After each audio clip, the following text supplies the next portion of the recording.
World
Challenger Series, what does it mean?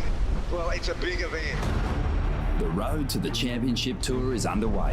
It's that one. It's so much bigger. After huge wins for Callum Robson and Caitlin Simmers on the Gold Coast, the Challenger Series travels south to Sydney's northern beaches. Wow. For years, Manly has been a staple on the road to qualification. But this year will be crucial as relegated surfers fight to get back on the championship tour. Is it all you could ask for? For others, it's a chance to prove they are worthy of a coveted spot among the world's best. Wow. Challenger Series stop number 2 is on. It's a huge international event, and we have seen the best of the best.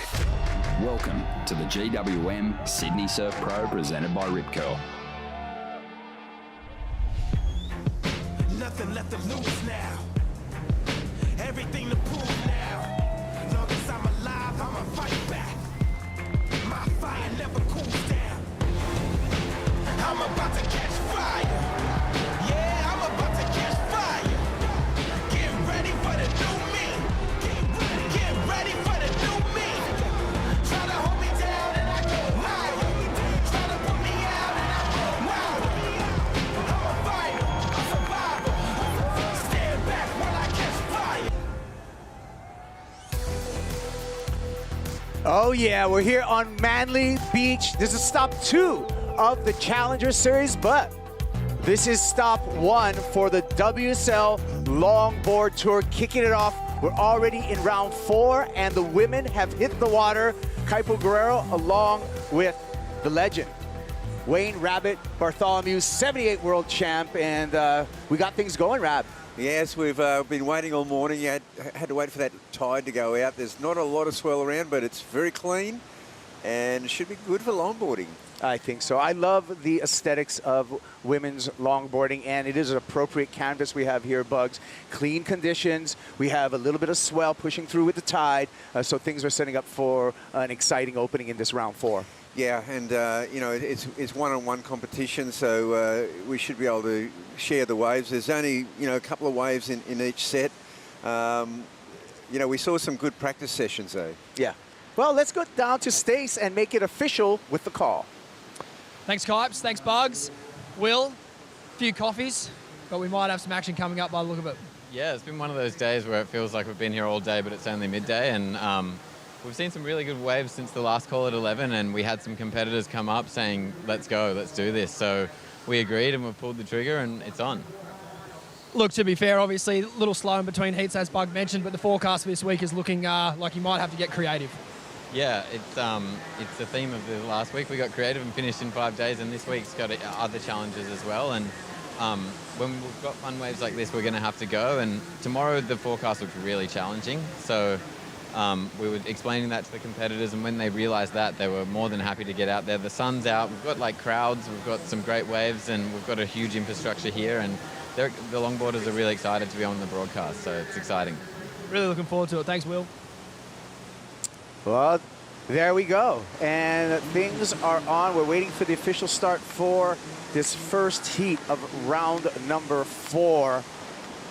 Chloe Coleman out in the water representing Brazil against the local in the blue jersey, Kira Molnar.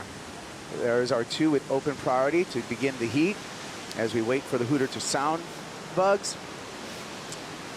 Some exciting stuff, but a chess game out there today where I believe with the infrequent sets, priority and perhaps this opening exchange is going to be very, very important for these 2 competitors. Yeah, well, hopefully there is, you know, 2 waves to choose from there. One thing about today that I've noticed is that, you know, if there's 2 waves in the set, they are very similar.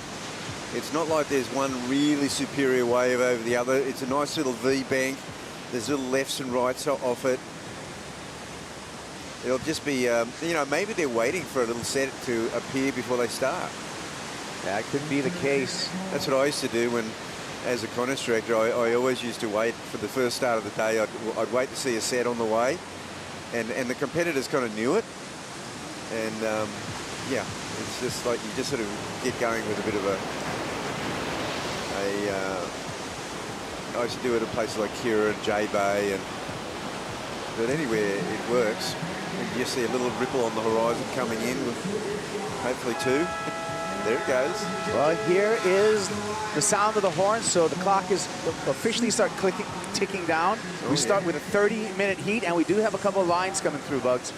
Yeah, and both, there's a bit of separation, so there's an instant strategy move. They were sitting together, and now one has separated from the other.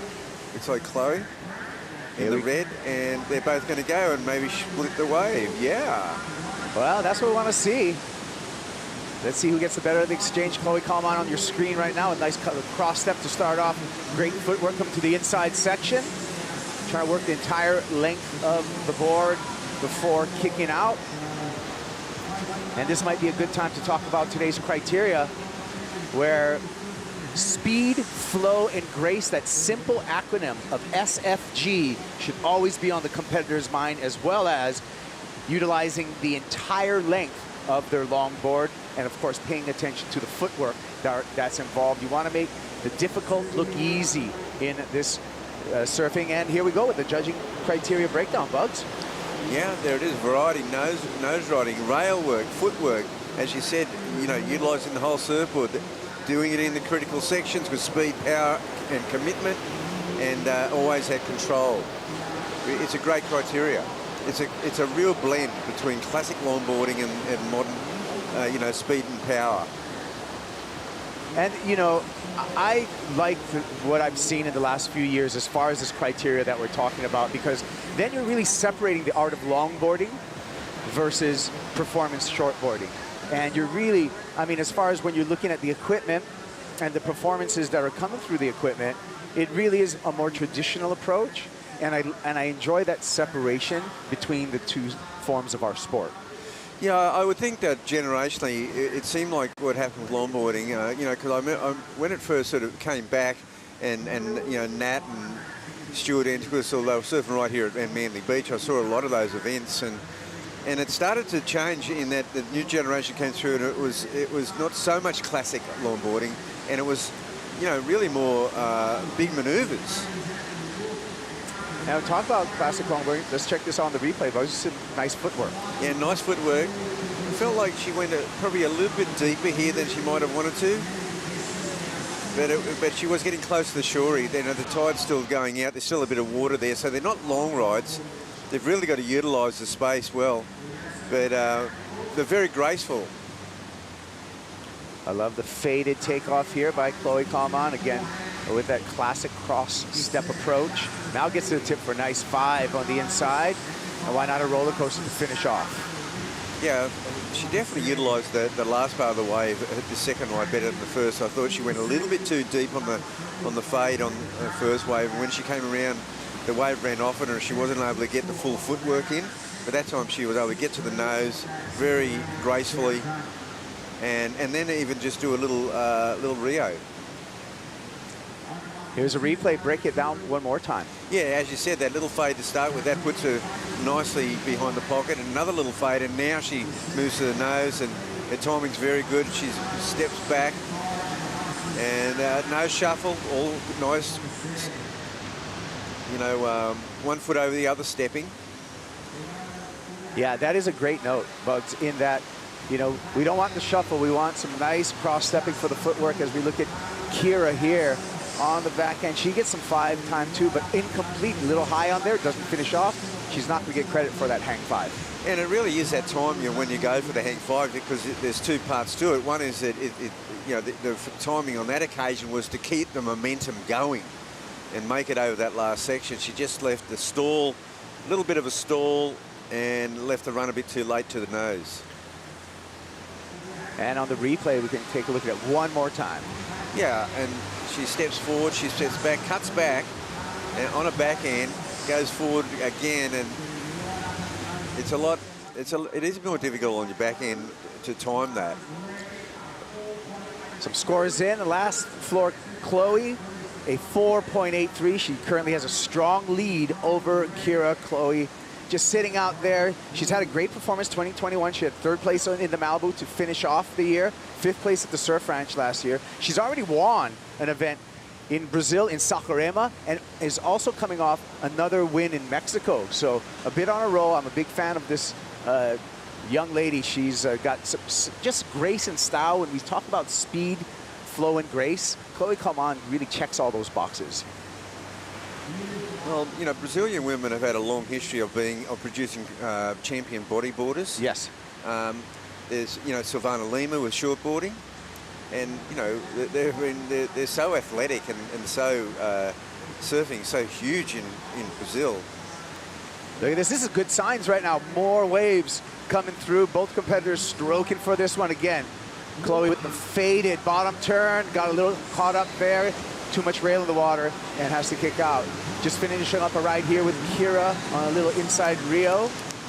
And we'll see what happens before that.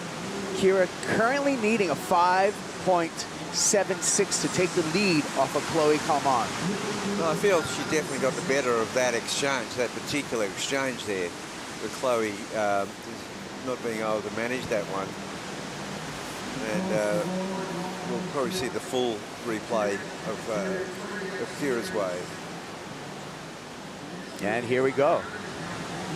Yeah, well, she's going on a forehand, a little bit of backwash to deal with, but she got to the nose nicely, puts the board up there. That'll be her best effort for sure. I like the hang five. When you stretch a hang five, that's called the cheater five. The inventor of that, we can talk a little bit about surf history, can't we, Bugs? Paul Stroud, you know, a gentleman, a Hawaiian cheater five, the original master of that. What a great surfer. Yeah, the Paul Stroud Cheetah 5 was a famous move, and you know, even down at the Rip Curl Pro at Bells, they used to had the points for maneuver system, and the Cheetah 5 was one of the things you could get points on. And also, Uncle Paul came out here and was part of the Duke's 100th, the centenary celebration, when Dwayne DeSoto reenacted the Duke, his introducing surfing to Australia. Yeah, that's great. And that just happened one beach away from us over at Freshwater. Freshwater Beach, all part of this little peninsula, this southern part of the northern peninsula. And Paul Stroud came out for that. It was awesome. Certain times I'm in commentary, I get chicken skin just from little tales like that, Bugs. And gosh, what a connection. Yeah, well, we'll talk about that more as the event goes on, but that's just part of the rich history of Manly. And I mean, it's just around the corner here. Surfing was gifted to Australia by the great Duke Hanamoku. Well, still waiting for last scores of Kira as Chloe, again, utilizing the lefts and another split peak. This time we're going to stick with Kira. Gets back up to the nose again. Nice trim. Gets a brief 10 toes over the nose. And is able to get back up there again. Great footwork, great use of the entire board, navigating a little bit of that reverb and backwash coming off the beach right now. Yeah, well, she's definitely got herself back in with that previous ride, the one where she got the better of the exchange with Chloe. And we see that both are going on their forehand. They're not even coming anywhere near each other. Priority's not even an issue. You see Chloe really powering to get back out and get that priority. Oh my, that's just such a strong paddle. You can see how a 9-foot-plus board can glide on the water surface when you put a little RPM behind it, and just able to fly through the water right now. Little replay of Chloe Coleman. Yeah, well, we followed Kira on this one. This time it's a bigger wave for Chloe, and she's really trying to, I think, get back the lead here. Oh, she gets a beautiful hang time. This is a really great exchange. Look at the backwash there, and Kira really handles that well. So this is awesome. And this time another beautiful hang five, and she handles that backwash. She really gets her toes over nicely there, just momentarily. You see that backwash heading towards her. And you'd say, that's a completed maneuver. Wow.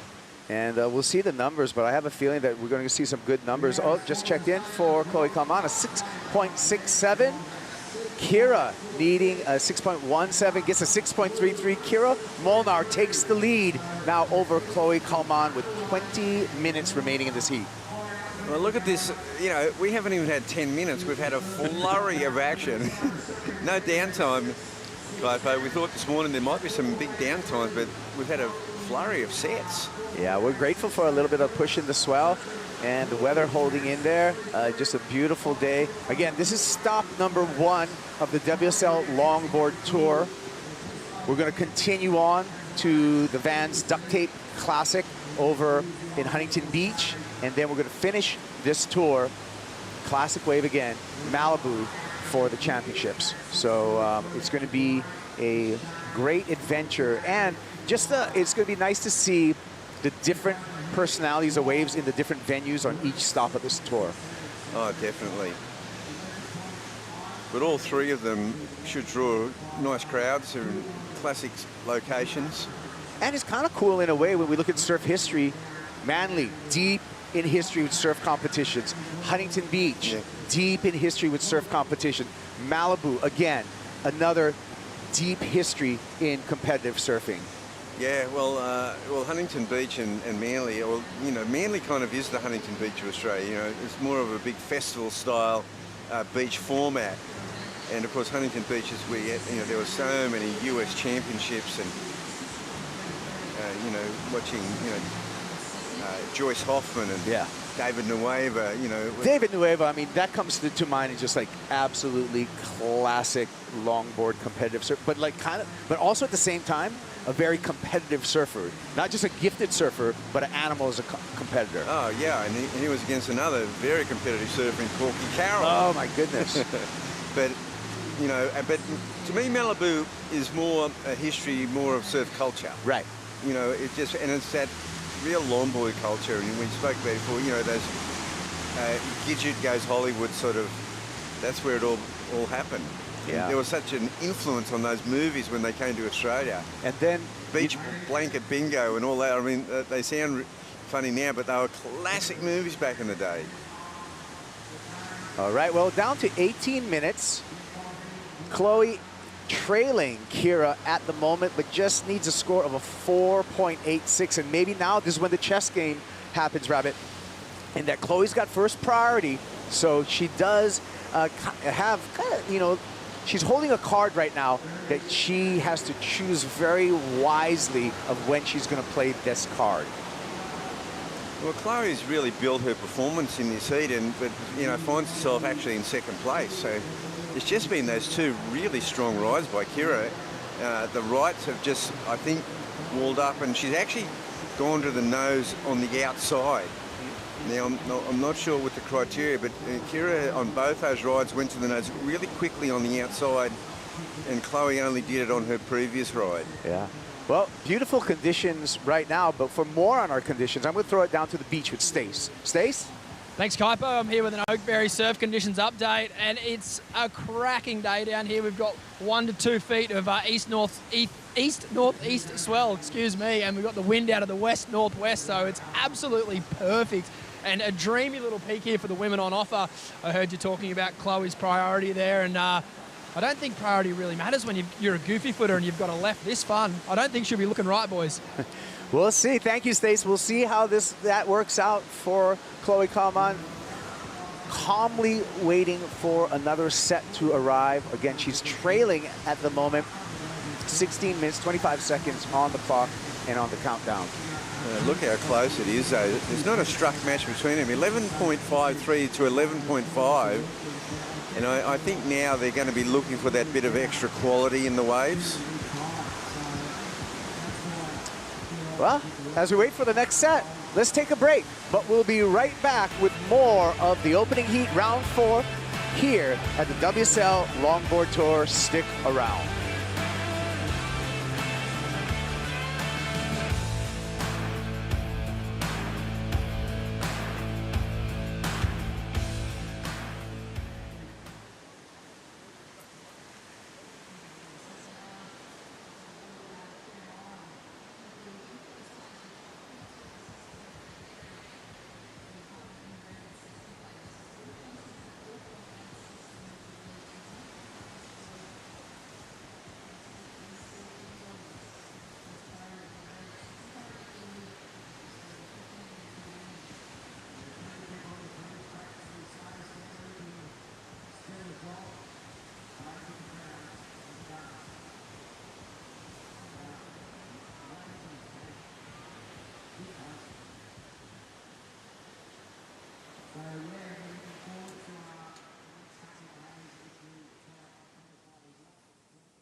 GWM Sydney Surf Pro presented by Rip Curl is brought to you by GWM, official automotive partner of the World Surf League Australia. By Destination New South Wales, official strategic partner of the GWM Sydney Surf Pro presented by Rip Curl. By Havaianas, official partner of the World Surf League. By Boost Mobile. Stay connected with Boost Mobile on the full Telstra 4G mobile network. And by FCS, the official surf hardware of the World Surf League Australia. And welcome back to the WSL Longboard Tour opening heat of the 4th round of competition. Chloe Coleman on your screen right now, the Brazilian Goofy Foot, looking for a 4.86 on this ride to take the lead off of Kira Molnar.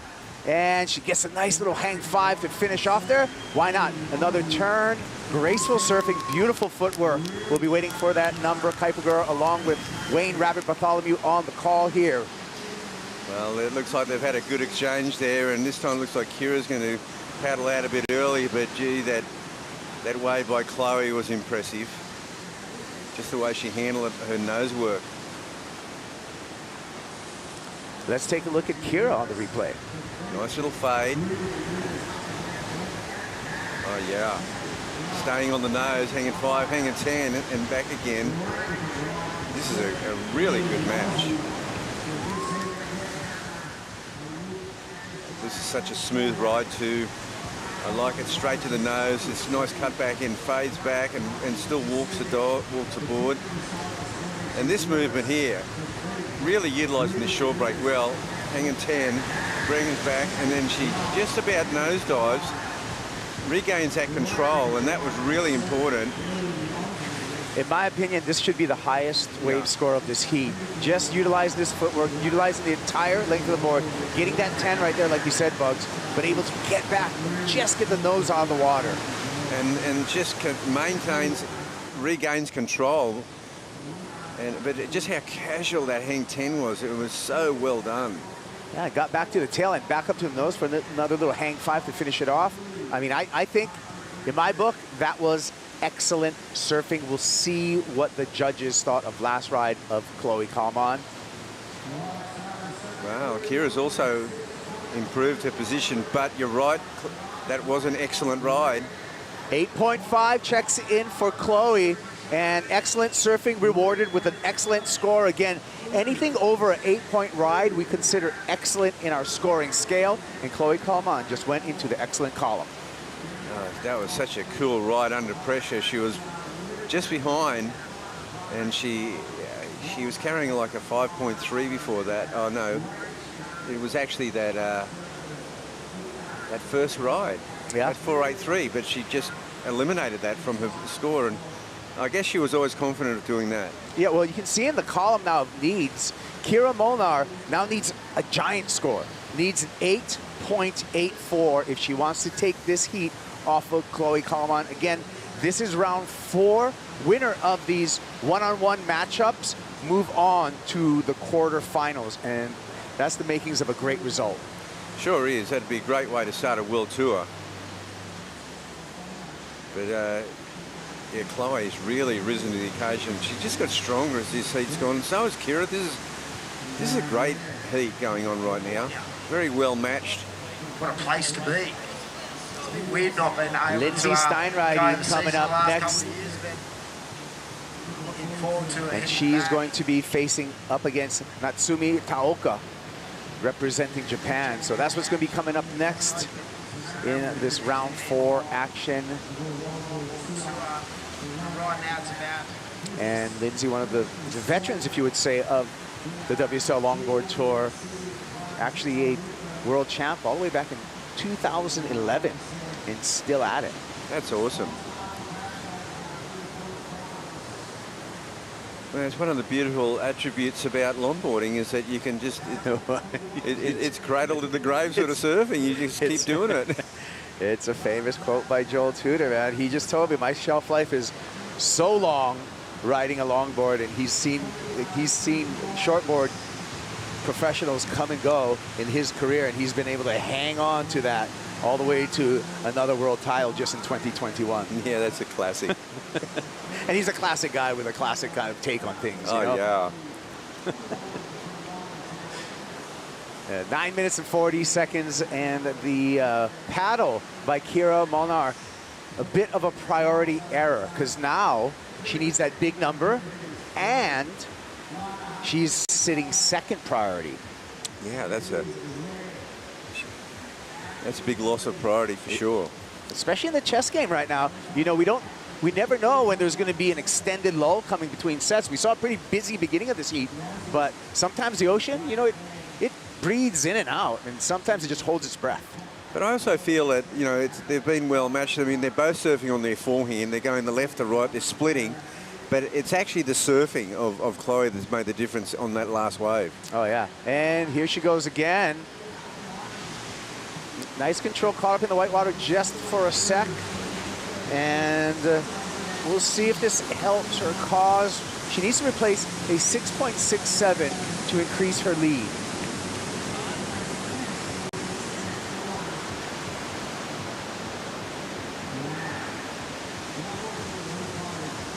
All right, well, let's check in with Stace. He's out the back with Dometic.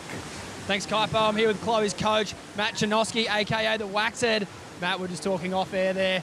No matter who you are or where you are around the world, how difficult it is to be that first heat once you've been on hold all morning. Yeah, absolutely. Even all my local knowledge, it's testing. You're watching the tide.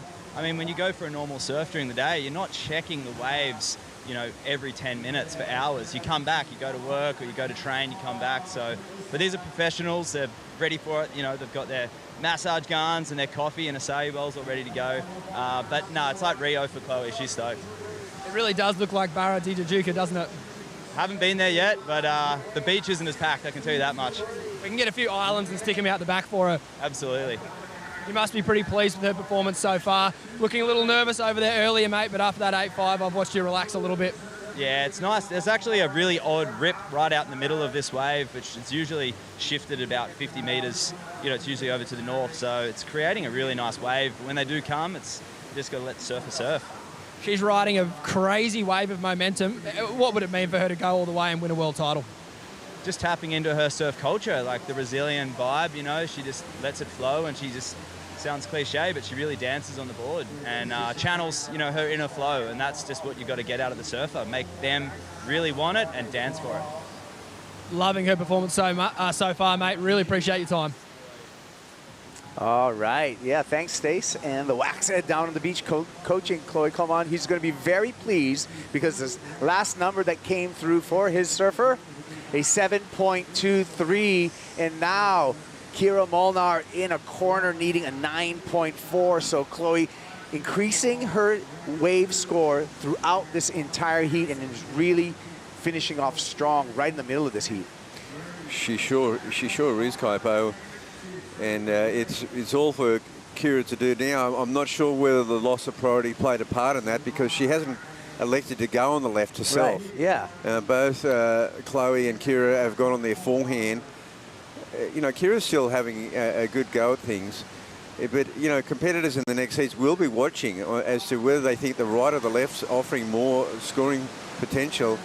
It does seem like the backwash seems to have affected it a little bit more, but this is another strong ride. Good control all the way. Seems like the right is a bit stronger on the outside. The left seems to have that better shore break appeal. Yeah, and also what I'm seeing a little bit on the right is a little bit more reverb and maybe backwash on the right-handers versus the left-handers. But to your point, Bugs, it's really interesting that both surfers are staying on their forehand as much as possible in this matchup. Yeah, and certainly by choice. And that, I don't think we'll see a priority situation until we get two surfers on the same stance. Just seems with the small conditions, forehand surfing is going to be maybe a bit more open to point scoring. I like her footwork here, really using the whole board with the nose riding.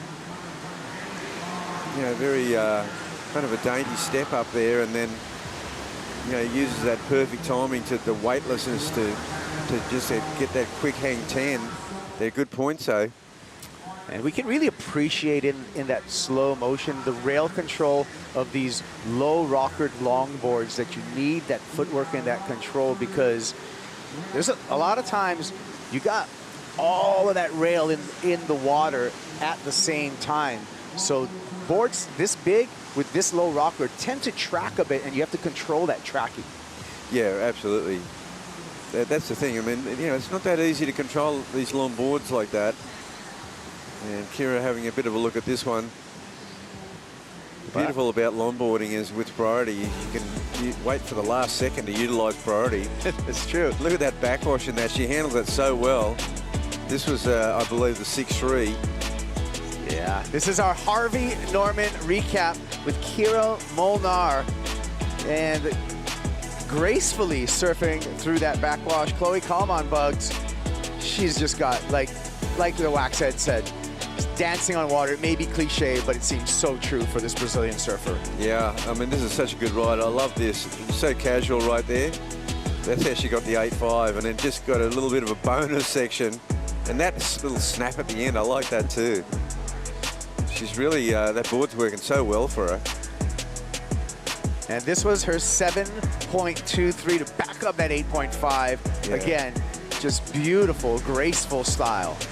Yeah, full of confidence as the heat goes on, and very graceful. Well, we're down to 3 minutes and 20 seconds, and we can see the unabridged version of this heat with all of the wave scores. Highlighted are the top 2 scores that make up the surfers' score line. And a encouraging fact in that both surfers have surfed 6 waves, so as we decide to call the contest on, Bugs, it's definitely surfable, and competition is just making sense. So good call by our tours and commissions. Very good call. This has been a great start to this round. So we're already into round 4 of the women's longboard section. The winner here looks like Chloe at this point with 2.5 minutes to go. She does also have priority. She seems to be still sticking to her position, happy to surf the left. This is actually interesting to me. as you know, as a analyst of surfing and a former surf coach myself, I mean, at some point, why not play a little defense, get a little bit closer to your competitor if you have first priority? But Chloe glad to give some space to Kira. I kind of think she moved over before, and I got a feeling she's going, hang on, you know, a 9.4, I think she's feeling pretty safe. The 9.4 required by her opponent. I think she's just feeling confident and safe, and, you know, a lot of mutual respect there.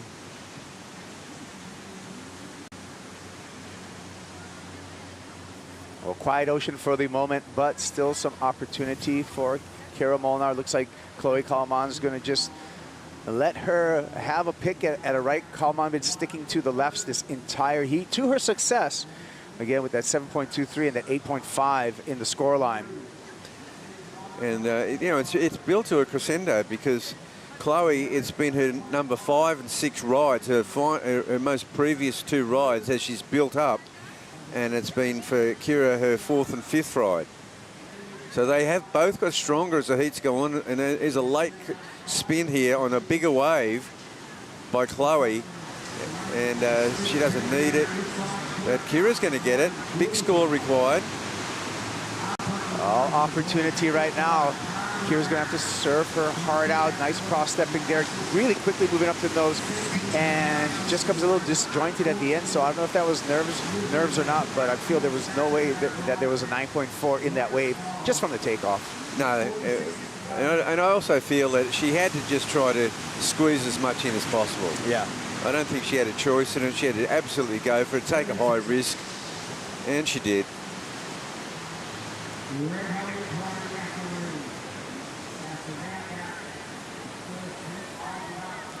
Well, not giving up, scratching back to the horizon, and it looks like Chloe may be taking just one more wave into the beach, knowing that she is going to be in the quarterfinals. 5, 4, 3, 2, and 1. Oh, that is such a nice cutback she's got. It's a little drop knee cutback. Oh, It's it's beautiful. Really good. I mean, I mean, this is great surfing. It's so well done.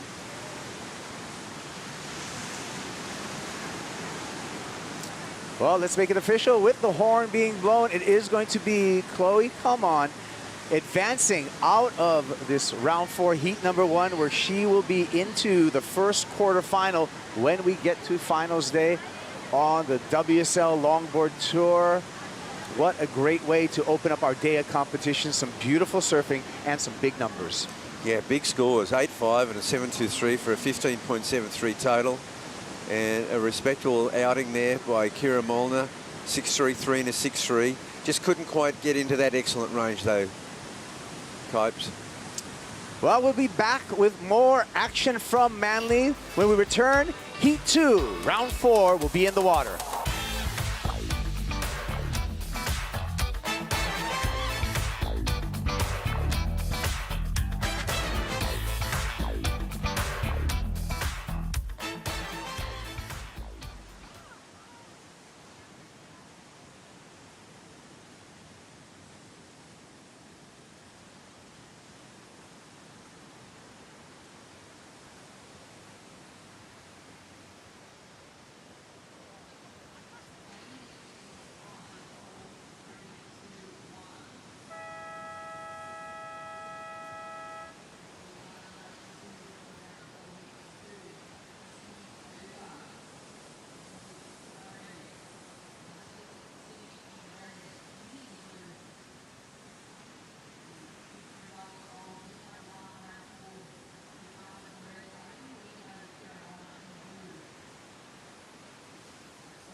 The beautiful northern beaches of New South Wales, a place that if you're a surfer, you want to visit because there's so much to do, a variety of waves, and it is just a beautiful part of the country here. I'm Kuiper Guerrero. Got a couple world champs with me. 78 world champ Wayne Rabbit Bartholomew and 2015 world longboard champ Rachel Tilley. Thank you for joining us. Yeah, I'm so excited to be here. We have a great heat coming up with Natsumi and Lindsay, and it's exciting to watch. Yeah, a great start to today. We were on hold for most of the morning and wanted to see the tide fill in, maybe a little bit of a push. Rachel, what do you think about the conditions? Yeah, I think they're really clean. They are definitely challenging. They will require a lot of strategy and priority. That was a good start from Lindsay, just getting her feet wet. Lindsey Steinrider out there, and I would call her probably one of the veterans of the tour. Rachel, your opinion? Yes, absolutely. Lindsay is from my hometown, so she's someone that I grew up looking up to and really looked at her style to emulate my own, and it's just been such an honor getting to surf with her as I've embarked on my tour when I was younger, and I still look up to her so much now. She's a 2011 world champ, so yes. You both are from your hometown, both have brought home world championships, which yes. has got to be a good feeling. Oh, it's it's the best feeling ever. We, our hometown's gotten pretty lucky we have Lindsay, then we had myself, and then we had Tori Gilkerson the year after me. So San Clemente, Dana Point area has been rich in success on the longboard side for sure. Well, Rachel, what can you tell us about our Japanese competitor here, Natsumi Taoka? Natsumi is really great with her footwork. She never falls, and she's just, as you'll see once she's up on a wave, she's really delicate on her feet. She takes really small, concise steps, and that really helps for her score and her footwork to just be a lot more critical than taking 4 steps to the nose or 2 steps to the nose, just taking those quick, concise steps. Replay, Bugs. Here's the opener for Lindsay. Yeah, Lindsay really showing her class on this one. Has a little bit of whitewater to deal with, but she's got the speed to get around it, then back on the nose again. Does a very linear down the line kind of way. She's got to cut back in there, and a little bit of backwash to deal with here. That's one feature. And the right seems a little bit more backwash to deal with, Rachel. And I'm not sure if both competitors if they were splitting the peak last time and going on their forehand. Yeah, it'll be interesting to see. I think the lefts all morning, kind of looking at the conditions, the lefts have been the ones to lean on towards more. And we saw Chloe being a goofy footer. I expected her to sit on those lefts. But Kira was able to pick off some rights, which I wasn't expecting. And now we have 2 regular footers in this heat, so it'll be interesting to see how active they actually are on those lefts. Yeah. Well, 5.5 checks in for Lindsay, so nice start for her down in the first 5 minutes. So it's nice to have, I'm thinking, a score. May not be a keeper at the end of a half hour, but just a nice start. Absolutely. That's a score above a 5 for your first wave. Just kind of gets those nerves out of the way, and you're like, okay, that's something that you don't necessarily want to be a keeper by the end of the wave, by the end of the heat, but you're satisfied with it, and it puts the pressure on immediately to your next competitor. Yeah, the mental game, right, Bugs? Yeah, well, we'll see a bit of it here, because the last time, I think what gave us the impression there was lots of ways that they were splitting the peak. Yeah. But now it's kind of they're both regular footers. Yes. So it could be much more of a selection situation. Absolutely, and these types of conditions, with it being so slow, like I was saying before, really then plays into heat strategy and using your priority. And Natsumi now will wait for a wave that's obviously going to have some score, where Lindsay can kind of relax a little bit. She may be able to pick off a smaller one that may end up growing into a score. So Lindsay's sitting in a nice position, at least to start this heat. And do you think that Lindsay would be, with her experience being a former world champion, maybe trying to sell, use that priority, that second priority to kind of sell a wave? Absolutely. She knows how to use her priority and her heat strategy the best of them all. So she's going to be strategic through this one. And the other thing is with Naomi, it's like she's already got a score that she has to. She's, a 5.5 is not an irrelevant score. It's a good Absolutely. opener. Nice. So we have a little cleanup on the outside there. A couple of stand-up paddlers sweeping through there. Maybe that's going to be a good vibe to bring some more waves to us. Now I think the chess game is beginning between these two competitors, and Natsumi really going to have to play her hand to have a proper start with priority.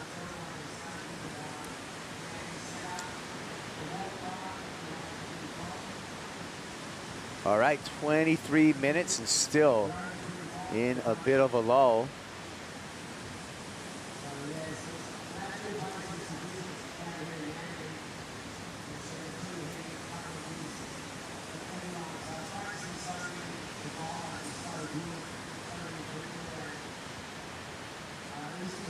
So as far as equipment, Rachel, I want to ask you, what do you think most of the surfers are riding? I mean, a longboard defined, it has to be at minimum 9 foot. Yep. But what do you think most of our competitors are riding? And specifically these two women. Most of the competitors, and these two women included, are riding more of your traditional shapes with a single fin. Out there, you see at the moment, the more popular types of shapes are tails that are a bit wider, and that really enables you to get lift on the nose and to stay on the nose longer. And in conditions like these, where as opposed to what we had yesterday afternoon with the low tide, it was a lot quicker and a little bit dumpier, where here there's more time on the wave, and so you'll see surfers on just those more traditional, slower, heavier shapes We're going into the low tide. You may see surfers picking their more responsive, refined shapes. But here, the waves are really nice shapes, easy to ride. So you'll see surfers on their traditional single fins, maybe the wide point towards the back to really put that emphasis on the nose. Because really, when you're breaking down the criteria, you want majority of your wave to have emphasis on the nose, but it's really important to still have that ability to maneuver on your tail.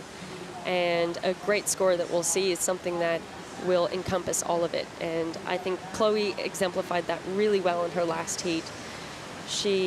Obviously her on those lefts, she was able to get her nose rides out the back, and I think what gave her that edge over Kira was that she was able to do her cutbacks as well and then get back on the nose. She was really providing a complete wave with a variety of maneuvers. Well, speaking of Chloe Coleman, she's our first quarter finalist here. Let's hear from her. She's with Stace. Taking out the first heat, Chloe Coleman. Chloe, it looks very much like your home break in Rio. Yeah, I feel a lot of similarities here, mainly with the waves I have in Rio. And it's just an amazing day with amazing waves for longboarding. Too bad there was no webcast for us tomorrow because all the athletes put on a great show. But yeah, that's what we're here for, put on a show for everyone and showcase what longboard is about. Yeah, you certainly put on an amazing performance then. A couple of quick rides to start, but then you looked at home on that 8.5. Yeah, the waves changed a lot today. We got some 2 or 3 calls during the day, just waiting for the tide to change and some more waves come in. And the waves are really fun. I just got on offshore, so I just hope it stays like this for the rest of the day and everyone can get some good waves on the heat.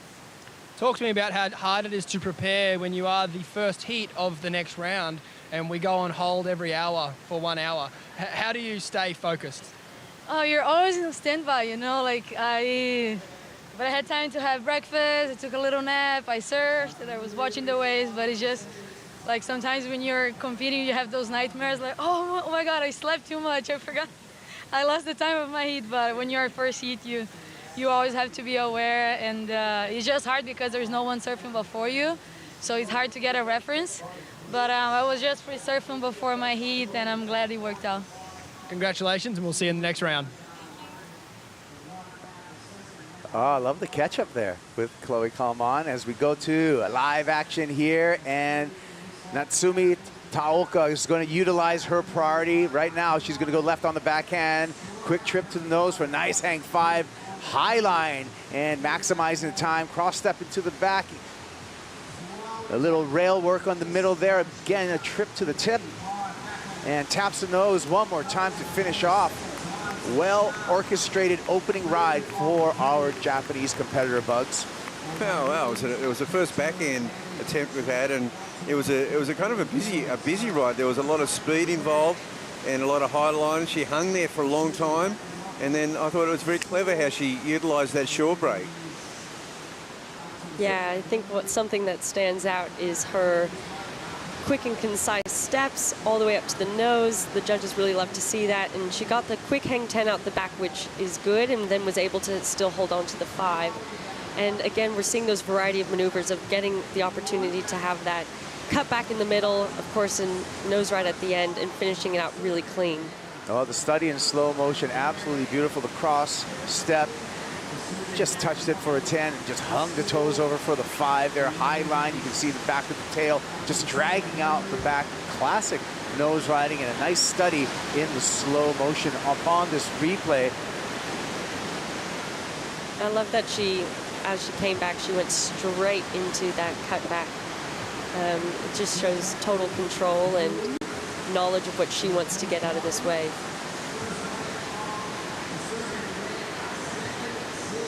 Nice inside section as well to finish off.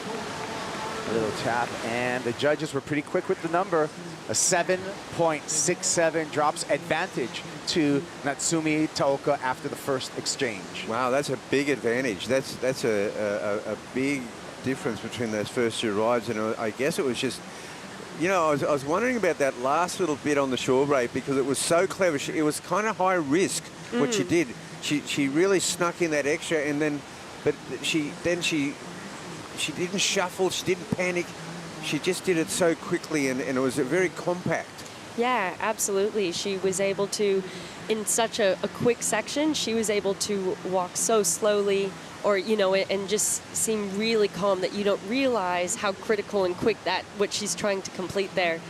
And I think, again, kind of going back to what we saw with Chloe last heat and then this one here, those lefts just have, I think, that higher scoring potential because of that opportunity to do multiple maneuvers on it. Hey, you guys, let's go out the back with Dometic. Stace has a very special guest. I certainly do indeed. 1990 Women's World Champion Pam Burridge. Pam, how are you? I'm pretty good. I'm enjoying the show here at Manly. A beautiful day, and waves are a bit small, but perfect for longboarding. I would like to be out there on my own personal longboard, actually. So, yeah, it's good fun. It's great. What do you make of the action so far? Yeah, well, I saw Chloe Coleman surfing in real life, which was awesome. Like, she's amazing. And, yeah, I wish I could stay a bit longer and watch more heats, but I guess I go to the broadcast for that, don't I? And look it up. But, yeah, really good. A special occasion today, your daughter's birthday. Where are you going for lunch? Yeah, Izzy's birthday. Yeah, we actually already grabbed lunch in Manly, but, yeah, I'm dragging her to surf comp. She's not really a surfer. She's more of a muso and an actor and whatnot. But, anyway, sorry, Iz. Bye. That's all right. She's hanging with Kirk Pingilly over there. It's not all bad. She's looking for a gig in the band. That's it. And tell me, you must be so proud tuning into the webcast, like you mentioned, the women's longboarding and shortboarding, and how far it's all coming along.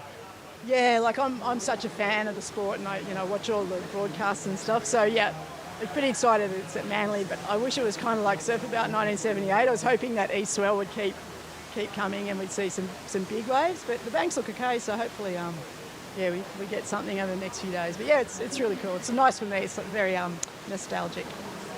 Really appreciate your time. Hope you have a good afternoon and enjoy the action on the webcast. That was a special guest. Pam Burridge, great surfer, goofy foot. You remember the surf bod. We're going to get back to some of those conversations because I want to talk about some of the surf history here. But right now, we got a split of the peak between our two competitors, and it looks like Natsumi finding a lot more open face on the right-hander and gets back to the tip. She already opened up with a 7.67, and she's going to back that up nicely. Little re-entry on the inside, showing control. Love it, Rab. Yeah, I gotta love that ride, and I love her hang time. And she's just so delicate in her movements, but so nimble. And right, she seems like she's nearly doing two things at the same time. Like while she's walking backwards, she's turning the board. Yeah, very delicate. We'll see Natsumi's wave here. The only comment I have here is that her nose ride was a little bit out in the flats for that opening ride, but then she was able to stall, and obviously she's a lot more in the pocket there and really hold on to it and then complete the wave with a little bank. So I don't think it'll be as high as her initial score, but that will definitely be a solid one to back it up. And with Lindsay not really getting what she wanted out of that left, it will be definitely put the pressure on Lindsay. As we wait for scores, we will take a break and we will be back with the scores and more here. Heat number 2, round number 4, the World Surf League Longboard Tour.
The GWM Sydney Surf Pro presented by Rip Curl is brought to you by Rip Curl, the ultimate surfing company. By Destination New South Wales, official strategic partner of the GWM Sydney Surf Pro presented by Rip Curl. by Harvey Norman, official lifestyle destination of the World Surf League Australia. By Oakberry, fuel yourself with the official acai of the World Surf League Australia. And by Dometic Outdoor, official camping gear partner of the World Surf League Australia. The GWM Sydney Surf Pro, as we are at stop number 1 of the WSL Longboard Tour. Round number 4, heat number 2, out in the water, returning to live action. A 6.5 drop for our Japanese competitor, Natsumi Taoka, and she has a strong lead over Lindsey Steinrider, Kuiper Guerrero, Brad Bartholomew, and Rachel Tilley on the call here. And we'll take a replay, take another look at a ride that happened, Bugs, during our break. Okay, well, Nami going on a left again. It paid big dividends last time, Wow. Rachel. Yeah, that was a beautiful tight hang 10, and again, nice tail work. Let's see if she's able to get back on the nose, and she is navigating that backwash. Just gets unglued at the end. Yeah, when you see it in slow motion, it's just so delicate, and her nose work is amazing. I love her hang time. That was beautiful. And even her hang 5s are quite tight, so her back foot is a lot closer to the nose. That's what we call a tight 5, and she really got power out of that turn, which was really good to see. It may not fall into her top 2, but will still be a decent score. Yeah, well, she did some great turns in this one. And then she goes a bit deeper here and then really quickly brings it back, and a tight turn onto the short break. Now there's a bit of backwash coming her way, and she's got to deal with that. She goes to the nose quickly, but just bogs it a little bit. I think the backwash had to play the biggest part. A bit unceremonious at the end. Absolutely. 6.17 for that ride. Not one of her top 2, but she continues to be in the lead right now over Steinrider, needing that 8.67. You can see the leads in the third column on your screen. Looks like we got some waves coming here, Rachel. It's decision time for Lindsay. Yeah, Lindsay will be really strategically using her priority, and this is where Natsumi can sit quite comfortably in that second priority and just see if any of these waves turn into anything. Really nice tight 10. Oh, wow, that's a beautiful nose. Oh, no. That was a beautiful nose ride, the way she was able to hold on to that, and the lift that she got under her board, the way her nose was levitating out of the water, really shows that it was critical. It was set right into the pocket.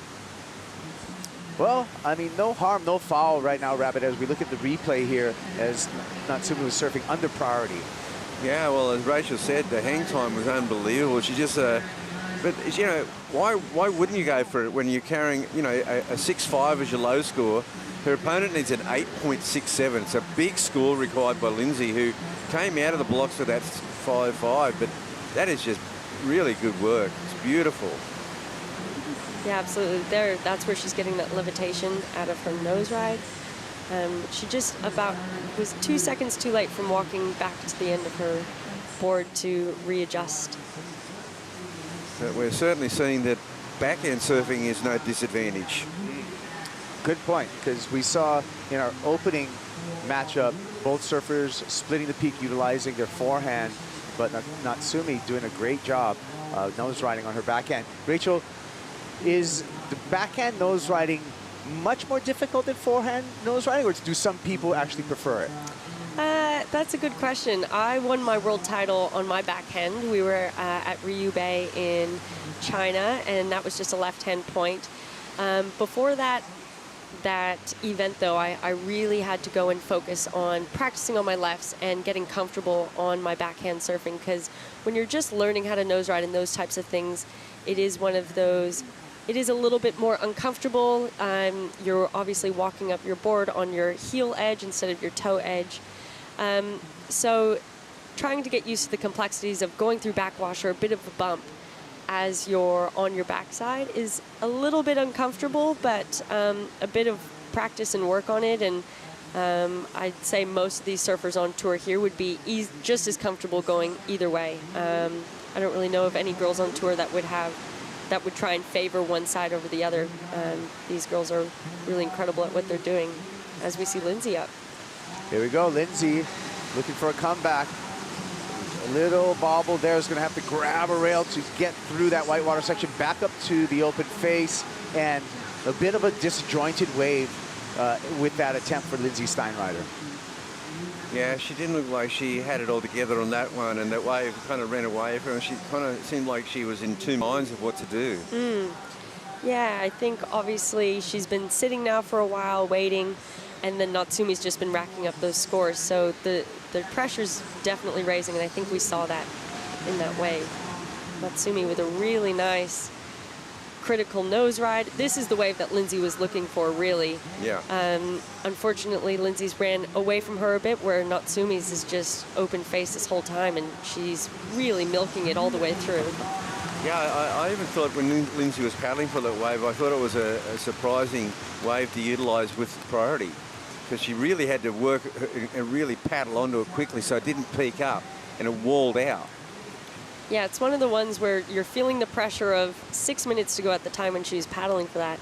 And you just know you need to start getting busy, because she's looking at that 8 and is thinking that she can lower that requirement with 2 higher scores. And so she'd be looking to just try and get busy. And unfortunately, she just got unlucky with how that ended up materializing. This looks like it's going to be a big score to me. What do you guys think? Yeah, this is beautiful. I wouldn't be surprised if this actually replaced one of her scores and went to her top 2. She just stayed so busy, and all her nose rides were quite critical. She navigated that backwash beautifully. Quick 10 there. It's a long ride. Yes. You know, I think that was excellent surfing. She covered a lot of distance. She's really down the line too, and so this such a quick. She has so much speed through this. And look at how she had that tight 5. The judges would love to see that. And we talk about utilizing the entire length of the board and full rail. That is right now displayed by our Japanese competitor, Taoka. Just great, connecting all the dots seamlessly, the great footwork, and that equals an excellent score. 9-point ride checks in. Wow, not surprising at all, though. That was a really well-surfed wave. Every single nose ride that she had was critical, and she had a nice variety of maneuvers there. Had 2 really good cutbacks, so not surprising, but then really continues to put the pressure on Lindsay. Yeah, 4 minutes remaining, and I think it's time for a Harvey Norman recap so we can enjoy that wave one more time. First, we started off with Lindsey Steinrider. This is a 5.5. yeah, well, she came out of the blocks firing, and it looked like it was going to be a really strong heat performance by Lindsay. But it was Natsumi that ended up really answering this well on a backhand. This is the first backhand ride we've seen today, and it went into the excellent range. So this is the first of her 2 brilliant rides. Yeah, Rachel, 7.67 for some great footwork from Natsumi Taoka, but it's all about this ride right here, 9-point ride. Yeah, absolutely. She has so much speed through that first nose ride, and then is able to get 2 little turns here, and has a nice tap up to the nose. There's her second turn, and that backwash just gave her no troubles at all. She had such nice, concise footwork, so she's sitting really pretty, and obviously she has just kept such a strong mental game. She took her time to find that first wave, and then at first we were thinking she'd be feeling the pressure from Lindsay's 5.5, but then she has really turned the tables. Well, right now she turned the table in a big way. She has put Lindsey Steinrider in a combination situation where Steinrider leads 2 waves, a score of 16.67 at this point with only 2.5 minutes left. Bugs, things look pretty dark for Lindsay at the moment. Well, if there was ever going to be a turnaround, it would have been if Lindsay had just waited 1 more wave, because her opponent got, she required an 8.67. Her opponent got a 9-point ride on like just a bombing wave. It was the best wave of the day so far. So, you know, in a way, she didn't help herself by not getting back in the heat. Yeah, and it's one of those ones that you're going to replay in your head as a competitor afterwards, of just thinking, you know, like I've been saying this entire heat, using the priority is so strategic here. And she's going to be knowing that Natsumi got that 9 on the wave just after the one that she caught. And unfortunately, Lindsay had to paddle out and see Natsumi fly past her on the nose. And that's always one of those, it's not a nice moment as a competitor to be in that situation, just getting anxious, really wanting to get your feet wet, and then just pulling the trigger one wave too early. And then paddling back out. And seeing it, yes. That's the worst part. You know you're in trouble then. Well, down to just 1 minute and 20 seconds, and it seems like it's a foregone conclusion to see Natsumi Taoka move on into the quarterfinals. Quarterfinal number 1, well, she will be facing Chloe Coleman. I'm looking forward into the next round already, but that's going to be a great matchup, Rachel. That's absolutely going to be a great matchup. We only saw Chloe obviously really focus on her forehand. Not surprising, as the lefts have been offering a lot of opportunity, but Natsumi just looked so comfortable and has just only, she laid a great foundation and then has only continued to build upon it throughout this entire heat. So it's looking like that will be a really great heat to watch. Glad I'm not in it. Well, just a little banter between the two competitors at this moment and being great sports about the whole thing. It's down to just 30 seconds. And Lindsay's just taking a little trip to the beach right now. We're only in round 4, but there's already some really big matchups throughout this entire round, and this was one of them. So to be seeing Lindsay going home in round 4 is very surprising. But she displayed some good surfing. I know not as much as she wanted to, but Natsumi just really showed some beautiful pulled together surfing. Yeah, just great surfing. Natsumi Taoka just put on a show out there, and I thoroughly enjoyed that surfing. Thank you, Bugs, always, and thank you, Rachel Tilley, for joining us here. Thank you for having me. Thanks for all the insight. Well, we're going to continue on with more here for the WSL Longboard Tour. We'll be right back after this message.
Here on the northern beaches, it's got such a good culture, such a good surf scene. You can always find a nice little wave anywhere along this coast. When I'm not in the water, me and my partner Em just love to go see what Sydney has to offer.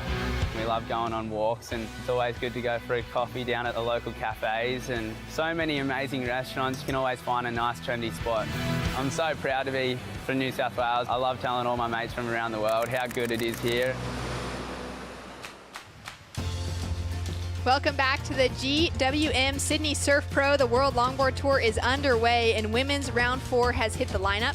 Alison Moyne and Mason Schrimmer are in the water, and Shannon Hughes and QS Warrior, True Starling, are here in the booth. True, it's so fun to call some longboarding heats with you today. Yeah, I'm really looking forward to it. It's a beautiful day out there, and there's actually a couple of little waves as well, so it's going to be a good couple of heats. It's pretty amazing. You're from this area, not Manly specifically, but just around the corner at North Narrabeen. How does it feel to have a big event here close to home? Yeah, it's really cool. I don't live around here anymore, but it's really nice to be back. And yeah, I think it's going to be great to have some waves around, and hopefully the rest of the event also pulls through with some really nice days too. Yeah, we should be seeing a little bit of peak and swell, not tomorrow from what we've heard, but hopefully heading later into the year. I mean, later into the week, not into the year. As we take a look at this current heat with Alice out of Reunion Island representing France, Mason Trimmer out of the United States. And Alice being one of those top-ranked surfers, she finished off with an amazing run at Malibu last year for the World Longboard Championships. Walked away with a win, which was the biggest win of her career, and set her up at #2 in the world, just behind Honolulu Bloomfield. There she is with quick steps to the nose, really hooks that front foot all the way around. She's now looking for some variety, does well to engage that rail. Now throws in that cross step cut back for some flavorful footwork, and continues to milk this way through to the inside true. It gets a little bit backwashy there. You were pointing that out to me yesterday, but we'll get back to that conversation. As Mason now up and riding, looking smooth on her backhand, connects into that hang 5. Beautiful footwork to get off of the nose. And we've got our first real scores coming through. Alice already had a 1-point ride on the scoreboard, but this will be a lot better. And we've got a paddle battle on our hands. Yeah, we saw a couple of paddle battles as well yesterday, which is really cool to see the hunger and the grit that people, well, the competitors especially, are feeling throughout these events. Of course, they're going for a world title.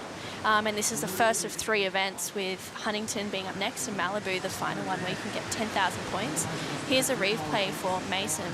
Beautiful hang 5, and she'll just step back there really nicely, just stay nice and close to that critical section. And you can see she's just waiting for this one to stand up again as she crosses back for another hang 5, and she'll kick out of that one. So Mason, a really nice ride. And this is a replay for Alison Moyne as well. We said before, she had a really great year last year, beautiful hang 5, and she'll step back for this one and hooks it in the pocket there to come back around. And yeah, a really nice ride there for Alice as she'll lock in her second score.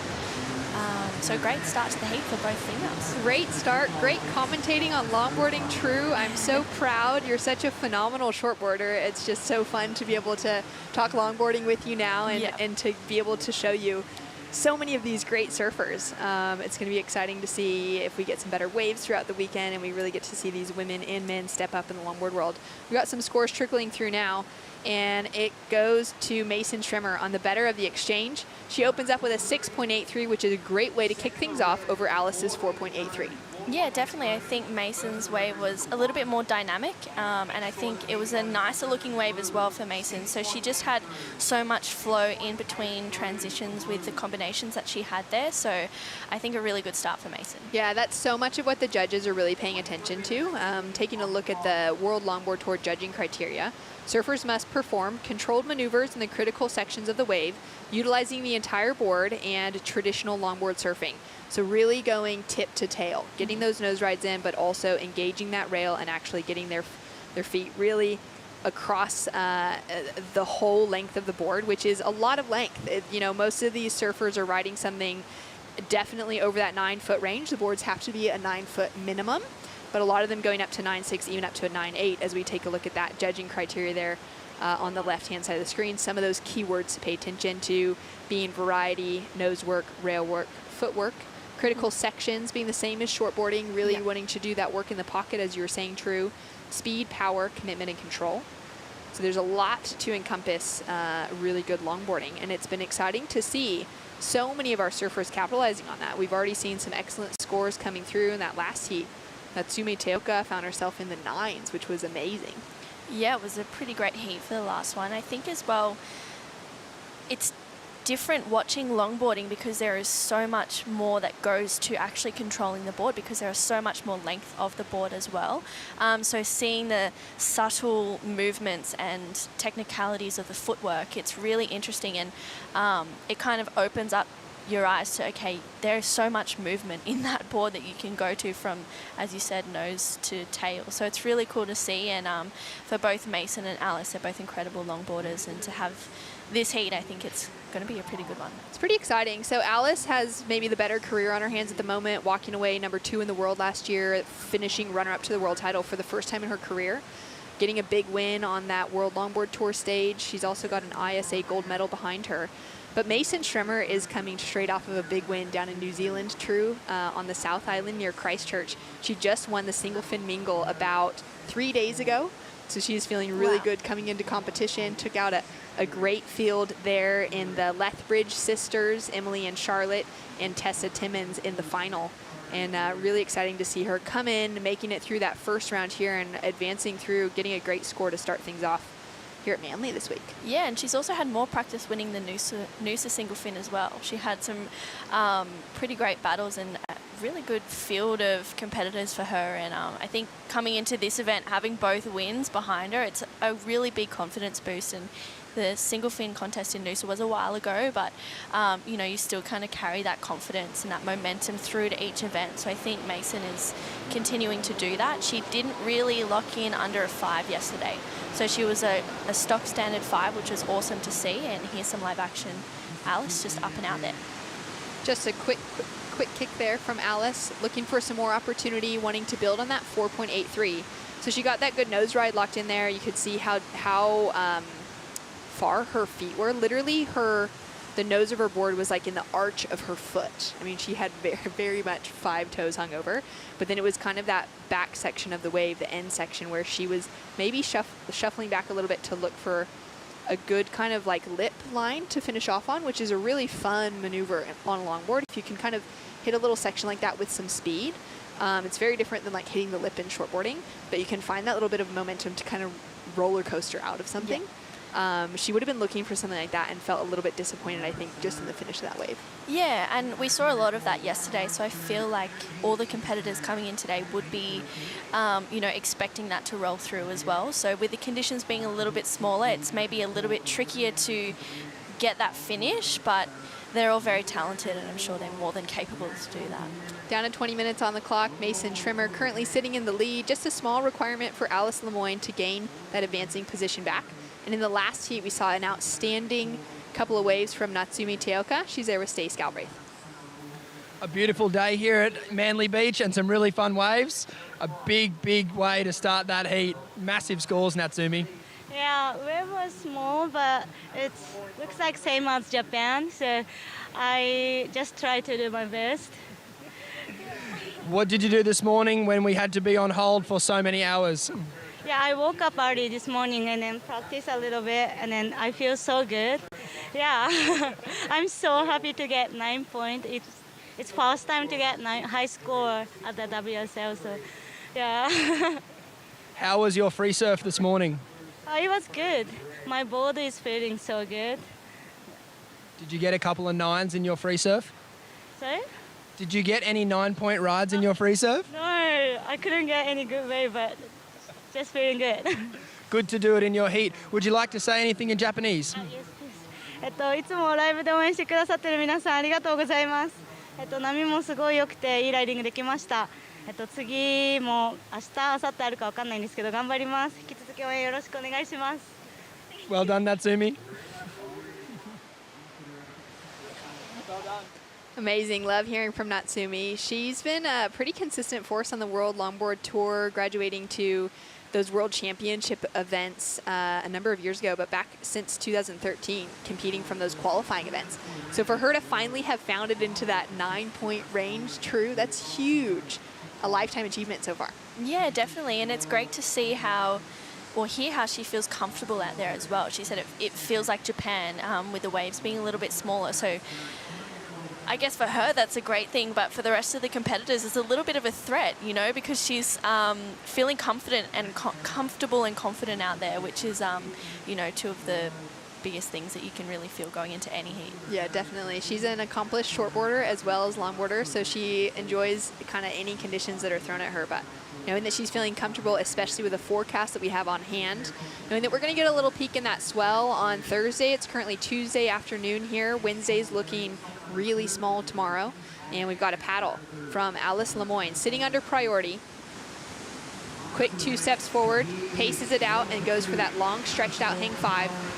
Now engages that rail just to add in that direction change. Back to that hang 5. You can see that little bit of a pocket, that distance under the nose is really good.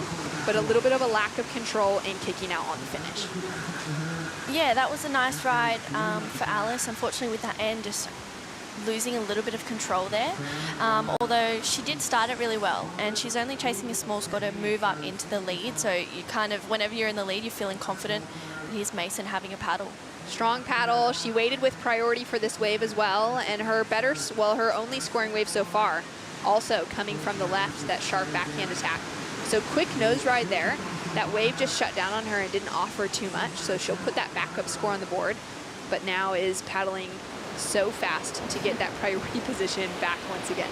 Yeah, she's got a motorboat on her there. She's trying to get straight back out the back. So Mason had a little bit of a, an answer back there for Alice. We'll have to have a look at the replays soon, but they're both looking really good and really sharp as well. So it's interesting to see. Here's a replay for Alice, just straight up, 2 steps forward, and then she goes straight for a hang 5 there, just a little stretched out. She'll move back on her board there, and then again she'll see here she goes straight up for a hang 5 as she continues through that one, and unfortunately just loses a bit of control there. So that was unfortunate for Alice to finish the ride the way she did, but as you mentioned before, she had pretty much the arch of her foot over the nose of that board, so it's really difficult to do that, and I think the judges will reward that for Alice, even considering she did fall on her last maneuver there. Yeah, it's pretty textbook of Alice as well to really accentuate those nose rides. She often is one of those surfers that really hooks that full foot over the nose, and I think it's kind of just that style choice that she really loves. She also often opens up those arms, kind of gets that little lean back in, not like a full soul arch, but kind of in the middle. Judges loved it though. They've given her a 5.93, which sets her up in the lead now. Mason Tremor dropped in just a 2.00 for that quick nose ride, but with nothing else on offer. So she's now sitting in second, chasing a small score of a 3.93 as we come down to that 15-minute mark. And both women are sitting so close to each other in the lineup. We're going to go to a quick Bonsoy brew break, and we'll bring you more action here for the World Longboard Tour coming up next.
My job is professional surfer.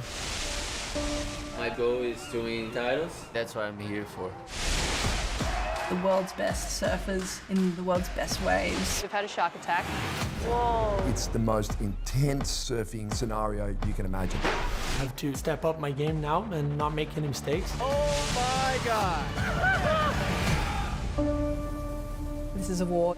You have to find a way to win it and do it at all costs. Make or Break is now streaming worldwide on Apple TV+. Make sure to tune in to see all the action that went down on the 2021 Championship Tour. True, have you been able to see any episodes yet? I have actually. I've watched the first 3 episodes, and by the time I get home every night, I'm like, okay, I'm gonna watch the next one, and then by 7:30 I'm asleep. It is some big contest days that we've had. You were there with us on the Gold Coast. You were there at Bell's as well, beach announcing at both events. And yeah, it's definitely some big days, but yeah, thoughts on Make or Break so far? I'm loving it so far. The first 3 episodes definitely have me hooked, but yeah, the tiredness just gets the better of me. But I mean, it's amazing to see the dynamic behind the scenes between all of the competitors, and the way that they communicate with the WSL officials, and everyone taking into consideration what everyone else wants. So it's really cool to see, and yeah, I'm really looking forward to the next one, and hopefully there's a new season coming. There is. Season 2 has been announced officially, which is great to know. Of course, they were trailing the story of Kelly Slater at Pipeline this year, which was amazing that he then went on to win. So we're going to have some insane behind the scenes for that one. And yeah, season 2 will already be, it's already in the mix. They're trailing the championship tour around the world, which will be great to see more insights from the world's best surfers on shortboards, where right now we've got the world's best surfers on longboards.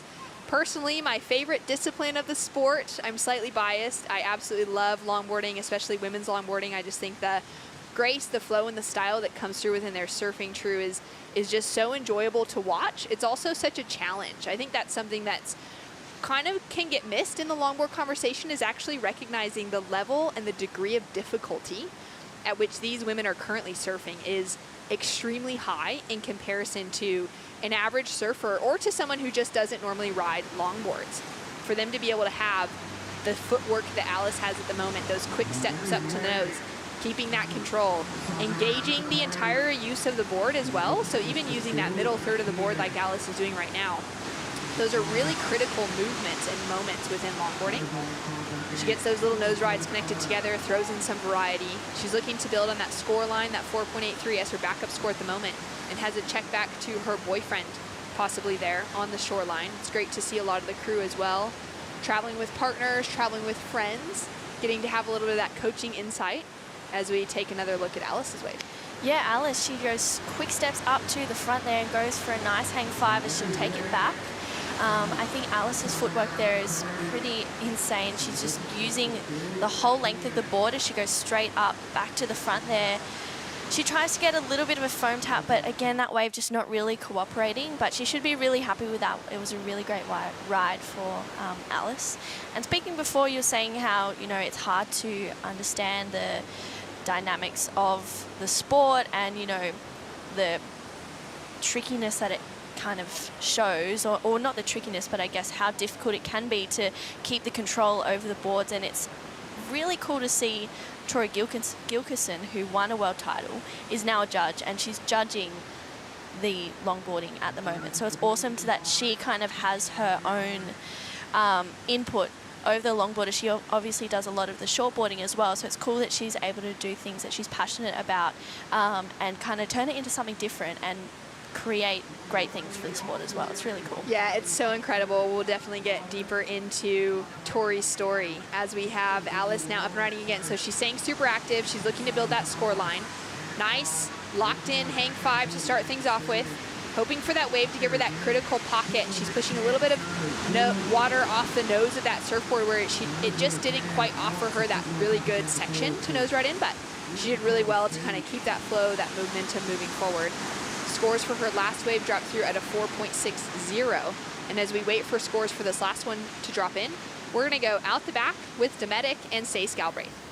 Thanks, Shannon. Here with a very special guest, Mr. Harrison Roach. Harrison cheering on fellow teammate Mason Tremor out there. She's got the best wave of the heat so far, mate. But what's the plan from here? Oh, mate, I'm just going to let her do her. I don't really know any heat strategy. I think you're the coach in this scenario, but no, I'm confident if she gets another opportunity, she'll make it count. Yeah, I figured I'd tow you under the bus there. Talk to us about your performance yesterday, mate. A very mirrored performance there from Mason's first wave, an excellent first nose ride on the back end. Can you explain to us how difficult that is? Yeah, I mean, it's difficult. It's particularly hard when there's not a lot of power in the surf like there is at the moment, but at the same time, it's a pretty perfect wave. These boards are made to do it, so these are also the best surfers in the world. So, you know, Mason can do it again in a heartbeat, I imagine. I know you're not the most competitive of blokes. However, what's it like once you chuck that rashie on and you hear a surfer getting waves under your priority? Does the doubt start to creep in? Yeah, I think most of my friends who know me would disagree with your comment about me being competitive. I think it's just great now that we have an opportunity and a platform to do the style of competing that I like to do. So, yeah, I mean, if somebody's getting waves underneath priority, that's never a good thing if they're chipping away at a score. But you know, Mason's out there. She's just got another wave at the moment, so hopefully that one counts for something. Yeah, that's right. You used to wax me on a shortboard, and I'm stoked to see you doing well on the Longboard World Tour, mate. We're going to throw it back to you guys in the booth, Shannon. Thanks so much. Always love hearing from Harry Roach, and I've got to back tag that. He is definitely one of the most competitive longboarders in the lineup. He's got so many great results to his name, so many wins on different levels, and it's been really fun the last 2 seasons to see him back in the conversation here for the WSL World Longboard Tour. Really appreciating the traditional angle that it's taken over the last couple of seasons, and he actually walked away with a runner-up finish to the world title just behind Joel Tudor last year, so he knows some heat strategy, that's for sure. As we take a look at the answer back for Mason Schremer to Alice's 6-point ride that dropped in before True. Yeah, really nice hang 5 to start there for Mason, and a quick carve there as she puts it straight up in the lip. Let's take a look now, a closer look here for Mason. Really nice footwork here as she kicks this one off and goes straight to the nose, and she holds it for a second.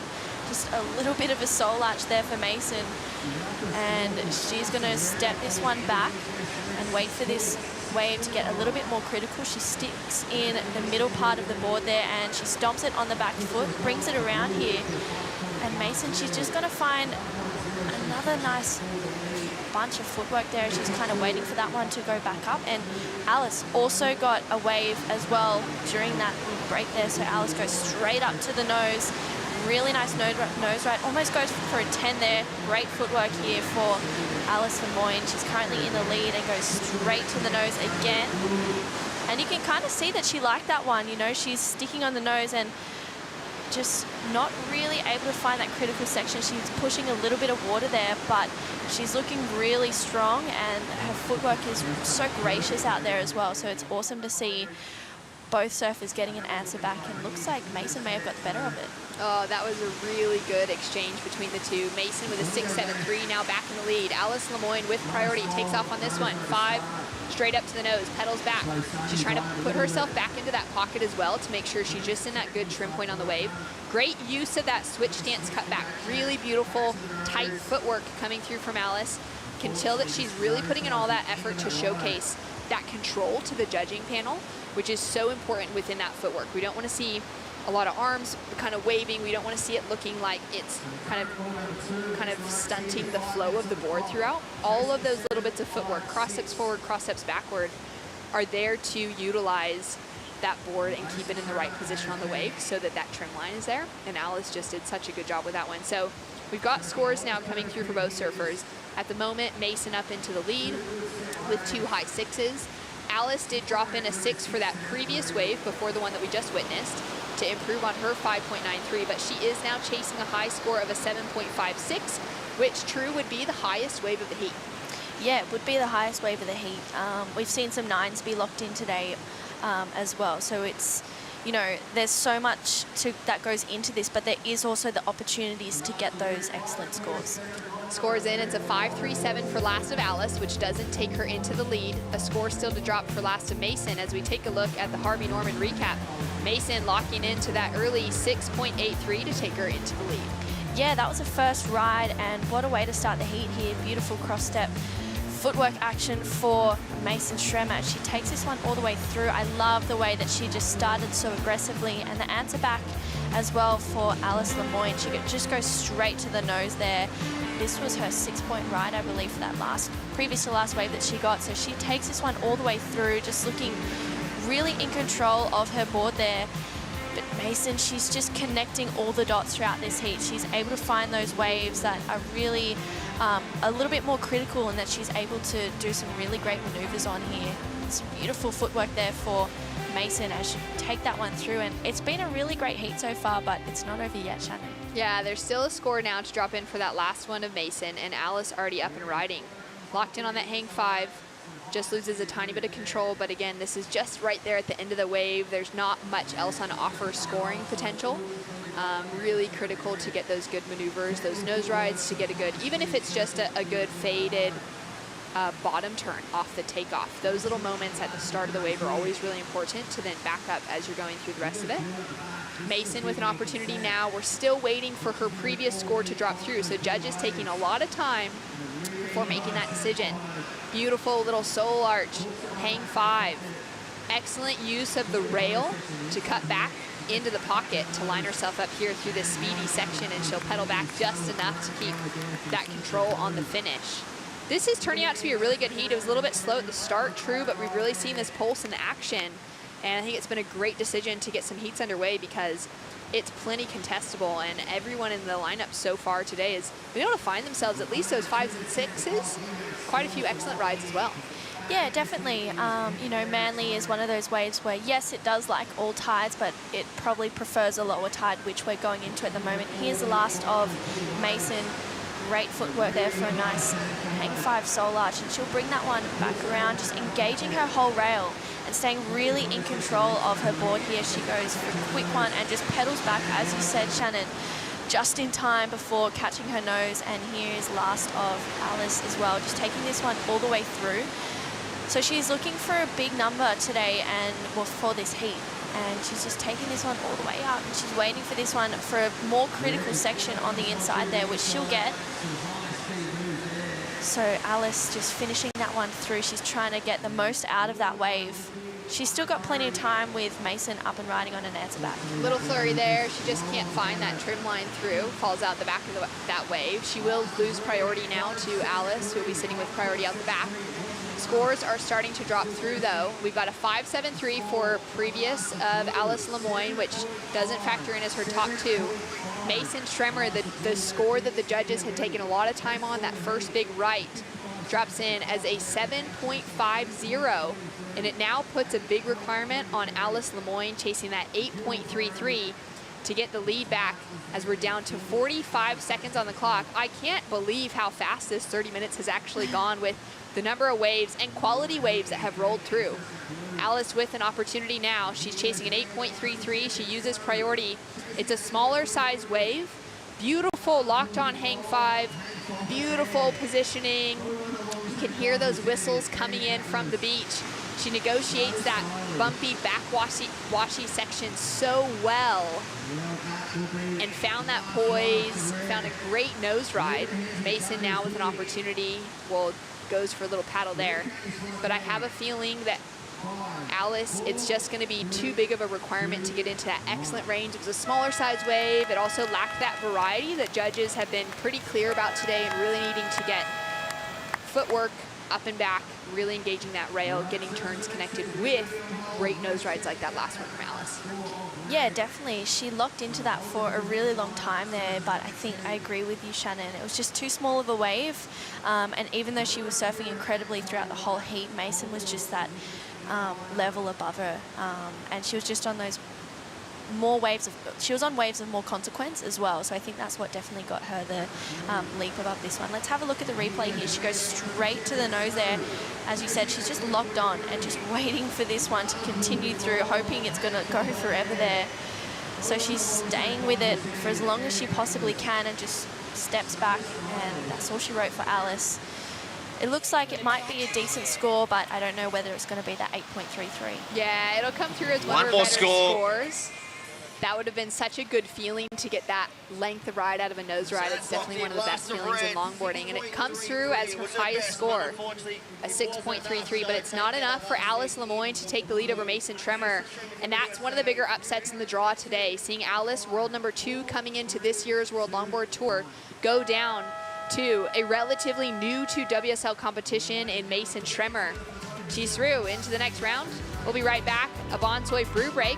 And Zoe Grossman, Totally White, and a very special local guest join us in the booth.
Welcome back to the GMW Sydney Surf Pro. The World Longboard Tour is underway here at Manly, and we're just so excited to get to spend some time here in New South Wales, in Sydney specifically, alongside two of the locals, True Starling joining me in the booth, taking a break from shortboarding, joining the longboard conversation, and one of the greatest locals in the lineup, Declan Whiten. It's a pleasure to have you here and taking some time out before prepping for your heats, possibly running later today. Yeah, thanks for having us down here. Yeah, I think they ended up calling the boys off for today. We're running out of daylight out there, but the girls are ripping. They're getting a couple fun ones out there at the moment, for sure. Oh, we got Zoe Grossman up and riding, finding that little left, rolling down the bank, connecting through to the inside section now, and it offers her that little moment to run back up to the nose. She'll kick out complete, get the first wave, and fellow Manly local in Tully White is in the lineup, representing the local crowd here. It'll be exciting, Declan, to see where where Tully sits in the lineup and what waves I think she selects today, being that she's really going to be the one that knows this place better than anyone. Yeah, of course, yeah. Tully surfs this stuff. This is kind of her bread and butter. You know, she's out there every day. Zoe got here pretty early for the competition as well. I think she's been staying with Matt Chanaki up the coast, so she got here. She was one of the first ones to get here, so it's she knows this lineup pretty well as well. So it'll be a good heat for sure. A great matchup. 26 minutes on the clock. Scores in for first of Zoe. It's a 4.5 true, and she'll have a scoreline to build from now. Yeah, definitely a great start for the foundations here for Zoe, and Tully White up and riding. Tully with an opportunity straight to the nose. Nice tight 5 to start off with. Great pedal back. Engages that rail, redirects. And she'll get off to a cruisy start. She's looking really relaxed out there, Declan. Yeah, well, you can hear the whistles in the background. The local crowd have been so good down here. I know from my heat yesterday, there were a few people down there, and they were getting around us, so it's really good to see them get down there and support Tully. And it's such a good little community down here, so I know she'll be feeling right at home. Talk to us about this replay, True. Yeah, so Tully, she just is straight up and into it. Really nice footwork there. She goes straight for a tight 5. She'll bring it back here, and she'll wait for this one, and she goes for a little bit of a cut back there, and she'll go straight up through it. So Tully, as you said, just a cruisy start, but tell you what, she's looking pretty hungry for a win in this one. Nice nose ride through that section, Declan. Yeah, good little section there. She's right through the white water, right in the pocket of the wave. Cool. I really like this little drop knee she does at the back end of this too, just putting the board right on rail. Good to see. Just engaging with it perfectly, answering back Zoe. This is actually her opening ride, that 4.5 that came through. Yeah, Zoe, she's just really able to connect on this wave using the middle part of her board there. She has great footwork and pulls it back just enough so that she's able to have a little bit more control over the board as that kind of suckier part of the wave comes through on that inside shallow sandbank there. Small scores so far, but Tully White out in the lead with a 5.83 over Zoe with that 4.5.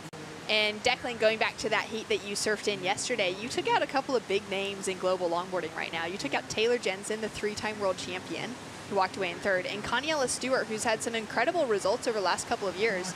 How does it feel paddling out at your home break, knowing that you got some really big names and being able to just keep it cool, surf, and get a few good waves and walk away with a win? Yeah, for sure. Looking at it coming into it, I thought that was probably one of the harder heats of the round. So to take it out was a big confidence boost for sure. I think coming off of, I haven't really competed since Noosa 2020, so I had a good result there. And, you had an amazing result, right? Semi-finals? Yeah, huge. So that was, I was stoked with that. So kind of still carrying that confidence over and just see how I can go with this event.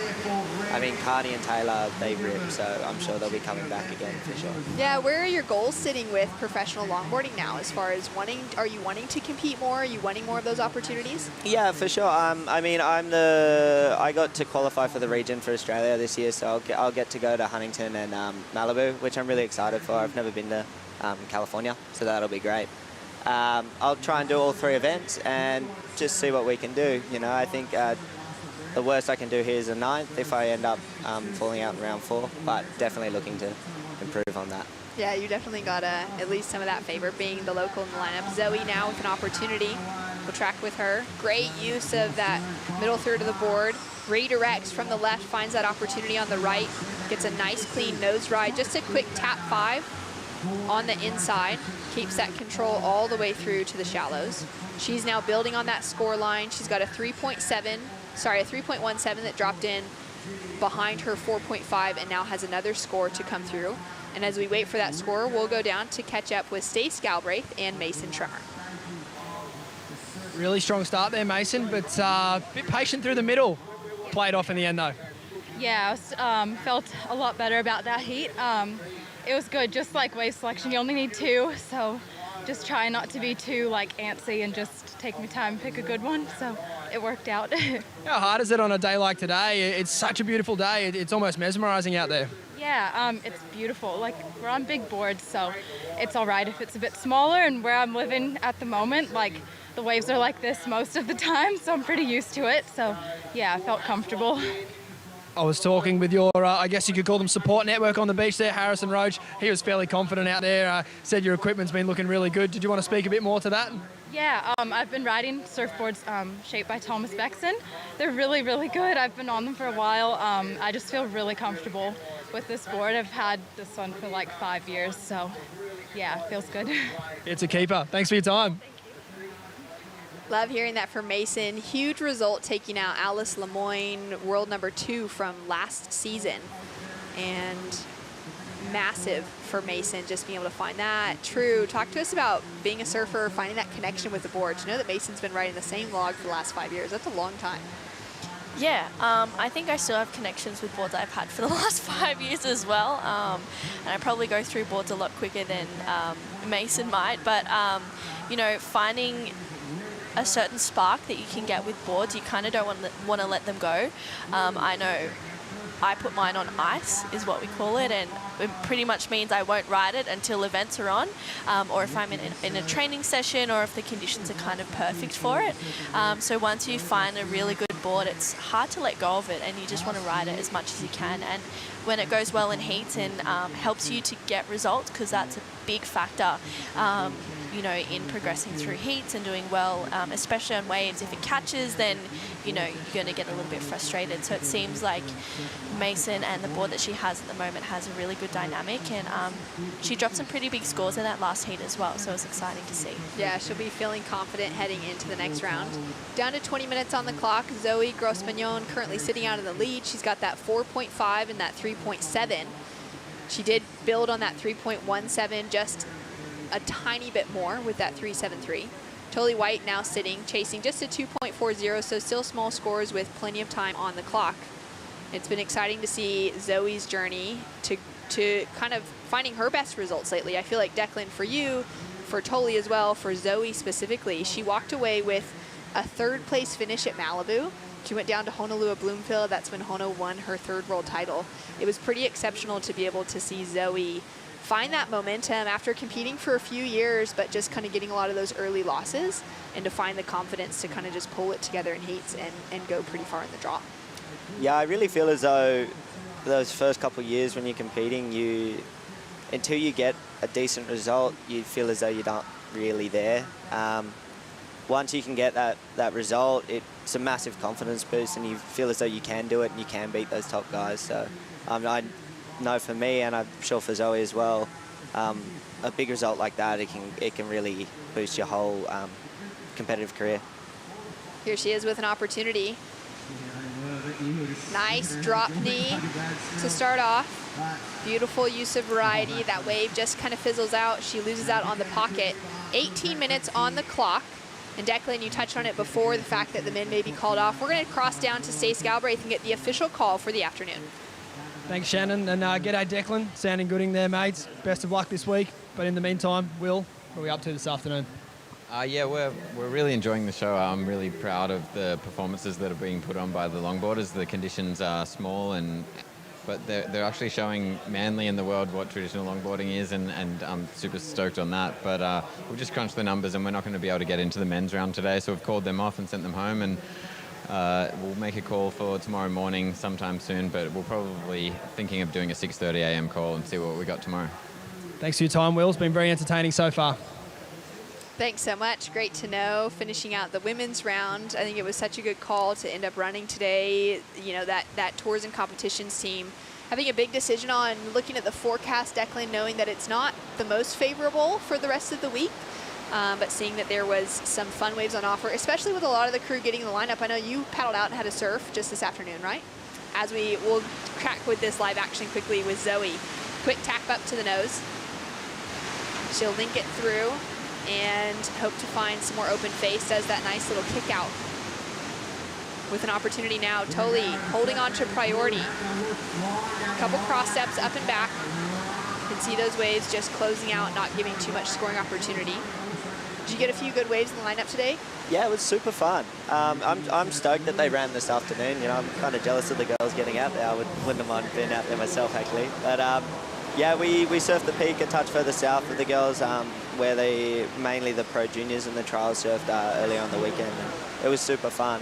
The bank where they are now looks a lot better though. They're definitely mainly those rides that Tully are going for, I think, are standing up a little bit more. That's why she got the jump on the 583. But yeah, they're definitely getting some fun ones this afternoon, and maybe when the tide starts coming back in, they'll get a bit more push of the swell as well. You can see there's quite a few free surfers on the lineup right now, True? Yeah, definitely. It's really playful out there, so I'm feeling the same, a little bit jealous that everyone's out in the surf, but I tell you what, watching it is pretty awesome as well. How does it feel, kind of, Declan, you know, you're here at your home break and speaking on behalf of Tully as well, is there any pressure that you get? I know that a lot of people who have events at their own home break, it kind of, you can go, oh, I have to know the lineup and things like this, or do you just attack it like a normal event? Yeah, I mean, I've been thinking about it a lot, actually, lately, and, like, you do have the added pressure, but the comforts definitely outweigh the pressure. Just being able to go home, you know, cook, have your own kitchen, have your own bed, have everything, that definitely makes you feel a lot more comfortable, and it kind of outweighs the pressure of having everyone down the beach and all that kind of stuff.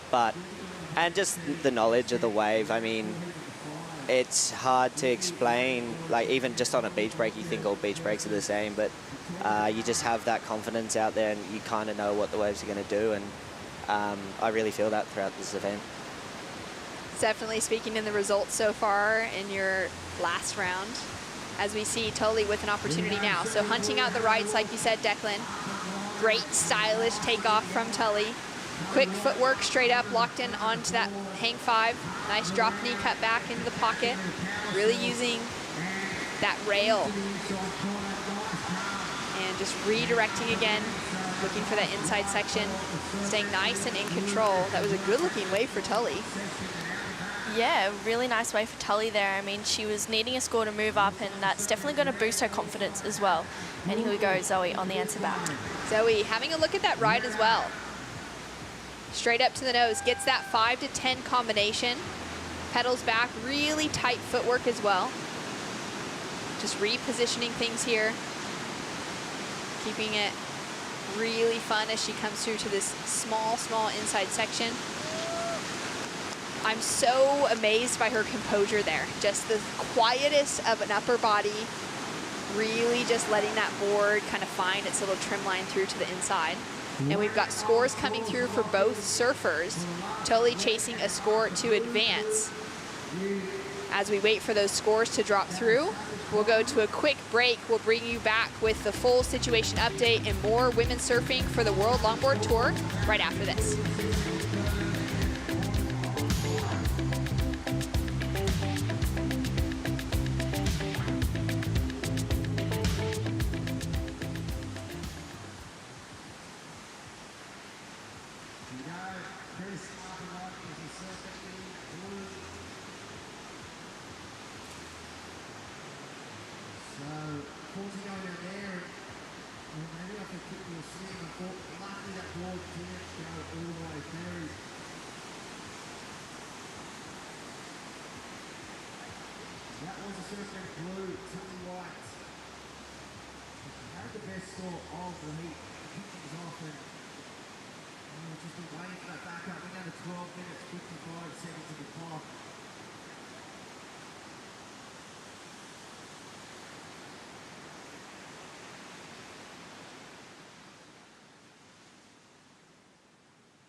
The GWM Sydney Surf Pro presented by Rip Curl is brought to you by GWM, official automotive partner of the World Surf League Australia. By Northern Beaches Council, major partner of the GWM Sydney Surf Pro presented by Rip Curl. By Oakley, official eyewear of the World Surf League Australia. And by Coopers, official beer of the World Surf League Australia. Welcome back to the GWM Sydney Surf Pro. The World Longboard Tour is underway. Women's round 4 in the lineup. We've just heard the official call from Will Hayden-Smith out of the Tours and Competitions office that men are off for the day. We'll be wrapping up with women's competition, and we have a bright and early call tomorrow morning, True, to see if we'll be on and if there's still some swell on offer. Yeah, 6:30 a.m. call. That's nice and early, and right. Well, I guess early bird gets a worm. So, yep. Time to set your alarms nice and early. Time to get in bed as soon as we wrap up competition here, that's for sure. Down to 11 minutes, 30 seconds on the clock. Tolly White has dropped in a score that's jumped her up into the lead. She's got a 6.57 to improve on that 5.83 that she opened up with. As we take a look at it now. Yeah, Tully, she just waited for that one to stand up there, and then she goes straight for a hang 5 there. Great footwork back. Drops her knee here, and she's just waiting for this one to kind of stand up again so that she can move up and down the board through here. So a really nice ride for Tully, and here is Zoe as well on the answer back. She goes for a nice 5 to 10 combo and steps back on this one using her whole board here. So she just flies past Tully as Tully's making her way back out there. So Zoe, this one locked in at a 5.5. So that did increase her score, but she's still in second. Yeah, she's still now chasing that 6.90, totally with the strong paddle. Declan being a local here, I get the sense that there are a lot of longboarders in the lineup on any given day out here at Manly, as we see, totally lucking into a really good looking wave. One of the bigger waves that we've seen roll through this afternoon's competition goes straight to that 5 to 10 combination. She'll just sneak past our water photographer there. Beautiful engagement of the rail. Reading this wave so well, goes for that little Rio on the inside and a nice stylish finish. That was great wave selection from her, Declan. Yeah, that was a bomb. Yeah, that was a sick one from Tully. I wouldn't be surprised if that was wave of the heat. Just that drop knee she's got going on at the moment is just really separating her from Zoe at the moment. Just as we have another look here, this 10 she goes for. Wow, that was awesome. And then this is what I'm talking about for a Rio, where she drops that knee. It's just so stylish and really putting the board on rail. It's just adding in that little bit of flair and variety, like her personal style, that's really bringing something different for the judges to pay attention to. And talk to me about how critical this nose ride is, going that full bolt upright hang 10. Yeah, it's sick. She's really got the air underneath the nose there. Can show her properly in the pocket. Puts her hands down by her side for a moment there, just showing she's fully in control. And then this drop knee here. Just so stylish at the moment. So stylish, and I love that transition as well. Going from the drop knee straight back to that front foot to then keep that kind of weight shifted forward for that board to find that trim line and really keep that flow throughout the entire turn. Yeah, exactly. Well, that's the flow that the judges have really been looking at, and the stylish footwork as well, keeping that cross step in. And it's very functional, you know, she can keep that speed throughout the whole wave. Down to 8 minutes, 45 seconds on the clock, and Tolly White has just locked in a 9.10. Style, flow, and grace, hitting the criteria right on the head for longboarding, True. Yeah, I think that's the best number of the day so far. We saw a 9.00 be locked in a little bit earlier as well. So I think so far that's the best wave of the heat, and you'd be feeling pretty good with that one rolling on through to the quarters. How does that feel, kind of the confidence coming through with that, locking in a score like that, especially at a wave that you surf so much? Yeah, well, trying to get those excellent scores, that's what everyone tries to do, don't they? And the judges, it's been really hard to get an excellent score. I mean, we saw in the boys yesterday, you see Tully falling off there. In the boys yesterday, Harrison dropped that 8, I think it was, on the South Bank, and that was the only excellent score in the boys, I think, throughout the whole day. it's been really hard to get up into that range. So for Tully, it'd be a massive confidence boost, dropping that 9-1, biggest score of the whole day. Yeah, that's huge. The first biggest score was from Chloe Coleman. She had an 8.5 in that opening round. Natsumi backed it up with a 9. We didn't see any excellent scores in that last heat between Mason and Alice. But now for Tully, she waited with priority. She made that strong paddle back out and found that perfect wave selection. Zoe now with an opportunity to answer back, goes for that 5, pedals back, loses a little bit of control on that pedal back off the 5 to 10 combination. Finds that nose again though through to the inside, and she's doing everything she can to find herself back in that mix. But she is now in a combination situation, True, and needs 2 fresh scores on board. Yeah, it's always hard hearing you're in a combination situation, especially of 15.67, you know, you've got to reset. And with 7 minutes to go, I guess this is what you kind of train and prepare for. And that was a really nice ride for Zoe. You could kind of see the nerves start to kick in there. She had a few moments where she maybe lost a bit of balance or control, but here's a start. Just nice 5 to 10 combo, and that's where she was like, oh, need to regather there for Zoe, and she'll continue on through with this one.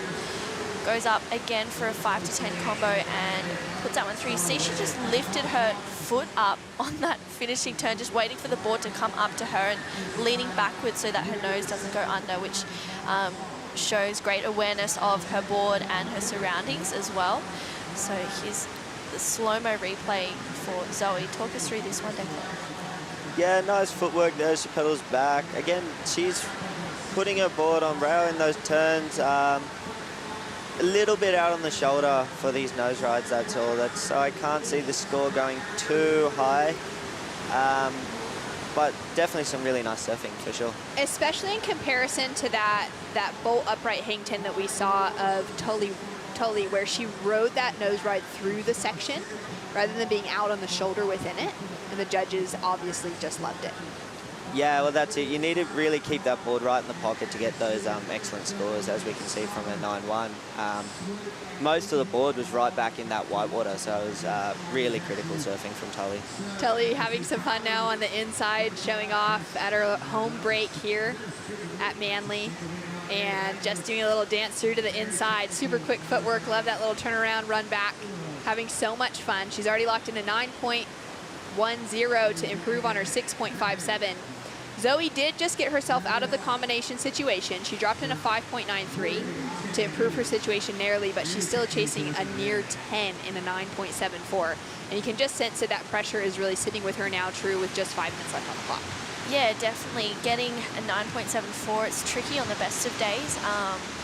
You know, you kind of have to tick every single box of that judging criteria for a score like that to come through, as we saw Tully do previously. So Tully, she has the pressure off. She has no pressure at all. She can just go out there and have fun, maybe catch a few more waves. Not that she needs to, but she could probably have a little look at the lineup around her and see for tomorrow if there's any different spots that she can, you know, line up with as well. And here she goes having another paddle, just really enjoying her time out there. Oh, she's just having so much fun right now, like fully loosened up, getting to just surf at home, have that little feeling, gets that 5 to 10 combination, loses a little bit of control there. Thought she was nearly going to just kind of work her way through on the inside.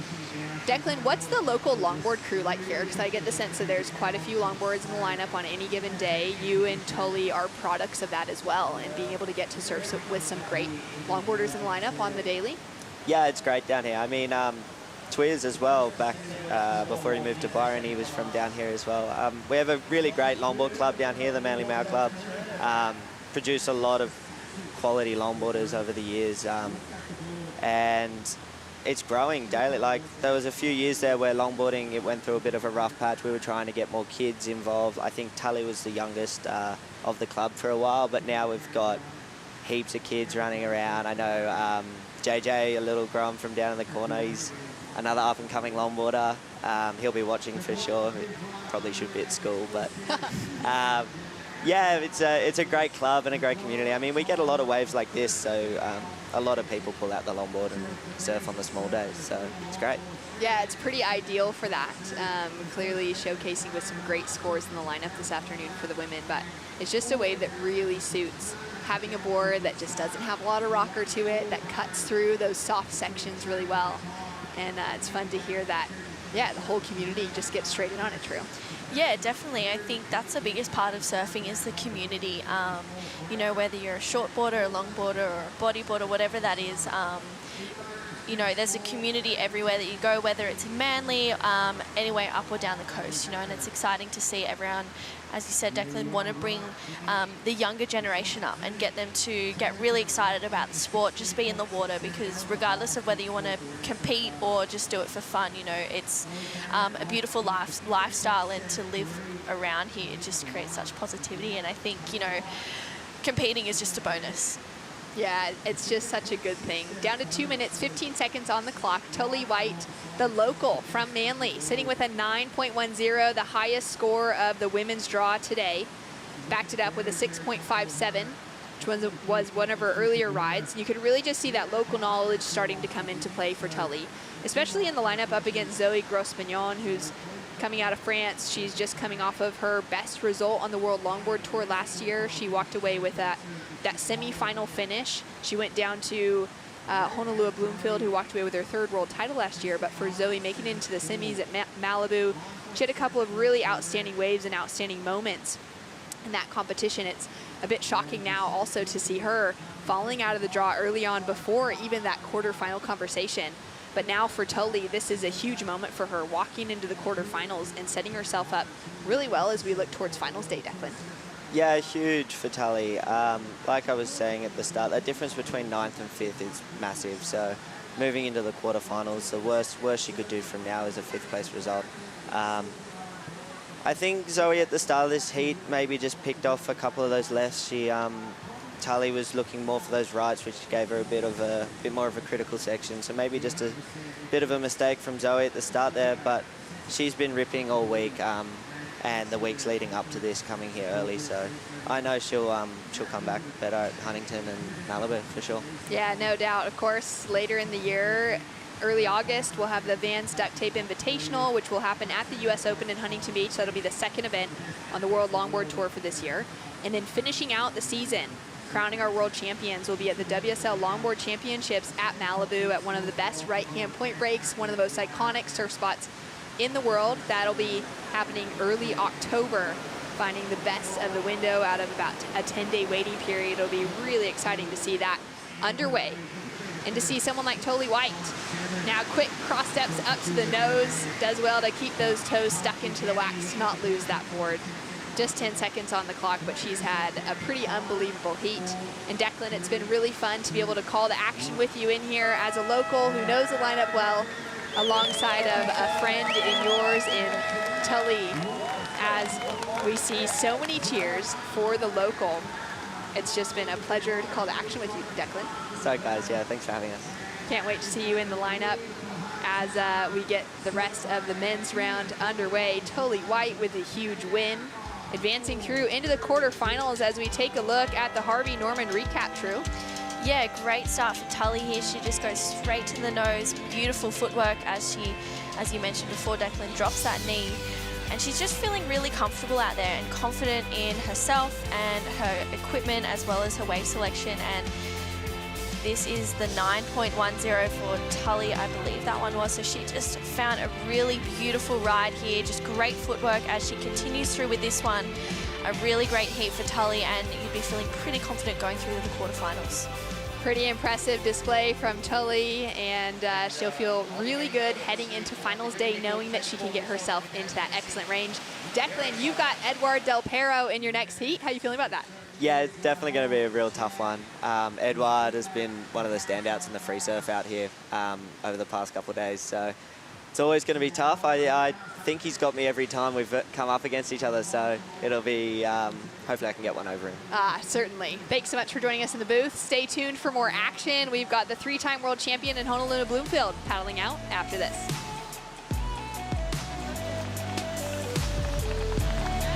So, we'll the red Victoria in the blue.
significance of Manly Beach is just so iconic. It's so rich in history. The likes of Isabel Latham back in 1915, she surfed with the Duke. Like, that's absolutely insane. And then Phyllis O'Donnell, like, she won her first world championship at the time there, and it just kept, you know, that momentum of iconic moments, whether it was Pam Burridge or the GOAT Lane Beachley. Every time you walk on that sand, you can feel the weight of history, and you just want to, you know, rise your level and surf out of your skin.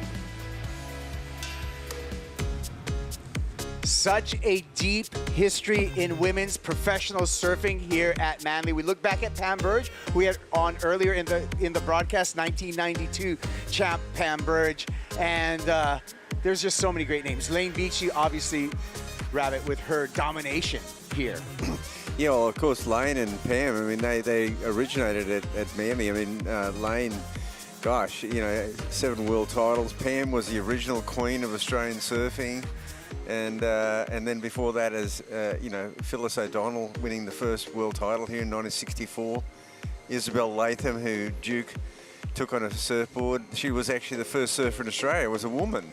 Yeah, that's such great stuff catching up. And we're catching up with a couple of women in the water right now for round 4, heat number 5. Honolulu Bloomfield out in the water versus Victoria Vergara. And Honolulu Bloomfield certainly the favorite in this matchup, but we're going to start off with a ride by Victoria. Wave just dies out a little bit underneath her feet for the opener. Clock's counting down from a 30-minute start.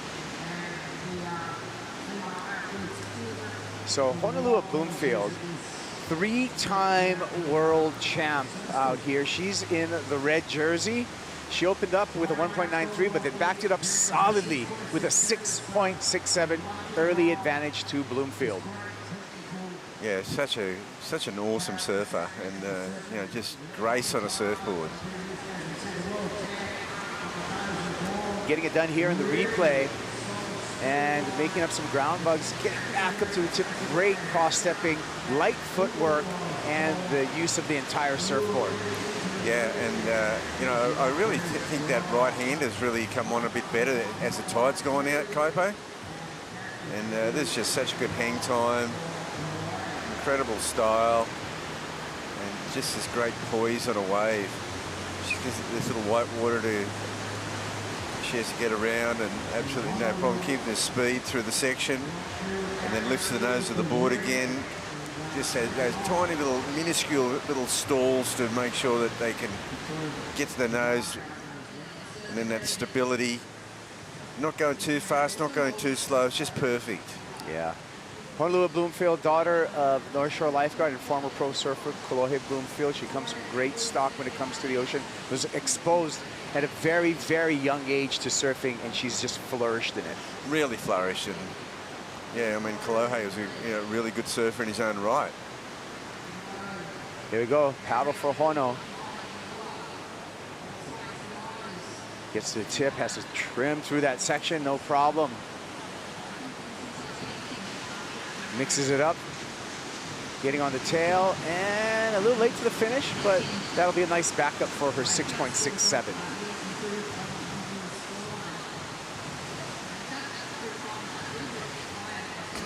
Yeah, it's definitely a hard draw when you come up against a surfer of this caliber. Yep. Certainly, we've seen some good heats already today. And the setup here as we take a look again at Honolulu Bloomfield. Yeah, she gets the speed down the line. This right-hander, it's really a fast bank. As the tide goes out, I kind of feel it's been the better of the two peaks. The left, with a little bit of water on it, we saw some of those early heats. The left was really good. Yeah. And the right was a little backwashy. It seems like the backwash is backed off with that lower tide as well. But here goes Honolulu on the left. She's looked left, looked right, and went, no. Well, not huge scores, but you know, pretty decent start. Yeah, the 5.33 she just got on her last wave, a back up to the 6.67. She does have quite a lead, and she's going to continue to surf under priority. This time going left, and heels on the nose with that one. Victoria behind her, taking a look at this one. Victoria in the blue jersey with priority. Decision time, looking both ways. And she's going to choose to go left on her forehand. Trimming the middle of the board, getting a cutback there, the cross step on the cutback. Now a little 5-tap on the inside, gets back up to the nose and gets the trim line going through the inside section before going complete on her ride. I think that's going to be her best number. Yeah, that'll be her best number. That was a pretty good ride, and you could tell it was she took off, and it was a little bit of body to that wave, and she had to kind of control it, but she did it well. Here she is on the replay. I like the get-up.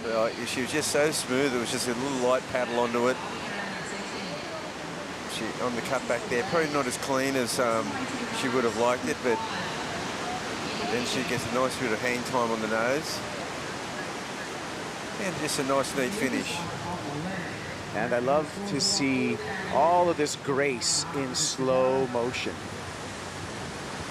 Kind of felt she just went a little bit over the back of the wave to what she would have wanted to there. Probably just hinder her scoring a little bit, but then she gets to walk the board really nicely, waits for again for that stability, puts 5 over, backs it up, then here's another little quick section, and she moves and gets a bit of hang time on the nose. Gets those tight toes over, gets it, brings both the feet up.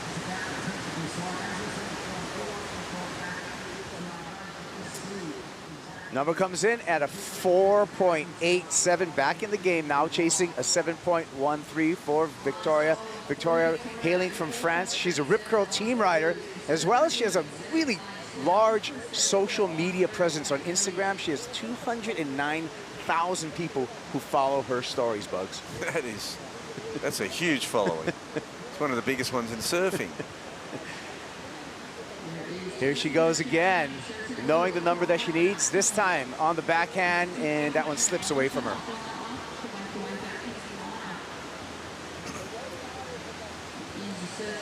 Well, it wouldn't surprise me if we had a few more people tuning into this particular heat in the water. The 3-time world champion, and maybe the biggest Instagram following in women's surfing. A lot of people there. Hey, if you're in Manly, check out We Are One Ocean Coalition, partnering with Wave Changer and supported by the Beaches Council. They're doing an event here. Check it out. It's going to be Thursday night.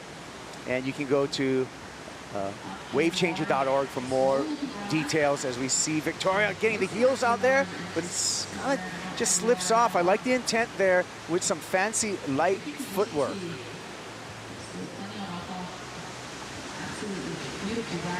And she's just sort of taking her time before she paddles back out to regain a bit of composure.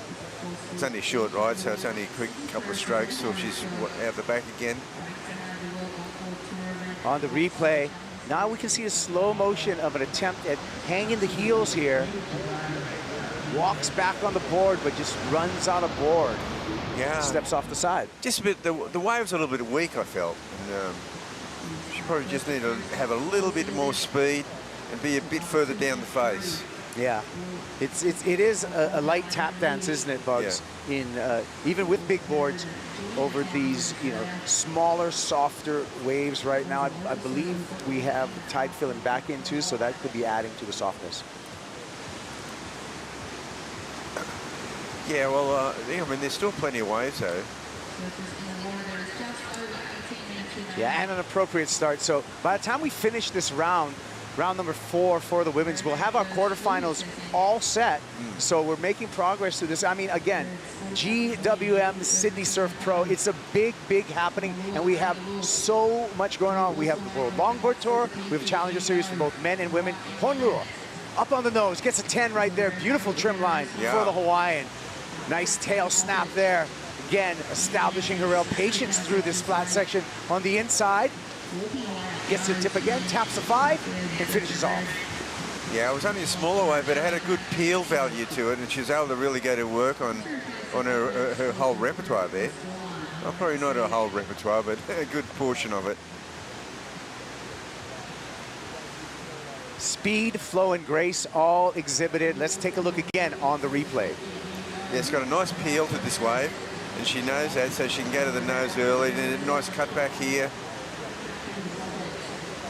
Just waiting for this wave to add a little bit more body to it, and she gets a great shore break action and a dismount. But it's his first part of the wave here, Kaipo, that the points are scored. Great hang time. Brings both feet up onto the nose of the hang 10. Now she sets up the cut back by walking back on the board. This wave needs a little bit more now before she can go to work, and she digs a heel in and she's back and forward. And now this last part, it's just a quick bit of action here, Kaipo. She gets to the nose quickly. She hasn't got much time. Very well done to negotiate that little shorey. Yeah, just taps it for the finish, and she earns a 5.67. She has increased her lead. Now Victoria Vergara looking for a 7.47 to take that lead off of Honolulu Bloomfield.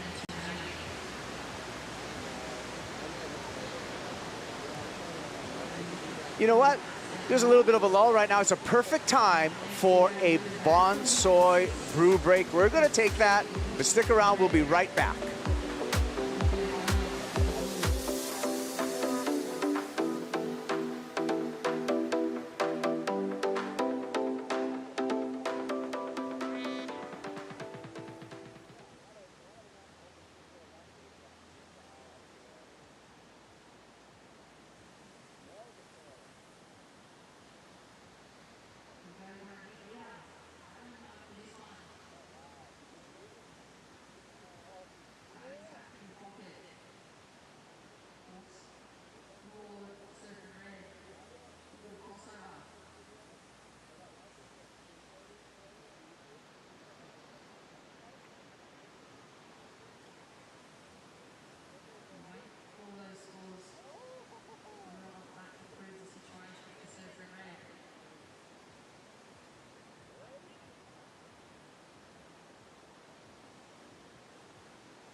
The GWM Sydney Surf Pro presented by Rip Curl is brought to you by GWM, official automotive partner of the World Surf League Australia.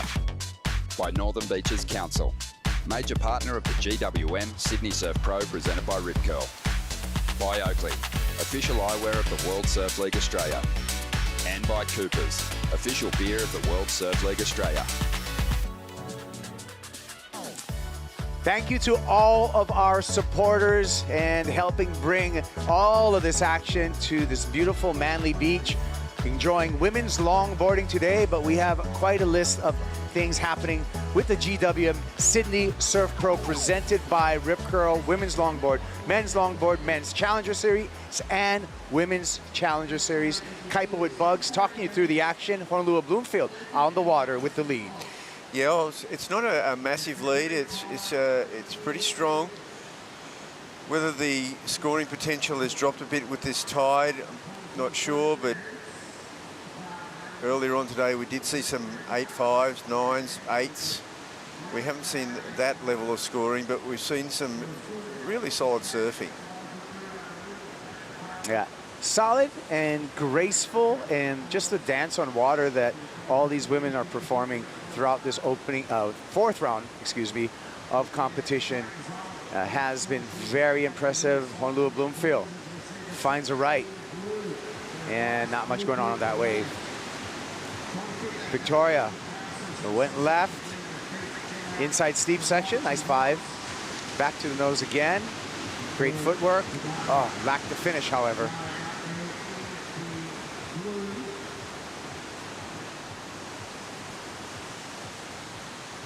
So we'll be waiting on both of those scores. I feel the situation will not change much. Once those scores are put in, we'll still see Honolulu Bloomfield in the lead over Victoria Vergara.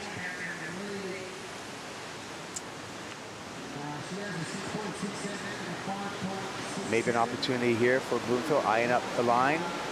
Decides not to go. Wants to hold on to priority. Perhaps she's holding on to priority until she's made sure of the situation out in the water and hears from our on-site announcers what exactly the situation is. Let's look at a replay here for Victoria. We're still waiting on this score. Yeah, this wave here is a pretty interesting one. I like her transitions. The nose work is brilliant, and she gets another quick one in. We saw earlier today some, I don't know if she'll get too docked on that last maneuver. That was a 4.43. Here she is up and riding again going left.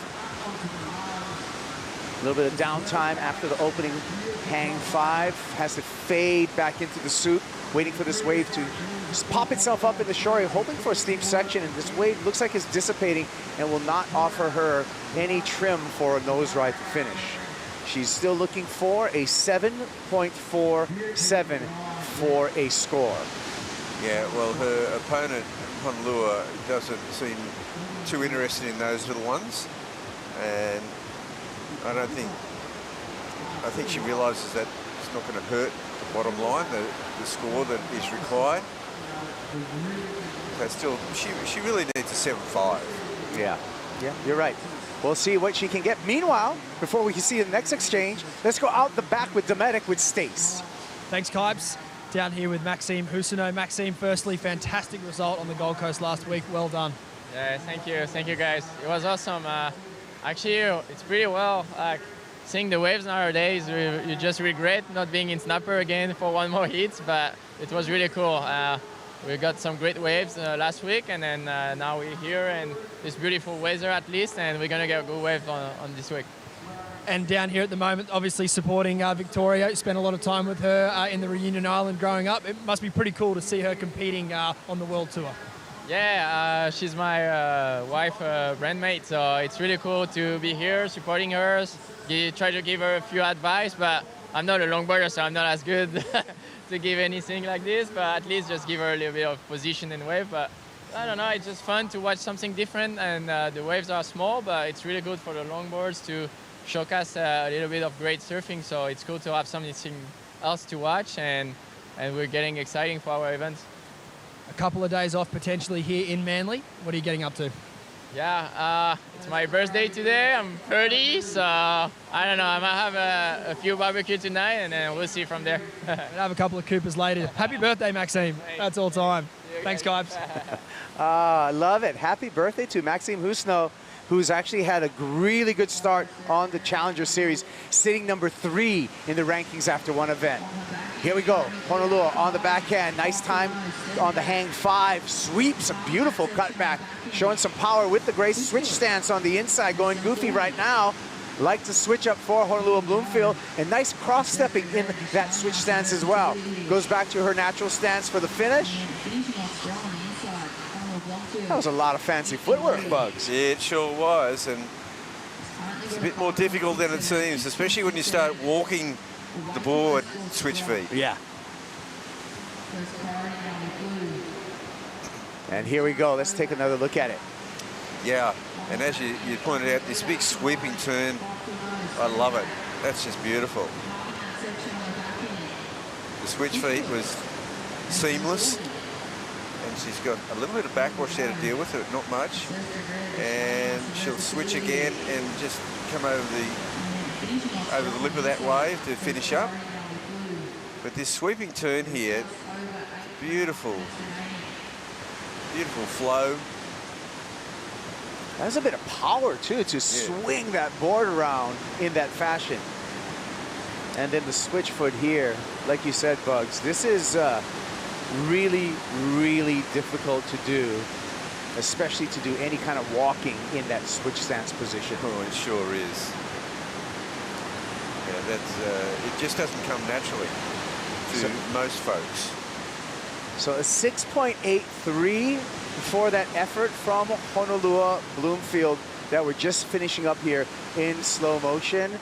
And I'm going to list off a couple of my favorite switch footers, guys that go right and left, both stances. I go to Jock Sutherland, my uncle Buffalo Keolana, and my cousin, 3-time world longboard champ, Rusty Keolana. We're talking about some great switch footers. And, Bugs, it's almost a lost art, so it's really nice to see it come back.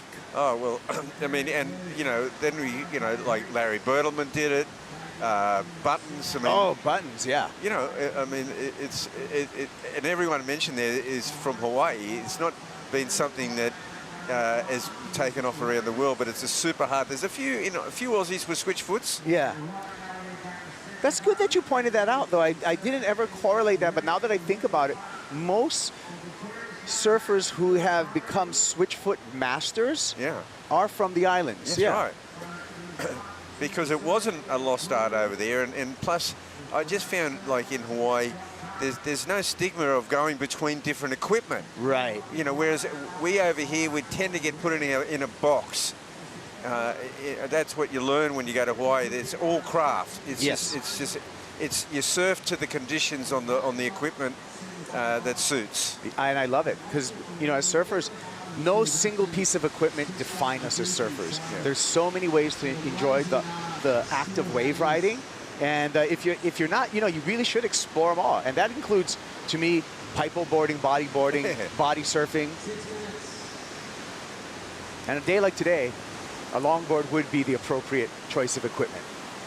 And a pink longboard here for Kira Seeley. She is coming up in the next challenge, in the next heat, versus Sophia Kulain. And it looks like she's very, very positive and calm before her heat. Yeah, it's a good way to be. And everyone's a bit different. Some people get a little bit, you know, analytical. Some people get a little bit intense, and other people just get super relaxed. You may as well just be joking and telling some funny stories and just enjoying the atmosphere. And that's very conducive to longboarding too.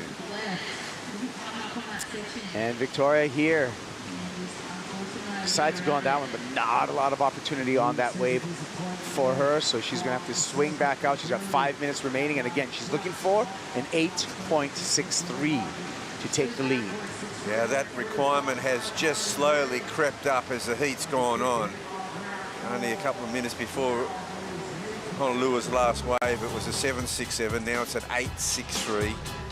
Harvey Norman recap, starting off with Honolulu Bloomfield with some beautiful footwork and nice trim line through her opening wave. Yeah, a contrast between her forehand and backhand wears. Now she's good to the backhand here, Bugs. This was a 6.83. Yeah, and it features that big sweeping cutback and then some switch foot action. Judges like the degree of difficulty, they like the variety. And of course the flow and just how masterful that ride was. Really, really impressive even on that soft section to end with how she was able to still get the board out in front of the whitewater to make sure that that score counted. Here you see all the scores from all the waves ridden, top two highlighted on your screen, and that's the situation in the water, just under 4 minutes. I guess it's just patient time now for Honolulu Bloomfield with both the lead and priority. Very strong position to be in. And she comes in with a fairly daunting contest record. But there's throughout this heat, there's been pleasantries between the two competitors. Lots of chatting and just a good vibe.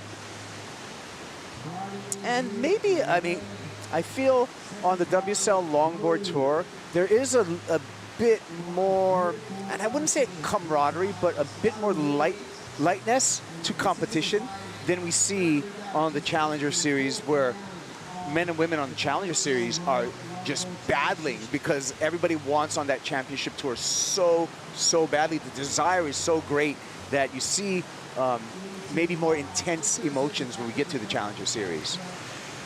I couldn't agree more. I would say there's a lot of camaraderie on the Longboard Tour. Yeah. And they really do stick together on a lot of issues as well that affect them, and they want the best for each other. Victoria, clean cross steps to the nose. Nice control through the middle of this wave. Now just patiently waiting, stoic in her approach. Nice cross step on the backhand. Gets back up, tries to tap it there, looking for a redirect. Unfortunately, that wave just pushes its way underneath her board. Yeah, she just wasn't quite positioned well. I thought she was going to do a really good rebound off that and go back on a forehand and get a quick nose ride in. But it just wasn't to be. She just wasn't quite positioned to do that. Went over the back of the wave. As we can see on the replay, casual paddling. Yeah, so she starts out on a good left-hander, and then decides to go on the backhand. This wave reforms on the shore break, and she gains speed right here. Probably trying to do a little bit too much at the same time.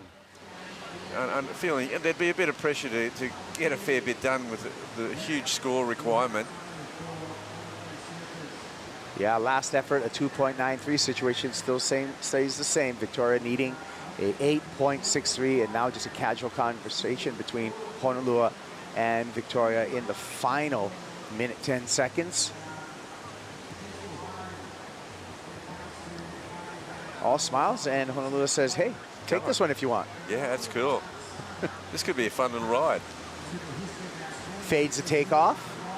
Again, some nice footwork there.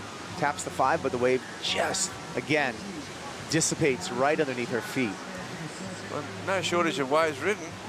That's wave number 12.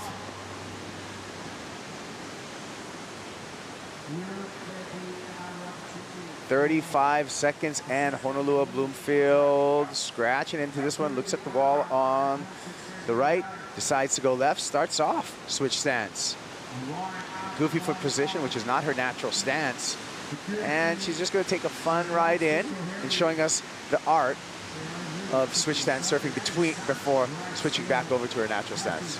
Well, with 14 seconds remaining, Honolulu just got the 21st ride of this heat. There's a busy heat, and coming out in the end will be Honolulu Bloomfield, because she will be advancing into the quarterfinals. Yeah, familiar territory. Final numbers there on your screen.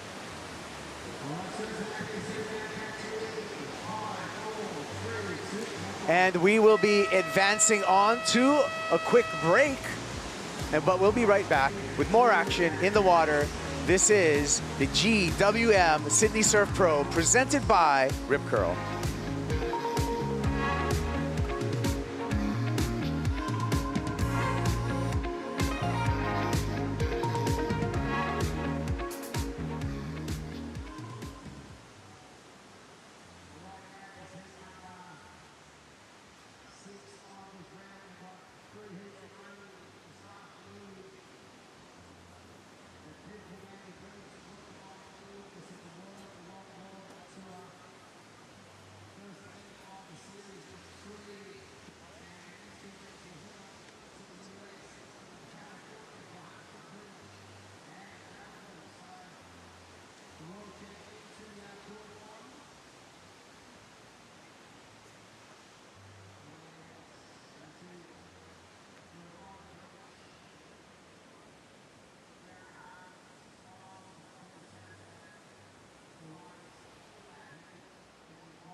So we should level up, I know that I said baby, we got this chance to make it last. We should level up, we should level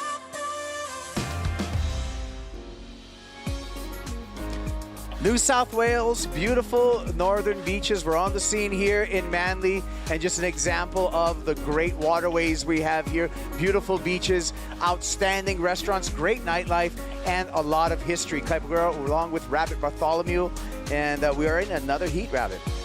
Yes, heat number 6 of this round of 8.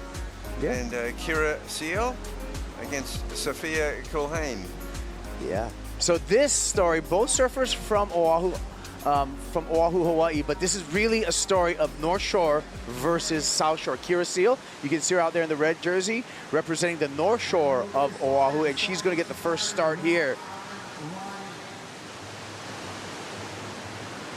Little cross step action, little hesitation, gets the 5 there, kicks out.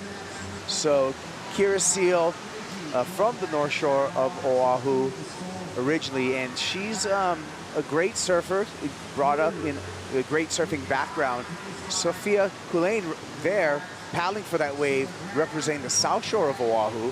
She's one of the movement, Sophia is, of the hotbed right now for a lot of traditional longboard surfing, which is Queens. And Queens is such, like, it's re-sparked kind of classic longboarding at that break, which is so great. Oh, that's so great. And I mean, talk about a history.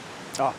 There is no longer history in surfing. Queens Waikiki named that break named because the Queen had a beach house there, and the Queen enjoyed surfing, as most people did in Hawaiian times, where surfing was really a co-ed sport, if you would.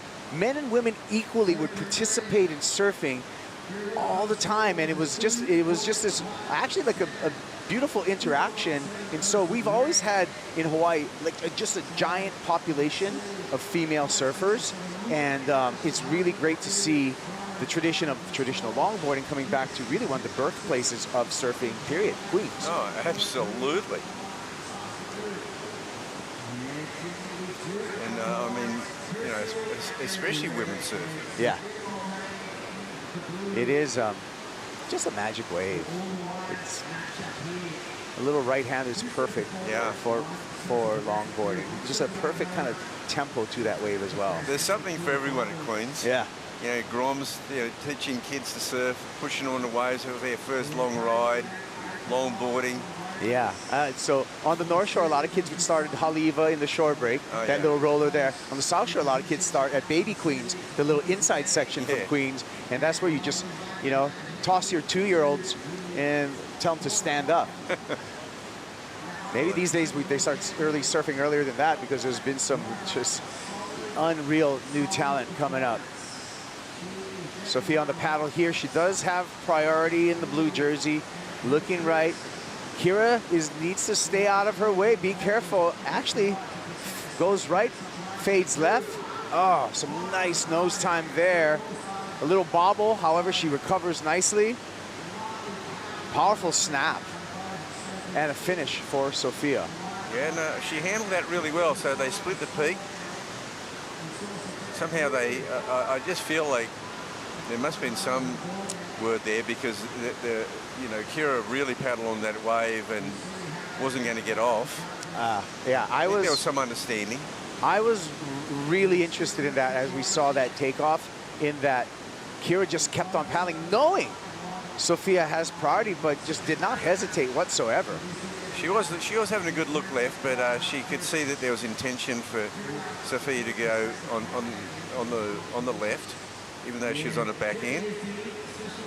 And seems like pretty similar opening rides. Yeah, but this could really work out for Kira. Finding a little bit of a longer wall, getting that tip time, just nice hang 5 there, real casual, puts a little arch into it as well. And then cross steps back quickly, just to get the rail back in the water. Here's the left by comparison. I thought that was really well done. I thought that was a really difficult maneuver. We've seen a lot of the women go over the back of the wave. It's a shorter ride for sure, and she was only able to get a few good turns in. And that nose ride, I just thought the degree of difficulty on that section was right there. So this will be an interesting tale of numbers while these two scores populate. The left for Sophia and the right for Kira. We'll see who ends up with the better of those exchanges. There was a lot of talent displayed by Sophia, but what the wave did lack on the left is maybe that longer wall than Kira got on the right. And we see a 4.33 coming in for Sophia Coleman.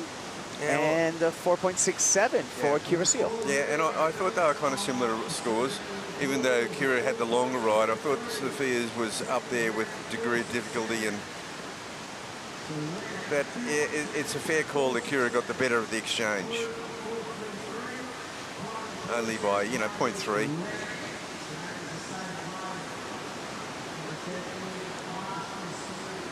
So Kira Seeley, again, a 4.67, a 2.17 early lead over Sophia, with just holding onto a 4.33. Sophia with that priority and plenty of time on the clock, just under 22 minutes. Kira Seeley on the paddle here, surfing under the priority. Looking left, and she is going to gauge on the backhand. Nice trim. And wave gets away from her just a little bit, but powers her way back down to the bottom. Impressive effort. And now getting some turns off the tail before another trip to a hang 5 on the backhand, hanging those heels. And she's going to put together a nice ride under priority. Yes. Showing backhand skills on that wave.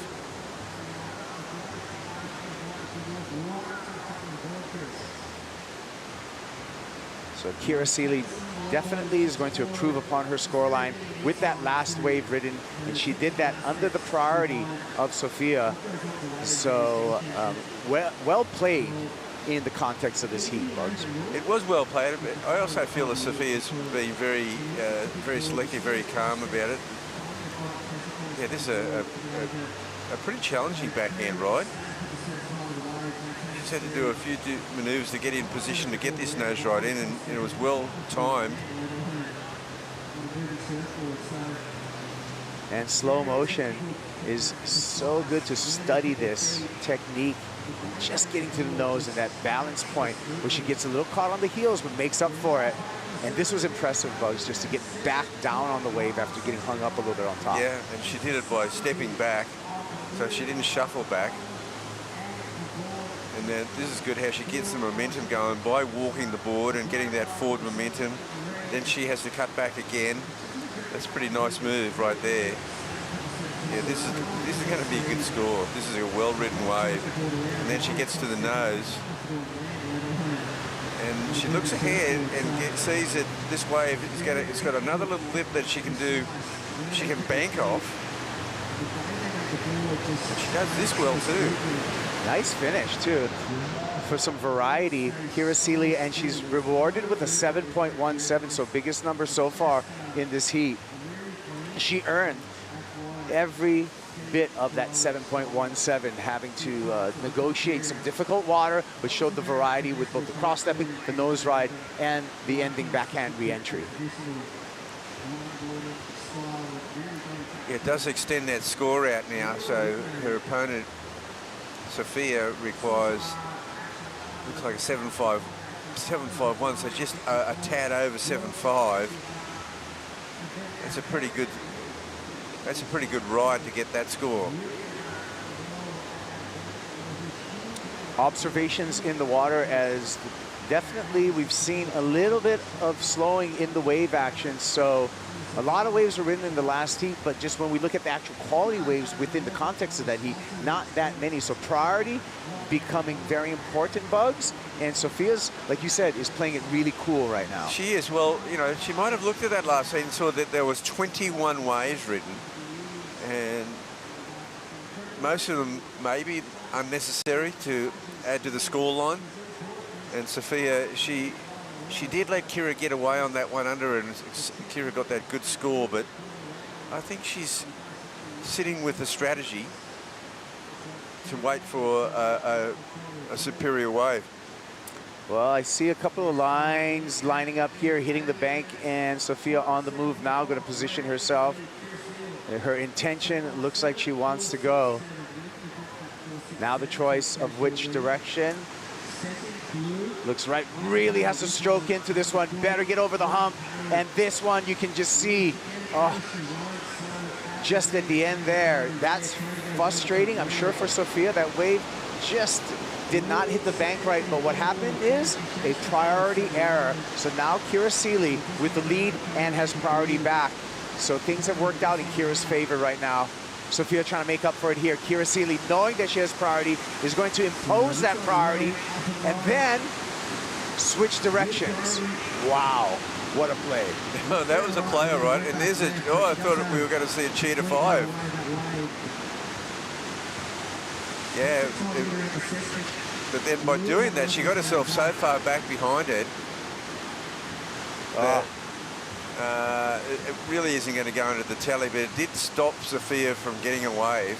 Now, Sophia, I guess with no real advantage there, that she's got back to priority and got back to waiting. I did think that there was a chance she'd miss that wave.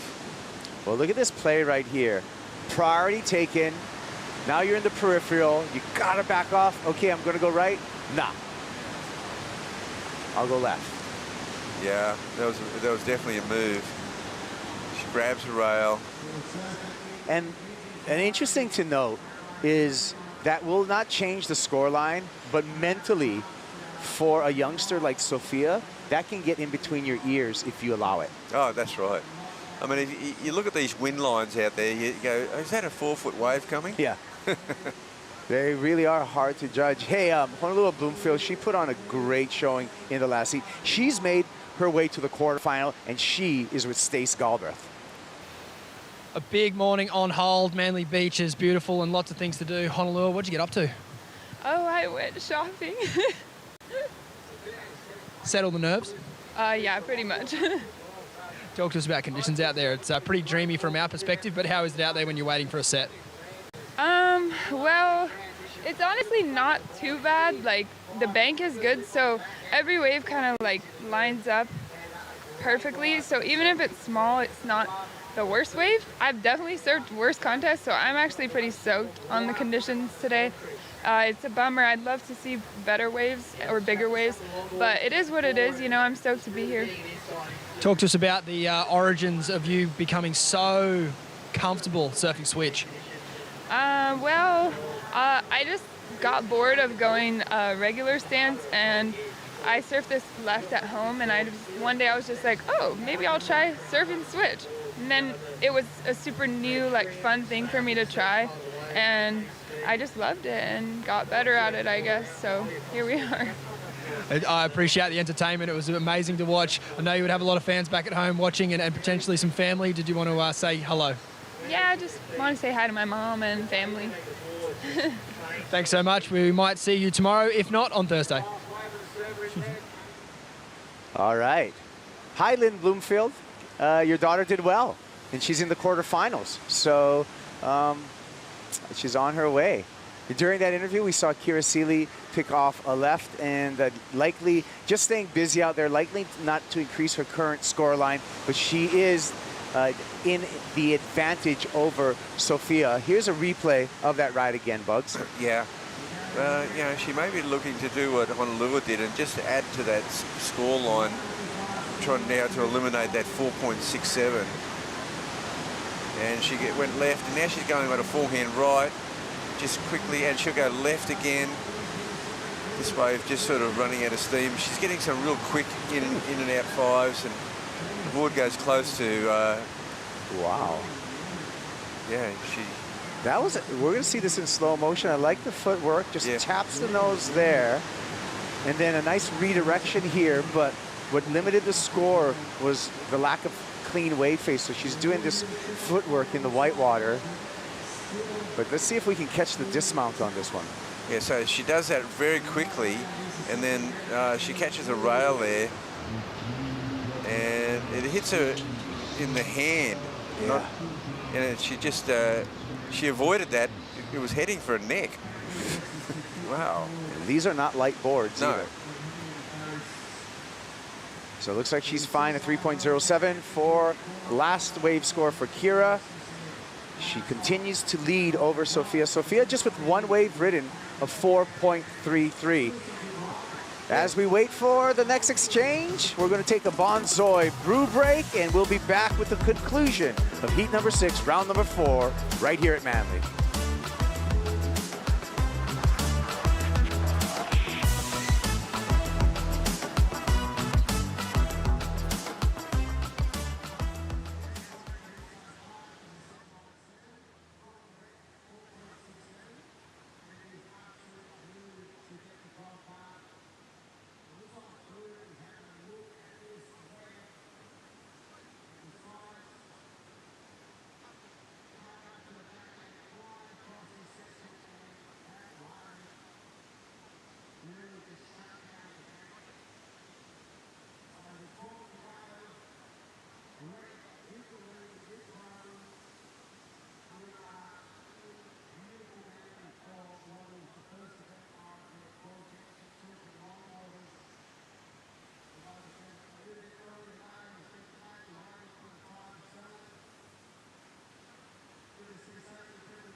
The final with Wayne Lynch and Larry Blair was actually amazing because they got so barreled.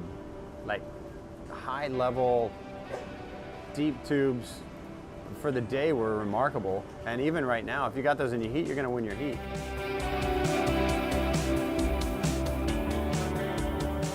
That was 44 years ago. Pretty incredible to watch. Wow, we can only hope for that. Flashback to 1978 as I sit with the 1978 world champ, Larry Blair, out here in some barreling conditions, Bugs. Yeah, that was, you know, watching that final. I was actually watching that final with Simon Anderson and a few Narrabeen guys, and we were debating because Larry got that perfect barrel, but Wayne Lynch, he had to really backdoor a really difficult section. Larry's was longer and Wayne's was a more difficult one. Yeah. You know, it was a great debate, but Larry got the chocolates. Of course, Larry Blair went on to become a pipe master as well, right, and made a lot of Australian goofy footers proud. Here is a quick ride for Sophia. And this happened actually while we were away, so we're still waiting on this score right here. Nice start for Sophia Coleman. And this could get her right back into heat, Bugs. Yeah, if she just could get something up above that, you know, probably even a 5.5 or a 6 would help her out. Here comes Kira Seeley charging through a nice nose ride. Graceful footwork. Throws it up a little bit late there and hangs the rail. It does not get the finish. No, that fin came awfully close that time and when the board flipped over. It had a really steep section.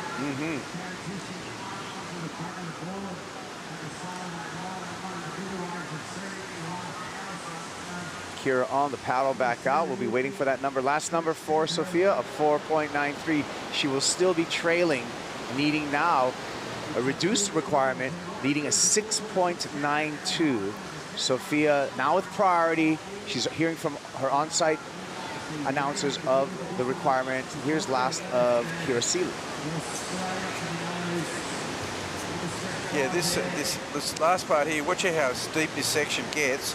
And she goes for a maneuver here, and the board flips over. And yeah, didn't like how close the fin came to her. Watch this in slow motion. Wow. Yeah. So that's twice so far in this heat that Kira's been battling with her board. Even despite that board battle, she's still in the lead. But here comes Sophia on the backhand. Steep section, nice nose ride, gets her past the white water. Oh, yeah. Powerful carve there. Needs to do a little bit of work on the inside here. She set this wave up in Kaipo.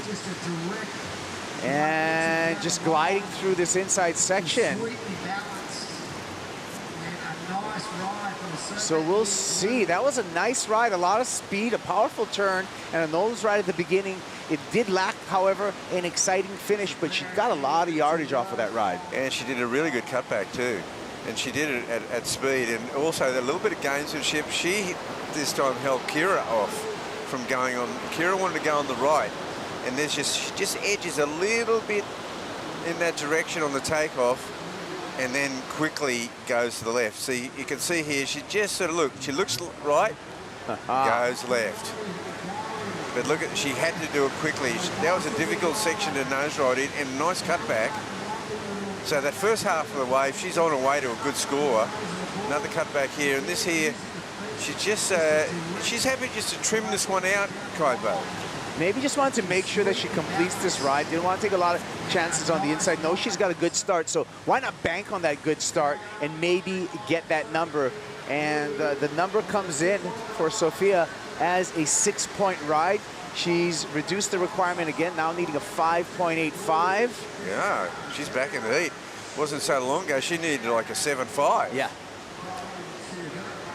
7 minutes remaining, and we're seeing maybe a shift in momentum. We'll see how Kira deals with that shift in momentum with the lead and priority with a lot of time on the clock. Hey, Stace, you got a conditions update for us?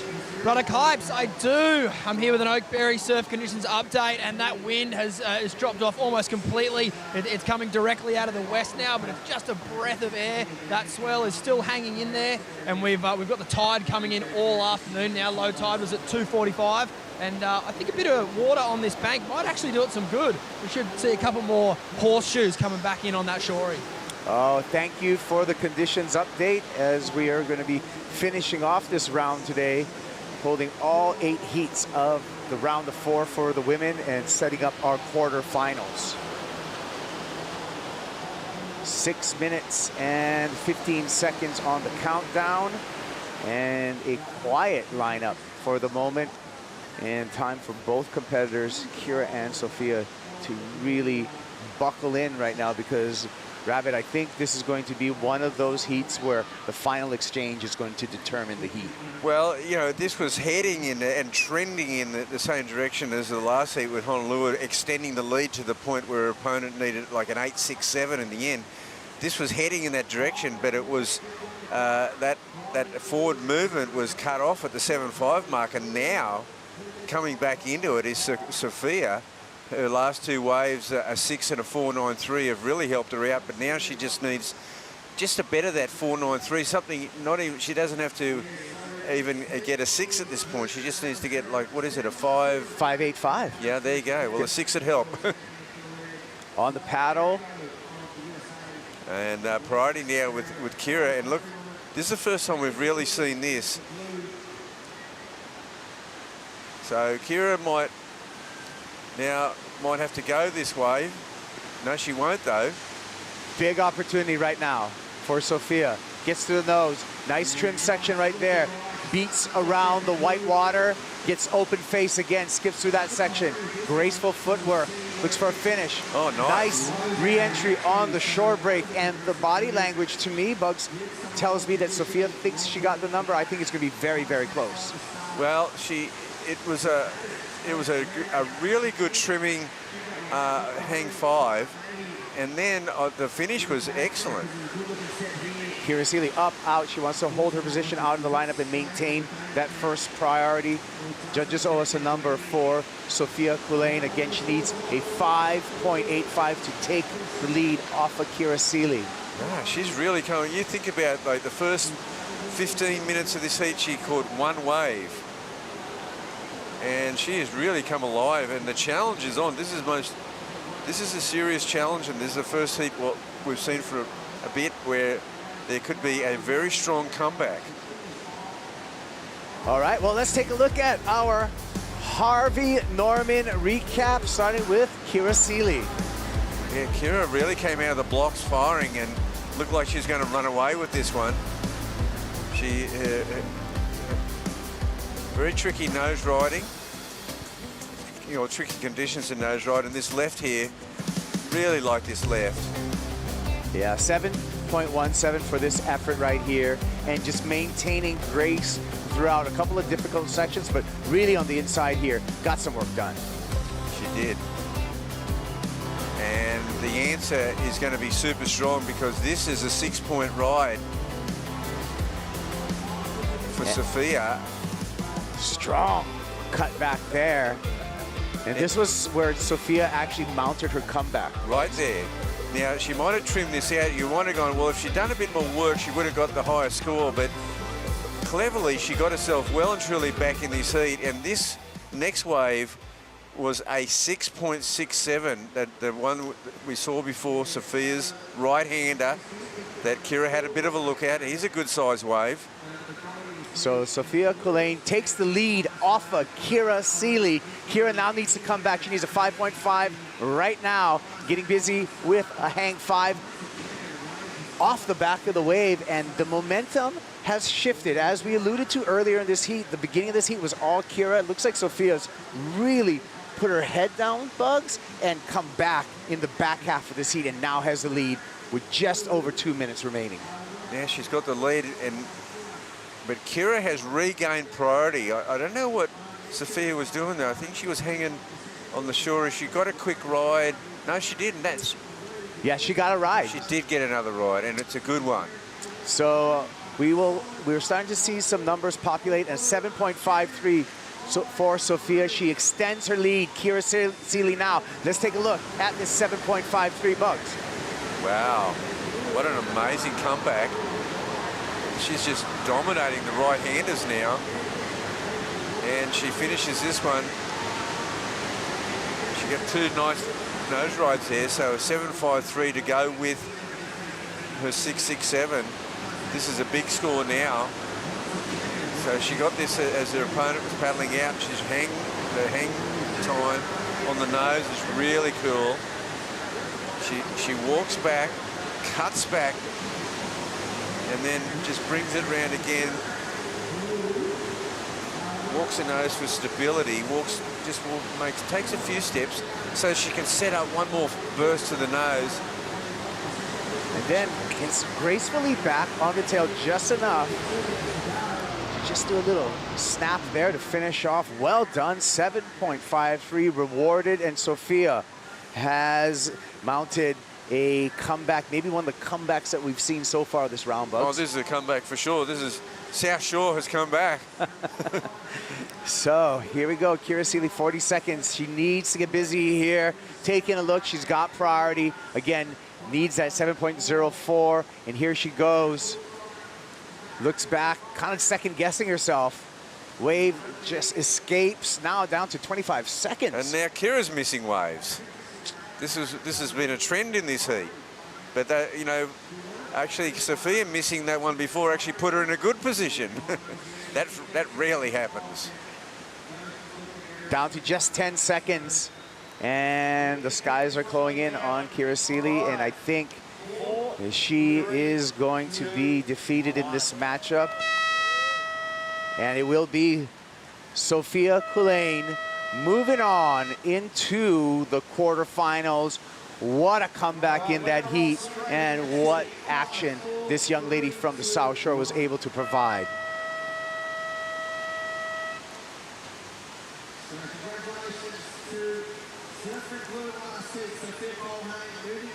Yeah, great comeback there. 14.20 heat total. Really ran away with it in the end. Kira Seeley in second. She started off great. Great battle, and we got more battles coming your way. We're going to take a quick break, but we'll be right back after this message.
In 2012, I was fortunate enough to have a win at Manly, and I still hold it like really close to me because it really lifted me for that year, and it was that lift I needed, especially coming out of injury. Just to get the win in front of that crowd, and that's the closest like big event to home, and walk in and have my friends and family around me, like nothing beats it.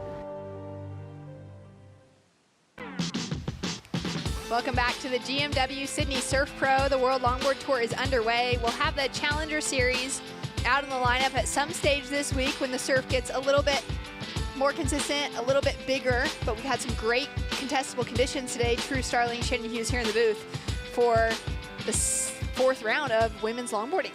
Yeah, it's been an amazing round so far. We've seen some huge numbers be dropped as well. So I think this afternoon is going to be pretty exciting. Hopefully some excellent scores be locked in also. And it was really cool to see Sally as well, you know, winning, as she mentioned, close to home at Manly here with such an amazing crowd. And I think we're going to start to see more and more people come throughout the week and throughout the finals days, especially for the longboarders as well, to come and support everyone, especially the locals here, Declan White and Tully White. I know, they've been doing amazing. Tully had an incredible performance just a couple heats ago, locking in one of the biggest scores that we've seen in competition, that 9.10.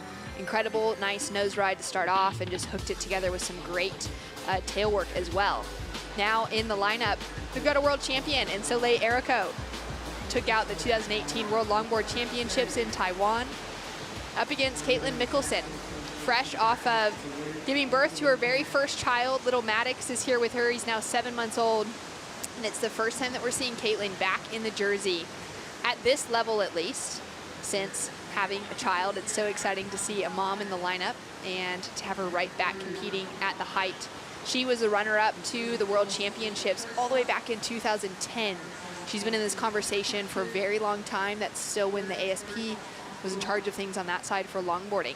She was runner-up there, and she's been in that conversation a number of times since, so it's been great to see her back into the jersey and up against one of those that's been a consistent threat now for the world titles in Soleil Erico.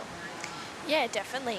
You know, it's going to be a really great heat, especially with such experienced competitors as well. They both know exactly what the judges are looking for, and they've seen the surfers throughout the day as well, what is required to get that excellent score. And I think it's really cool that Caitlin is back right after motherhood, and she's brought her baby boy along with her, which is really cool to see, and it just shows the drive and determination that she has as well, and the love for the sport. It's pretty amazing. Both of these women coming out of Southern California. Soleil's from Los Angeles, surfs Malibu on the regular. That's where she's at when her family's not spending time on the island of Kauai. They kind of split time between those two places. Couldn't be more opposite between Los Angeles and Kauai. And then for Caitlin Mickelson, coming from that Southern California area, surfing, you know, within that region around San Onofre most days. And she's going to get off to a quick start here. She's traveling with her little baby Maddox and her mom Barbara, alongside with her husband Niles, no doubt tuning in to see how she'll go now into round 4. Quick steps up to the nose, and she'll just bite that rail a little bit and go down, have a little swim. It's one of the great things about conditions like this is that most longboarders, true, would rather paddle out without a leash on, because the whole purpose of longboarding is to use the length of the board, to cross step, to walk back and forth, and you can get really tangled up with a leash. When the conditions are small like this, it's one of the best things for competition, because it allows these surfers to not have to worry about such a long swim if they lose their board out the back on a 6-foot day or something. It allows them just that freedom to surf without a leash and really be able to show that footwork. Yeah, definitely. We'll take a look at the replay here for first Caitlin. Really great footwork, but as you mentioned, unfortunately just catching a rail there as she comes down on that one. So that was an unfortunate start for Caitlin, but you know, she shows such talent there, so it'll be exciting to see. But here's Soleil up and riding. Setting up those first 2 steps, connects through for that hang 5. Nice pedal back. Now really engages that rail to wrap back into the pocket. It's exactly the type of tail surfing that we want to see within longboarding. Beautiful form coming through from Soleil. She's probably got one of the best turns within the women's field of longboarding. It's been great to see her. She's an excellent nose rider as well, but to see her improve on that side of things, being that she's got this absolute weapon of a turn on her, that when she finds the right section, she finds a critical pocket, she can really just throw a bit of spray. But while keeping a really beautiful drawn out line that we want to see on a longboard, And it's one of those maneuvers that really helped her walk away with a win and a world championship as we take a look at this first wave. Yeah, definitely. Soleil, she just goes straight up there, and really quick footwork there for Soleil. She goes for a quick 5, and she'll just stay really tight on her feet, bring this one all the way through, and Soleil, a really nice start. You can see her there just pacing this wave, just seeing what it kind of has to offer, maybe dusting off the cobwebs and getting rid of those first wave jitters, and then hopefully both surfers can start to lock in some really good rides throughout the rest of the heat. Scores in for first of Soleil, it's just a 3.83. She does get the upper hand on Caitlin Mickelson though with that 1.17 for that quick nose ride to fall. And now they're just positioning themselves back at the top of the lineup. We're past that low tide now. It's been pushing for about an hour. And we've got some great sets that have been rolling through. We're gonna track now with Caitlin Mickelson as the women split the peak. Gets that quick hang 5. Now just goes in for a turn, redirects here through the inside section. She's doing really well to just weave her way through. She's not gonna find the nose once again. Gets that little combination connected together. Curious to see what Soleil got up to, chasing off the left. A few of those waves with a really good scoring potential, and as Declan Whiten was saying as he was sitting in the booth with us today, one of the locals here at Manly, was that those rights tended to have the better scoring potential today, just offering a little bit more of a critical section. But let's see what Soleil got up to on the left. Yeah, Soleil up and riding on her back end here. She's just waiting for this one to kind of stand up. Quick footwork there for Soleil, and she'll just continue through with this one. She redirects back, just trying to track down the line here. And Soleil goes up for a quick finishing turn there, so that was a nice ride for Soleil. And here's a replay for last of Caitlin as well. She's going to continue through here. This one has a little bit more shape, so she's able to work a little bit more with the face of this wave on this one. Goes for a nice turn there, and taking this one right the way through for Caitlin. Unfortunately unable to get a little bit of a tap on that end section like Soleil did, but early stages of the heat so far, Shannon. Yeah, still so much time on the clock, just over 20 minutes. Judges now taking their time with that last exchange. Definitely being the better of it. You could see with Soleil's wave that it just tapered off a little bit more than that sort of wall that was on offer for Caitlin's wave. Yeah. And that's what's been happening with a lot of the lefts, but there's still a lot of great scoring potential. It's just going to be up to those surfers now to make sure that they stay really engaged with that pocket rather than getting to the nose, sometimes out of excitement, seeing a section open up, especially on a wave maybe that you're not so familiar with, or a bank that you're not as familiar with for longboarding, to get up to the nose and then suddenly discover that that wave's actually going to taper off on the shoulder rather than build and grow with the wall down the line. Yeah, definitely, and especially on days like today, it's quite hard to find a wave that is going to taper off and offer a more critical section, especially at the start of the wave, which is definitely what you're wanting to get. If you can start with a bang and finish with a bang, then that's what's going to get you a really good score. So both surfers definitely trying to find that connection, which Caitlin did on that last one. And here she goes, having another paddle here. Yeah, under priority, Soleil sitting there with priority next to her name. Caitlin with an opportunity now. You can see that little bit of a wobble still in the water. Doing really well to keep that smooth line throughout, but it just doesn't offer her any scoring potential, so she'll kick out. Scores are now coming through for that last exchange, and Caitlin Mickelson gets the better of it. It's a 5.17 for Caitlin. Soleil's score is still coming through. And there it is, a 4.17 for Soleil. So at the moment, Soleil is up into the lead, but Caitlin's put herself in a great position at the moment, true with that highest wave score. Yeah, definitely. It's always nice to hear that you've got the best wave of the heat so far. So Caitlin would be taking through some confidence with that one.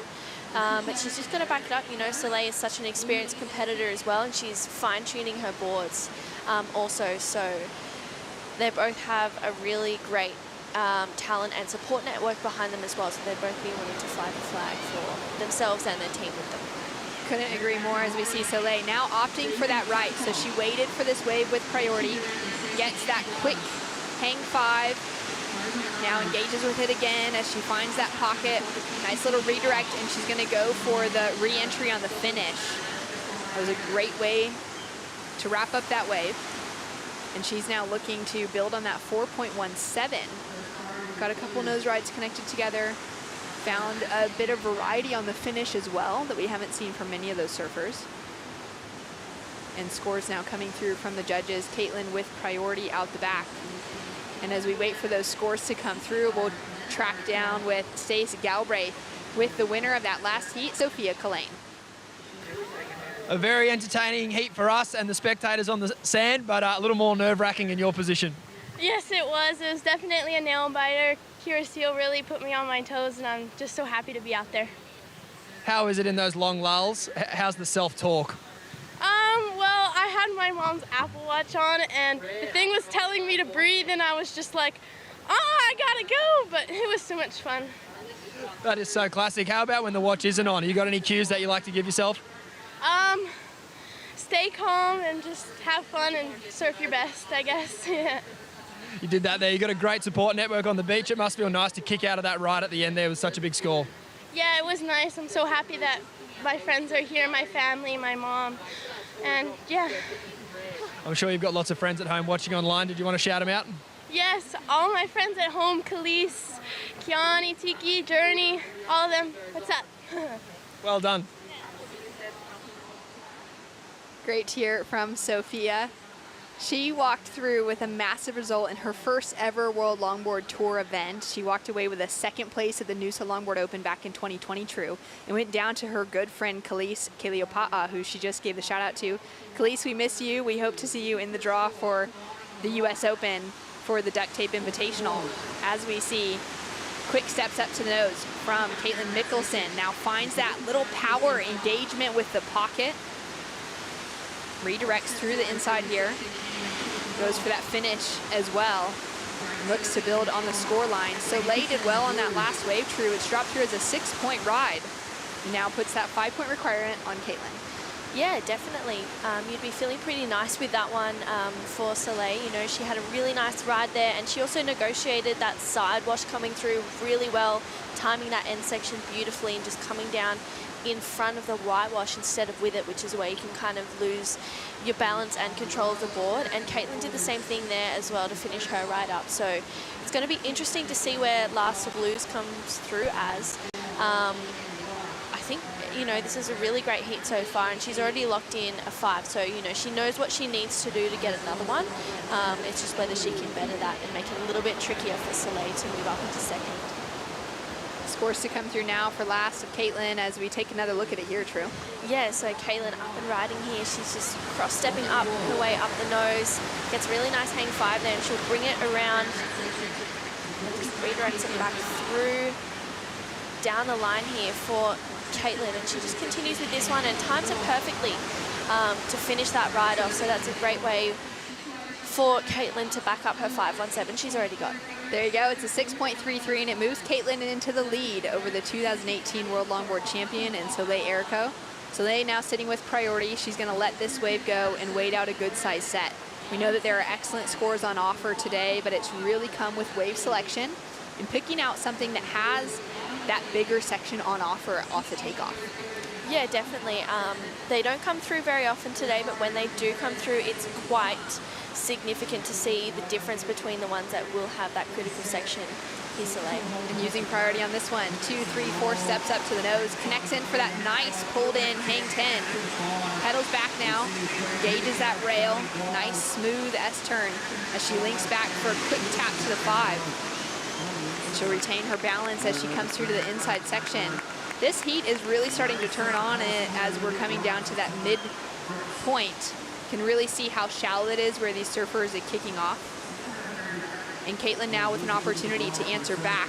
I love how consistent it is at the moment, and Caitlin with a decent sized set.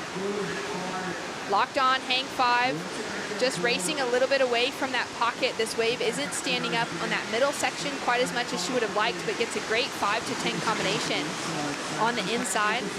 Doesn't quite ride out of that smooth to find that trim line. But she did get some good work together, and more importantly, maybe True, she's going to be out of the back with priority. Yeah, definitely. You'd be feeling pretty nice with that one. You know, both surfers locking in a score.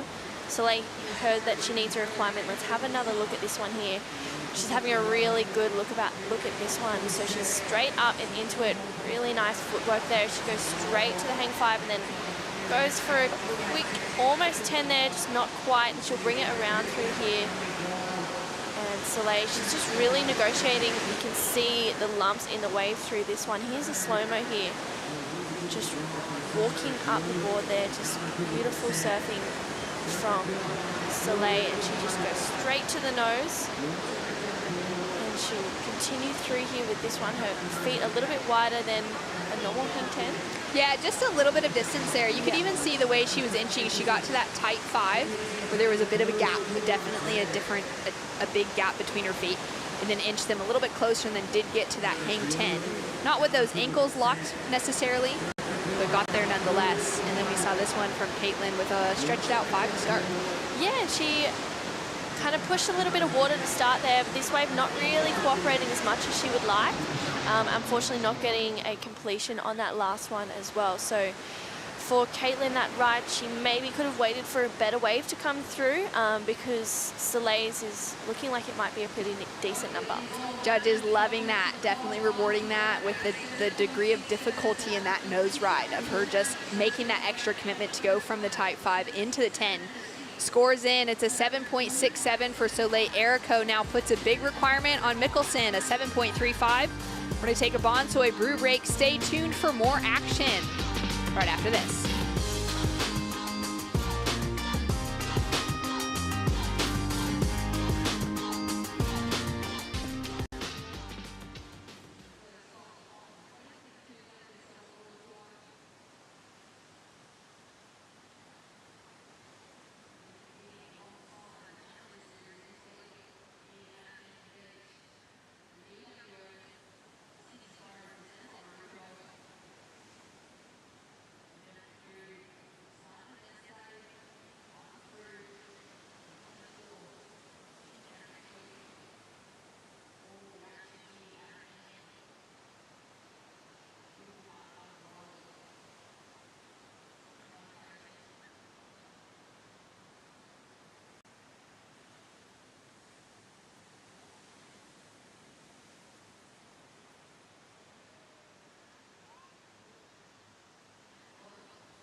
The GWM Sydney Surf Pro presented by Rip Curl is brought to you by Rip Curl, the ultimate surfing company, by Bond University, official higher education partner of the World Surf League Australia. But is it Bonsoy, the official golden halo of health? And by Bailey Ladders, official ladder partner of the GWM Sydney Surf Pro presented by Rip Curl. Welcome back to the GWM Sydney Surf Pro. The Women's World Longboard Tour is in the lineup. It's been a great day with some really fun conditions on offer. It was a bit questionable this morning, True, when we showed up because with that high tide around 9 a.m., there just weren't any breaking waves unless it was literally that little shore break rolling into the sand. Tours and competitions deciding to just take a few calls throughout the day, see how it started to shape up through low tide, and it's really turned on this afternoon. Yeah, definitely. Here's a replay. Looks like Caitlin got a wave during the break there. She goes up for a quick 10 and back through the board here. Really nice footwork. And she puts it up for a finish. And there she goes. She gets it to complete that one. So that's a better looking ride there for Caitlin. Looks like it's still locking in. She needs a pretty decent number to move up into the lead. She was chasing something just over that 7-point range, and it falls just shy at a 6.73, but it does decrease that requirement. A 6.95 is now what Caitlin will need, and it's really just turning up to be a great battle this afternoon. 9 minutes on the clock. Caitlin takes just a moment there to wet her hair, to think about things, and to maybe consider what wave she'll pick. Sitting under priority. Should she wait? Should she let Soleil take her pick of the lineup and try and gain that priority back again? Yeah, definitely. It's really tricky in these positions, especially when you're sitting in second and needing a score. You know, lots of people have these cues. We saw Sophia in the last heat. She said that her mum was texting her, breathe, just breathe. And then, you know, if she doesn't have the Apple Watch on, she's going, okay, stay calm, just be present in the moment. So those cues are really important, especially when you're needing a score as well as in the lead, to stay calm and present in what's happening. Now with priority, Soleil with an opportunity, locks into the nose ride. Pedals forward once again. She's really staying right in that sort of closeout section of the wave, right in the pocket. Does really well to negotiate that. Hits the backwash. You can hear the cheers coming through from her family. I know her dad is here supporting. She's got a great team behind her as well. And she's been working on some board models. She's got the Soleil under her feet. It's been exciting to see a lot of these surfers in the longboard world either becoming shapers themselves as they get a bit older and start to pour that back in. We've got Ben Skinner, Skin Dog on the men's side, as well as Kai Salas that have been putting a lot of time and work into their boards. And Soleil now starting to put her own design out there. With 7.5 minutes on the clock, we've got a score to come through for current heat leader Soleil Erico. Before we get that, we're gonna go in and find out where on earth Kaipo Guerrero is. I'm back again with my handy Bailey's ladder. It's so important to be a great structure here. It's sturdy and it helps me climb my way to the top, just like every single one of our longboarders want to climb their way into the final, and we're on our way. We certainly are on our way. For these women locking through to the round, locking past round 4, the top surfer going through already gets themselves into that quarterfinal conversation, True, which is huge when it comes to that world title scenario at the end of the year, really wanting to secure, because there's only 20 surfers, really wanting to secure themselves those quarterfinal at least finishes to be talking world titles at the end of the year. Yeah, definitely. It's important to make a good start, or even potentially a great start, especially in that first event, because it gives you that confidence and momentum throughout the rest of the season. You know, there is 3 events. This is the first one. There's 2 5,000s. The next one will be in Huntington Beach, and then Malibu will be the final stop of the season, being a 10,000. So lots of points on offer, which is amazing as well. So yeah, there's heaps to go on, and there's plenty of points up for grabs also. So many points up for grabs. Soleil Erico had a really good run towards a second world title last year, trying to lock herself into that conversation. In 2021, there was a couple of events that ran through to crown the world longboard champion at Malibu. Before the Malibu event, there was the Cuervo Surf Ranch Classic. Soleil walked away with a 2nd place finish there.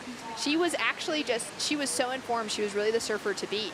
And it was in those final rounds that her performances then pushed Honolulu Bloomfield to surf absolutely out of her skin. Hono took off on this one wave that's no doubt you would have seen, True. It kind of went around the world at the surf ranch and took off regular stance, got to the nose ride, and then switched stance. Rode that wave all the way through, got a barrel on the inside, got multiple nose rides. It was one of the most incredible performances, throwing in that regular footed stance as well as the switch stance, and just the amount of control that she displayed within that variety of footwork was phenomenal, that she walked away with a 10-point ride and won the event off of that single wave. Wow, that's huge. It definitely lights a fire in you when you see your fellow competitors doing well, especially people that you either travel with or you know really well. You go, oh, well, if they can do that, then so can I. So it kind of gives you this feeling of there's no limitations to your performance. Absolutely. As we see, Soleil just can't find that trim line through. She'll fall out of the back of that wave. But Honolulu really credited Soleil with the fact that she'd pushed her to have to surf out of her skin. Yeah. Because Soleil had been surfing so well within that. So then Soleil then lost out early on at Malibu and lost out on that world title conversation. But taking a look at the Harvey Norman recap right now, she's looking strong to place herself into the quarterfinals.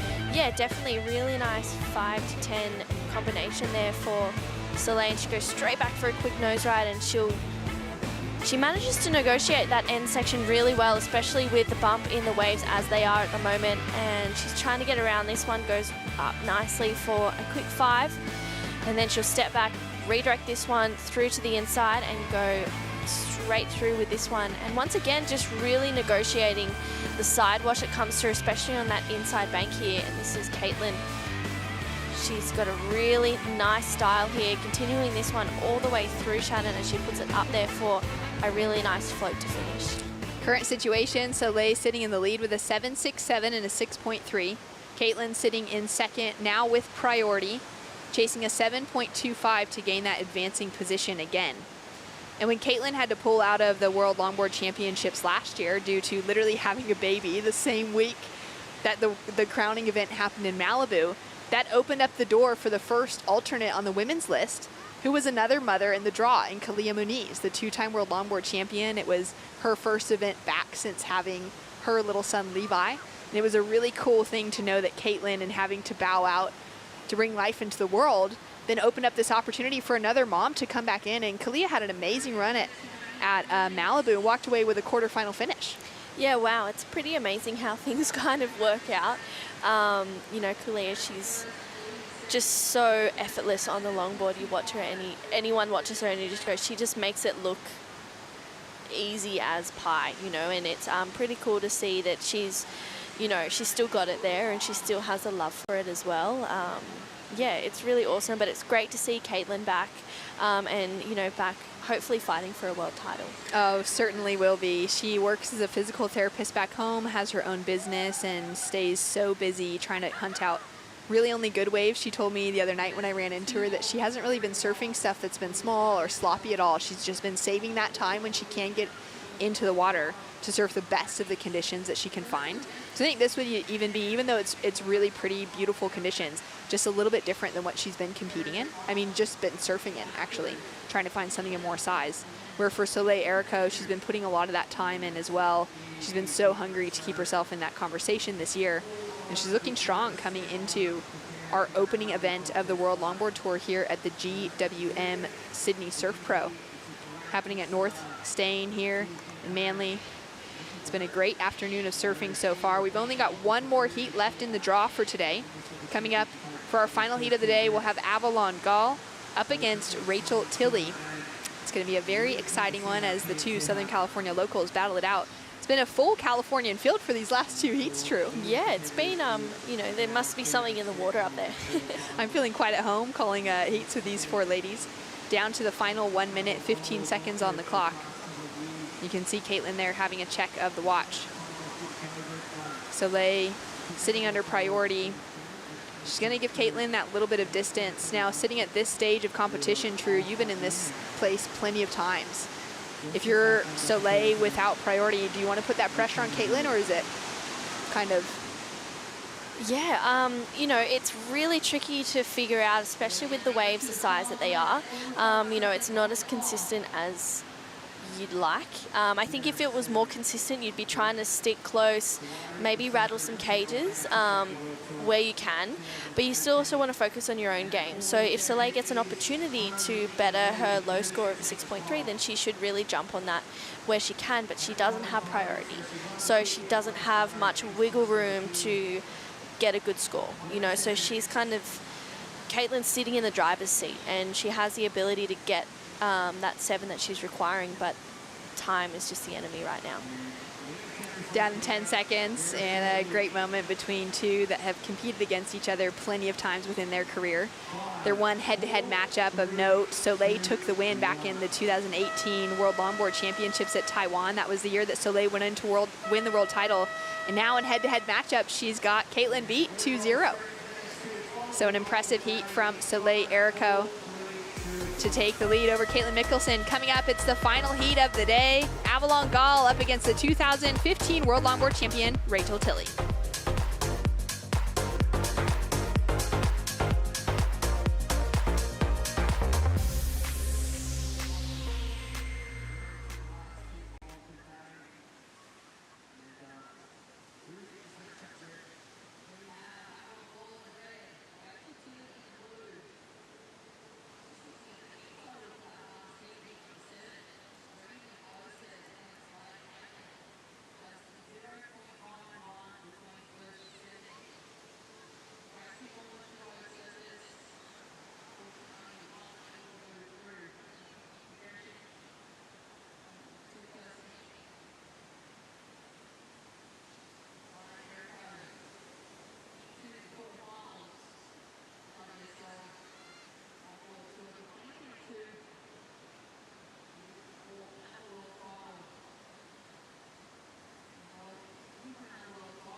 Welcome back to a beautiful afternoon here at Manly Beach. I am well and truly out the back with Dometic, and I found our very own Owen Wright. Owen, how are you?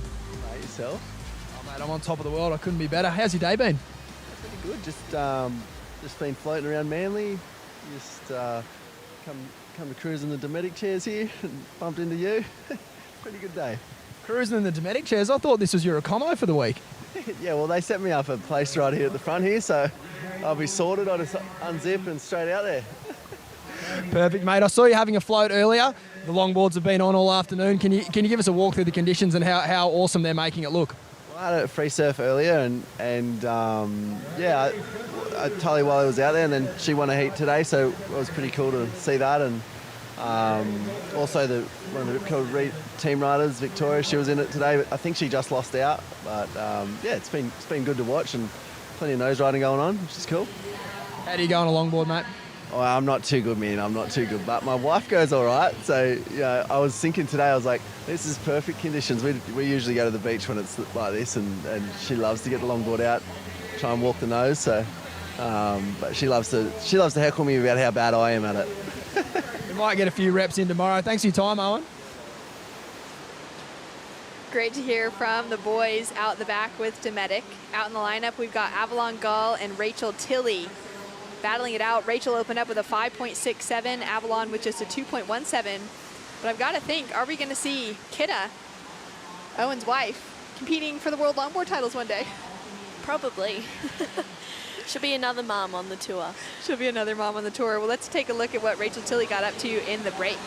Yeah, Rachel, really nice hang 5 there to a quick 10, and she'll float down with this one, just trying to get around this one, which she will. Really nice turn there, and she'll continue through with this one, and she'll just walk up a little bit more and step back. So you can see the smile there for Rachel. And here's Avalon straight up and into this one. Just a small looking ride for Avalon, just waiting for this one to stand up here, and she goes straight to the nose, but just a quick tap there, and again for another one. So not too much of consequence there for Avalon, but here she is up and riding. Finding that nose once again, now properly locked in on the 5. Beautiful pedal back off the nose. Using that middle third of the board really well. And that'll come through definitely as the better score of her 2 waves. That first score, great control displayed, great reading of the wave, but because she wasn't able to get those locked in nose rides, the judges will really penalize that. Within the longboard criteria, we really want to see that dedication to the degree of difficulty and to risk involved in nose riding. And a lot of that really means like actually getting those dedicated locked in moments where they're not just tapping the nose, but they're getting it all held together. And that's what she found a piece of on this one. Yeah, definitely. Here she is up and riding again here, just waiting for this one to stand up. She'll continue, just a quick tap. And again, yeah, this was a replay of her first wave, and she'll kick straight back out of that one. So, I mean, a really nice start, you know, just, again, getting rid of the first wave jitters, kind of finding your feet in where you're sitting in the heat. But looks like she's locked in a nice score for a second wave. That next wave the judges absolutely loved. It's a 7.5 for Avalon. Sets her up in the lead over Rachel Tilley, who just had a strong paddle. Will she be able to get into it? There we go. She has an opportunity. She won her world title surfing on her backhand. She feels so comfortable going left as a regular footer, locked in. Really long, drawn out hang 5. Nice little rebound off the foam to finish with. And a good answer back to Avalon Gull, chasing that 4.01. And this is going to be a really good heat. It's only been 5 minutes. We've got some great scores locking in. Yeah, definitely. It seems like the ladies from similar hometowns have a little bit of rivalry here between Rachel Tilley and Avalon Gull. You know, they don't want to lose out to each other. So really nice answer back there from Rachel.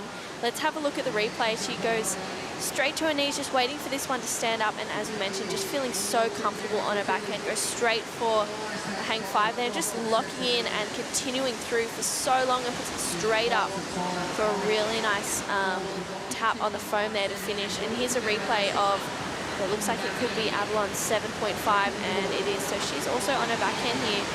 Goes for a 5 to a 10 and back, and stepping through on this one for Avalon and continuing through, just locking in quickly for that connection and wow, really nice ride there for Avalon. We'll have to see what comes through for last of Rachel Tilley. This is a huge battle unfolding. Rachel now locked in a 6.03 for her last wave, so it does jump her into the lead.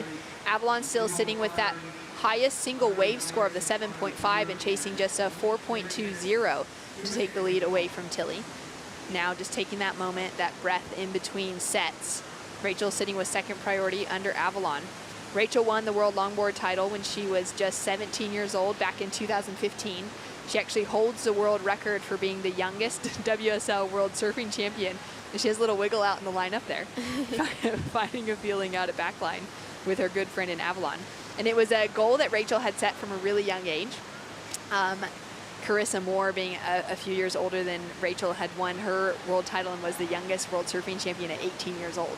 So Rachel knew that coming into her 17th year, it was her second or third year on the World Longboard Tour, that she needed to walk away with a win that year in order to achieve a goal that she'd had written on her wall since childhood. And she walked away with this phenomenal win at Ryu Bay in China on this left, and just a really exceptional finish. She beat out a longtime tour veteran and Crystal Walsh in the final, and Crystal was just one of those surfers that you kind of would have expected to have the upper hand. She was that surfer with a lot more experience. She'd been on the World Tour for a number of years and had been really close in that world title conversation before. But it was the Grom and Rachel Tilley that walked away with the win. Yeah, wow, that's really exciting to hear that. And, you know, feeling comfortable on your backhand and being, you know, on a left there in China. I've actually been to that place before. Have you? Yeah, there was a QS 5000 there in 2020. 2020, yeah.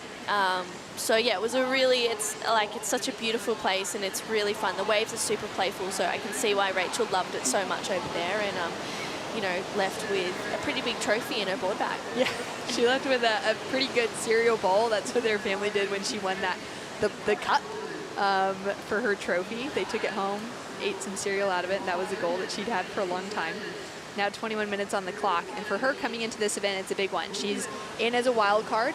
Rachel wasn't able to compete on the World Longboard Tour last year for 2021 because she was living on the Gold Coast of Australia, and due to travel restrictions, she just wasn't able to take the time away from work to keep her spot on tour last year. So thankfully the WSL has given her that call up. She also is someone with a very strong career of results since winning her world title.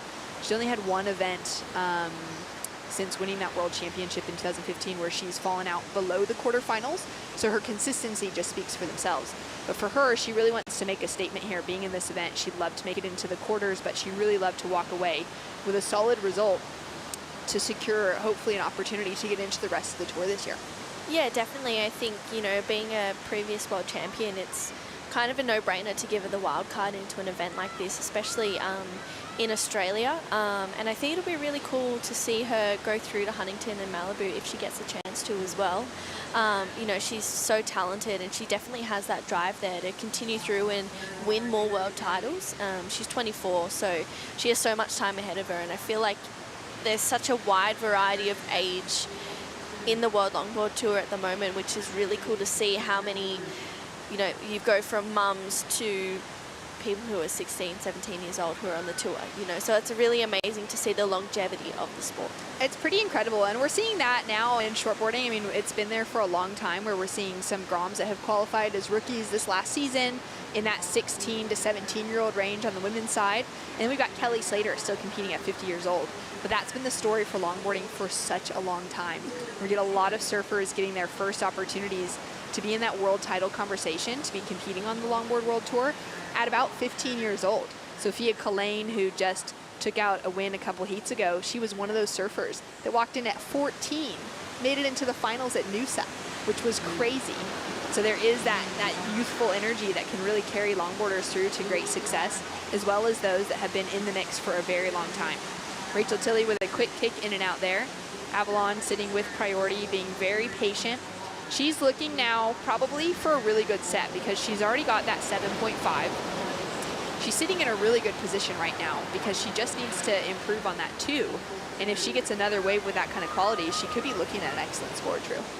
Yeah, definitely, which is a danger for someone like Rachel Tilley as well. You know, she's Avalon's already locked in that 7.5, but here we go, Rachel up and riding. Rachel with another opportunity, making use of that freedom under priority. taking off on a few more waves. Great engagement of the rail. Sets the line. She'll fall out of the bottom of that one. Got to the nose early on though.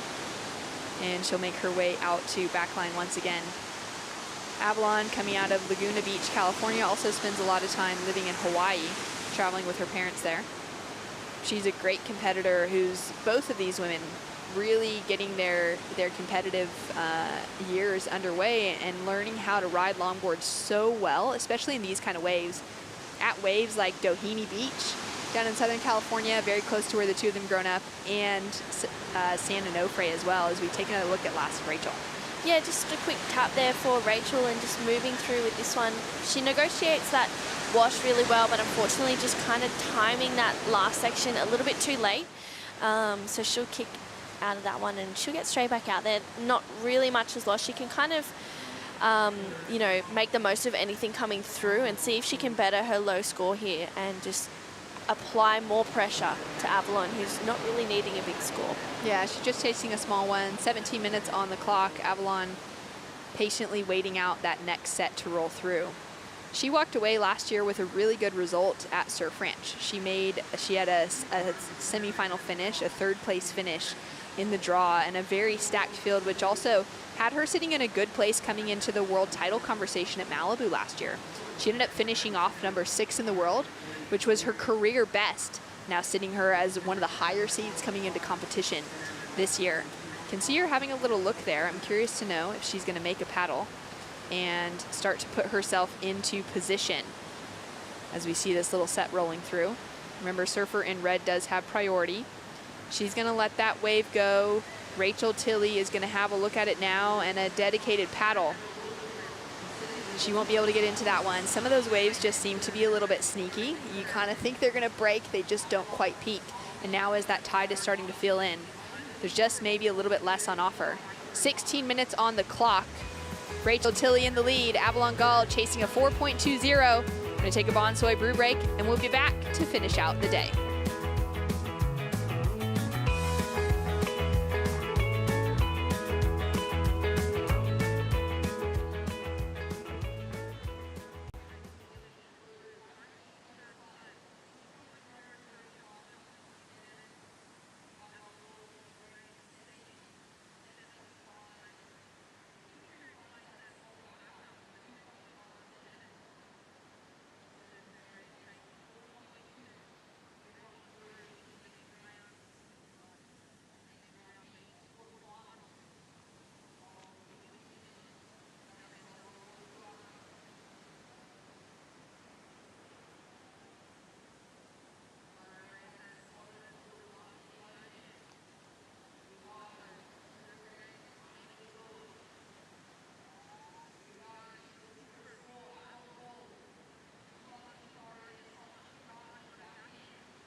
We are here at North Stain in Manly Beach for the GWM Sydney Surf Pro. The World Longboard Tour is underway.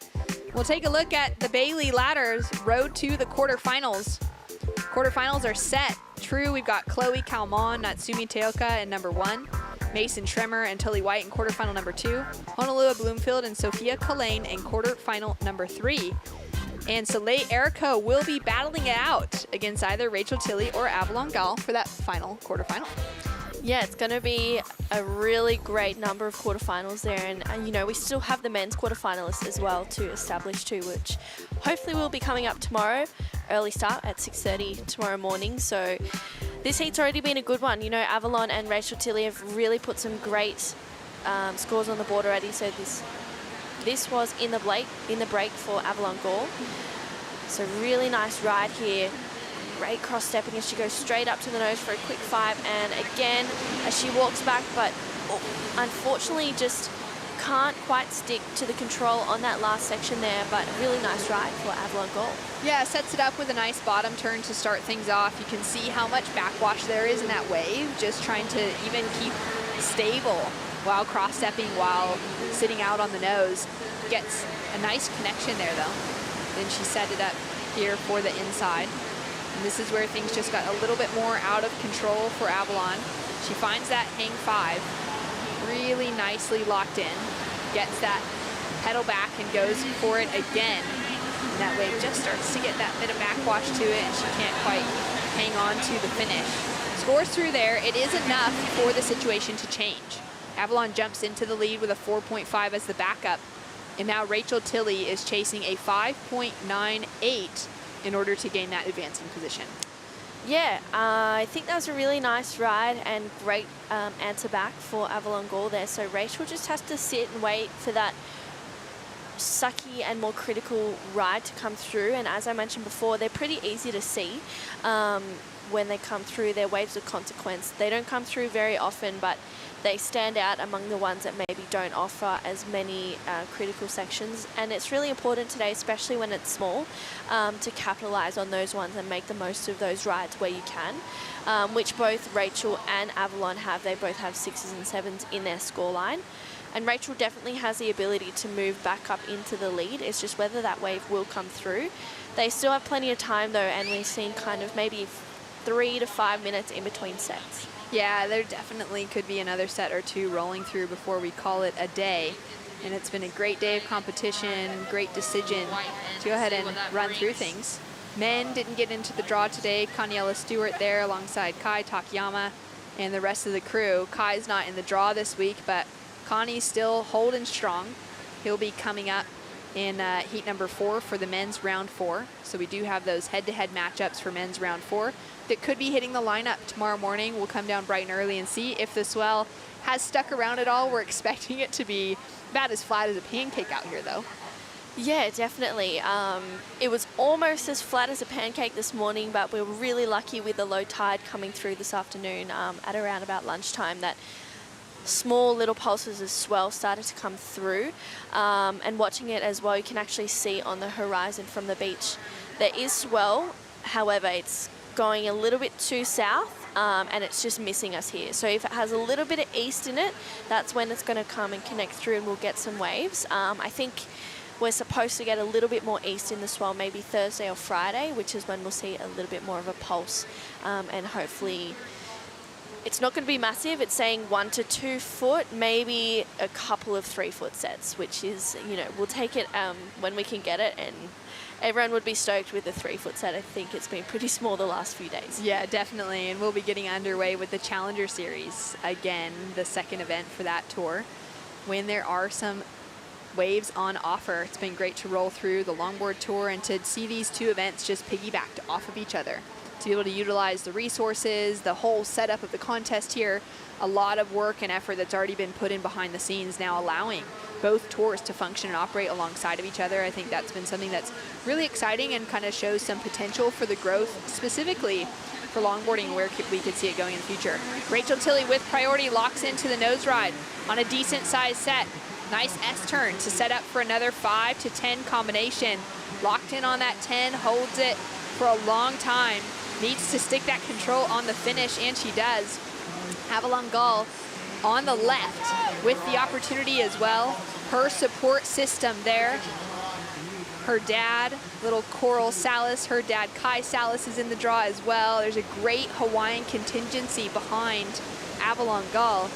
And now the paddle battle to determine priority and to see if Rachel Tilley's going to get the requirement she needed, but also to find out if Avalon's going to increase on that 4.5. Yeah, wow. You know, that was really smart for Avalon to take that left where she could. We'll have a look at the replay for Rachel Tilley here. She's up a really nice ride there. She gets a great hang 5, and she'll take this one straight back, and this is where she'll lock in to the 10 there.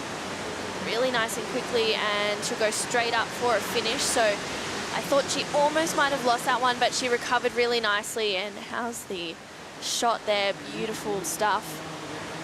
Loving the slow motion. Yeah. You can see there where she gets that full 10, like ankles locked, and then goes to that slightly wider stance on it, and then comes back into that locked ankle, and then maintains her feet on the finish.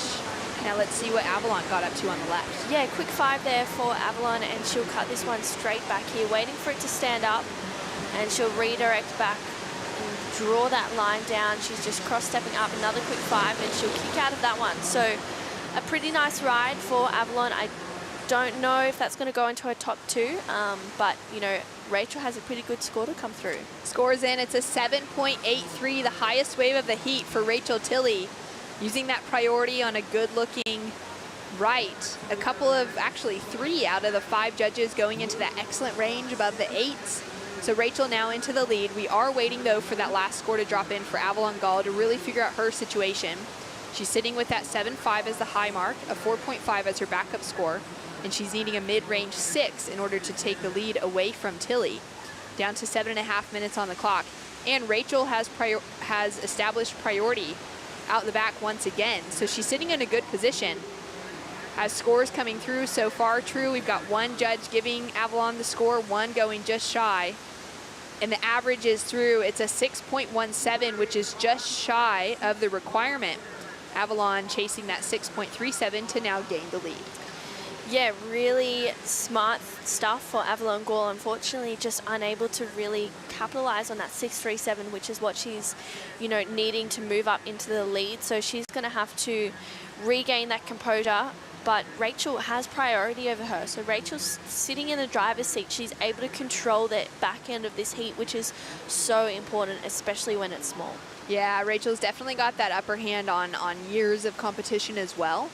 Down to 6 minutes, 30 seconds on the clock. Rachel out in front with Avalon chasing a score. We're going to cross down to catch up with Soleil Erico with a great victory over Caitlin Mickelson. Soleil, I've been asking everyone a similar question. A long morning on hold. How do you personally prepare and settle those nerves? Not gonna lie, like sitting out there for a really long time is definitely a lot like on your brain, and it's not my favorite thing in a heat to just be sitting out the back, but you know, I kept myself calm, cool, and collected, and I was breathing, and I made it through, so I'm happy. Talk to us about letting waves go on the Malibu. You have the paddle power and the speed to kind of collect anything that's in the ocean, but there's a big difference out there between any wave and a good wave. Yeah, it's kind of hard to see whether like the better waves. You know, like when a set comes, it's going to be good, but it's those in-between ones that can get kind of confusing. But I just trusted my instincts, and I aimed like towards the right more because I'm more solid on my right hand. So yeah, I just did that. Can you explain to the viewers at home the differences between, say, nose riding on the front side and the back side? For me personally, nose riding on the front side is easier just because you're more like at front of the wave rather than like looking behind you. But I was glad there were some rights. That was definitely a sign of relief, but yeah. Through to the quarterfinals, potentially a day off tomorrow. What do you like to get up to when you're in Manly? I'm still finishing my college semester, so I'm gonna get on that and study for the next couple days, and then just pray the waves are decent in the next week. So yeah. Sounds like fun. I'll leave you to it. Great to hear from Soleil. She's studying at the University of California, just began her degree in a track with a lot of work to do behind the scenes.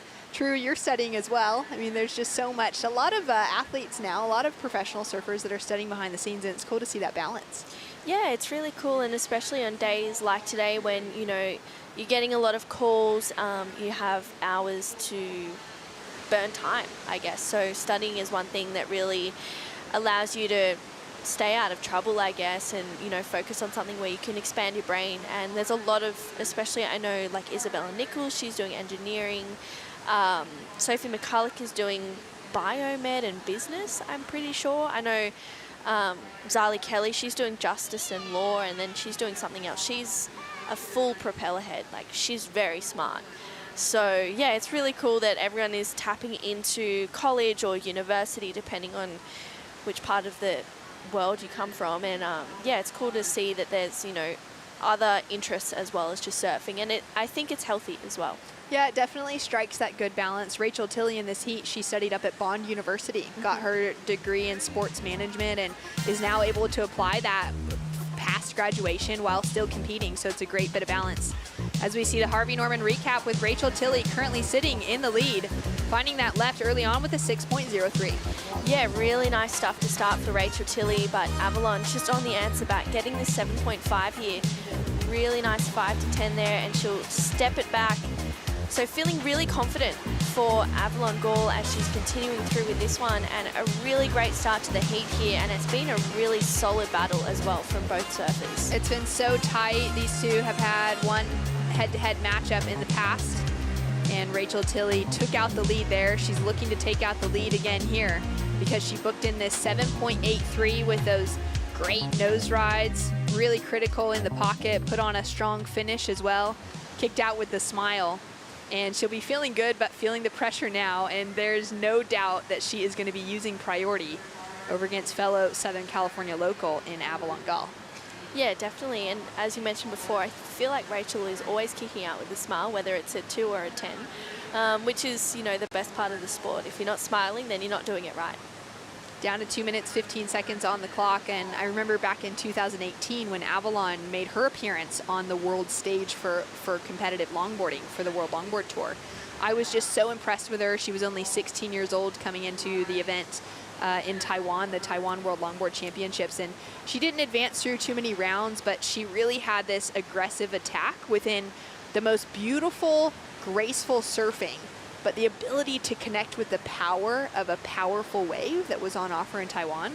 And I just remember knowing that we would see her around for a long time and see her grow within those results. And it's been exciting so far to see her in her career find the quarterfinals, which she did in Galicia, part of the World Longboard Tour back in 2019, where she went down to Rachel Tilley. Rachel advanced through that round. Then for Avalon last year to find herself into a 3rd place finish at Surf Ranch and to continue building onto those results. She's got a long career ahead of her.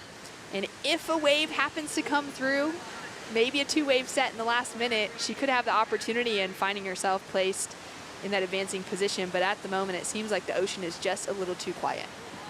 Yeah, definitely. And I think it's, you know, it's great to see that Avalon has kind of slotted into the tour, and she's found her feet really quickly and is locking in some really great scores to start.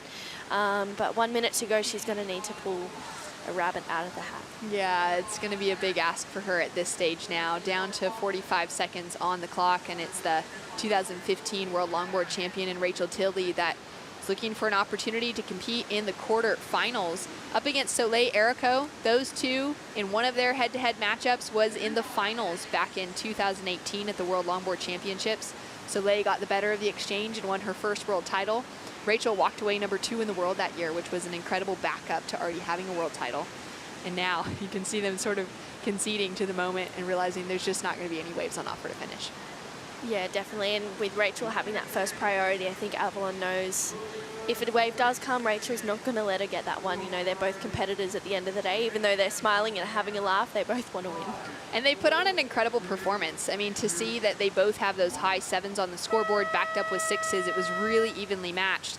It just came down to that wave selection on the last waves, and Rachel just getting that slightly better advantage, some critical, really critical nose work to take her through to the lead. And now they'll come in very cold because it's a bit cold out here in Sydney. Stay tuned, Rachel Tilley through to the quarterfinals. Stay tuned for the post show. After this, the WSL post show. Boys will be joining me in the booth to talk through all the action today for the Women's World Longboard Tour.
Welcome to the WSL post show. It's been a big day of competition and in a very tight battle.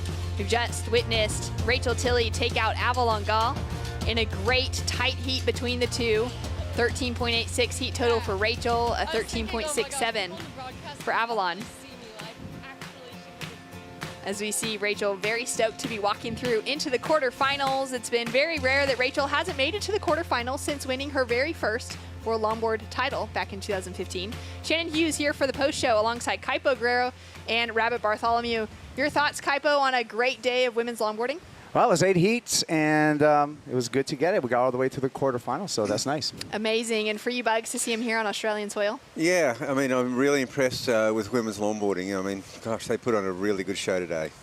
Yeah, it was a really impressive performance all around. We had some good waves on offer, even though it was pretty slow to start, Kaipo. To be able to see it really turn on with that low tide was great. Yeah, we had a little bit of a tide push that gave us, the opportunity to chip away at it, get through that round 4, and we have some exciting quarterfinals set up. Yeah, we do have some great quarterfinals to look forward to. We've got that men's round 4 as well to finish up, possibly tomorrow, Bugs, depending on how the forecast shapes up. Yeah, I wouldn't be surprised at all if, we go straight into the men's longboarding in the morning. I mean, today kind of surprised me this morning. I didn't think we were going to get anything, but as that tide just came off the bank a bit, it just fluffed up, and it was actually lovely. Yeah, it was a really wonderful day of surfing. Well, we just witnessed Rachel Tilley walk away with a win. She's down there with Stace Galbraith. Thanks, Shannon. A beautiful day and a beautiful afternoon, but Rachel, getting a bit cold out there. Yeah, I was shivering so much. The air is just a little bit crisp, and I was at like 15 minutes ago, needed a wave, and I was shivering so much I felt like you guys could probably see it on the broadcast, and I was thinking I might shiver myself off of a wave if I actually caught it. So thank goodness I was able to compose myself and get the score to turn the heat at the end. Out of your control last year, but a year off. You must be stoked to be in the quarterfinals here at Manly. Yeah, it feels really good. Last week, unfortunately, I had COVID, and so it was kind of not the preparation that I wanted for my first time back in a jersey, and been kind of working myself back up, and my first heat yesterday didn't go as planned, and so I had the elimination round to kind of get my feet back in the wax and get used to being back in a jersey. So this one was kind of like a real telltale, and was really happy to make it through and now be towards the pointy end of the event. Most certainly. We're looking forward to watching in the next couple of days. Thanks for your time, Rachel. Very stoked to see Rachel away with a win, coming off of being sick last week, not getting to really prep for the event that's really important for her with big results on the line this year, looking at maybe another world title. Kaipo? Yeah, this is where the road begins, right? We got this event, then we got the Vans US Open coming up, event number 2, and then we're all ending it all in Malibu. So you got to, you want to have your 2 keeper results. Of course, you get a throwaway. So, I mean, actually, not everything's on the line right now, but it would be good to get a head start. Exactly. Well, there were quite a few surfers that got a great head start out today. We're going to take a look at some heat highlights, those really outstanding moments that we witnessed throughout competition. Chloe Coleman got off to a really solid start. It was heat number 1, a near excellent for her up against the Australian and Kira Molnar. Chloe walked away a 15.73 heat total.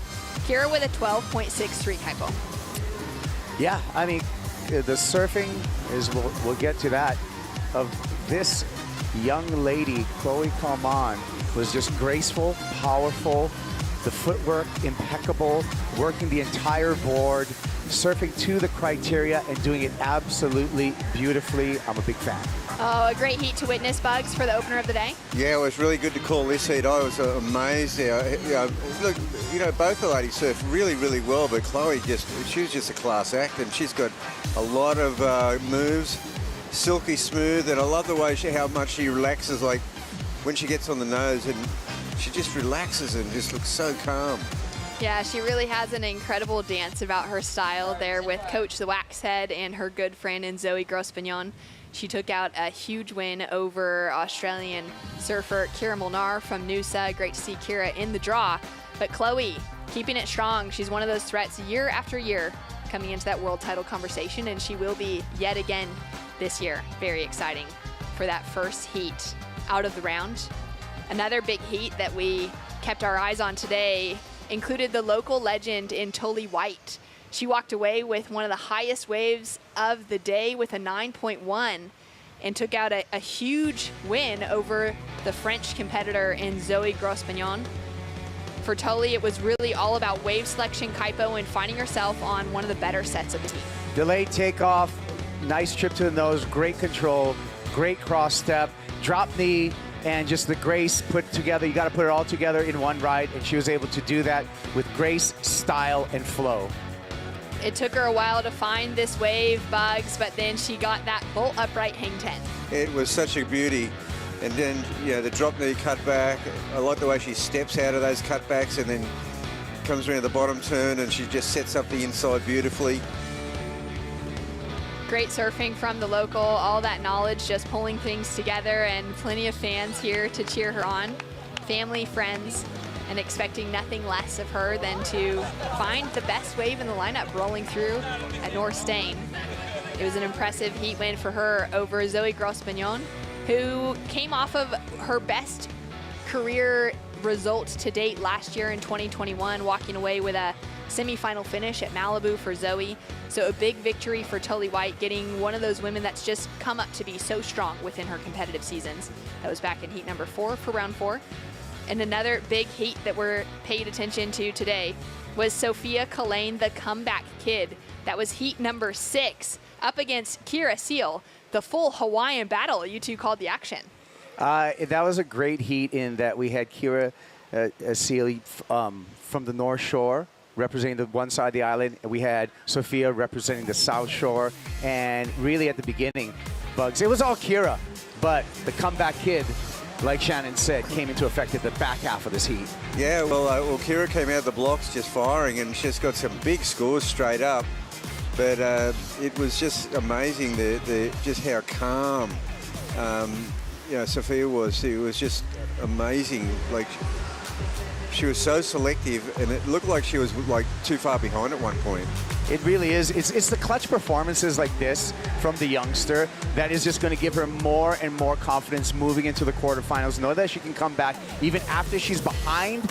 I think it's a great moment for young Sophia, and I think she's going to continue on with that momentum, with that confidence when we see her in the quarterfinals. Yeah, I mean, she's only a few years into competing at this level, and for her to be taking out names like Kira Seal, who's had great results and a longevity within her career already.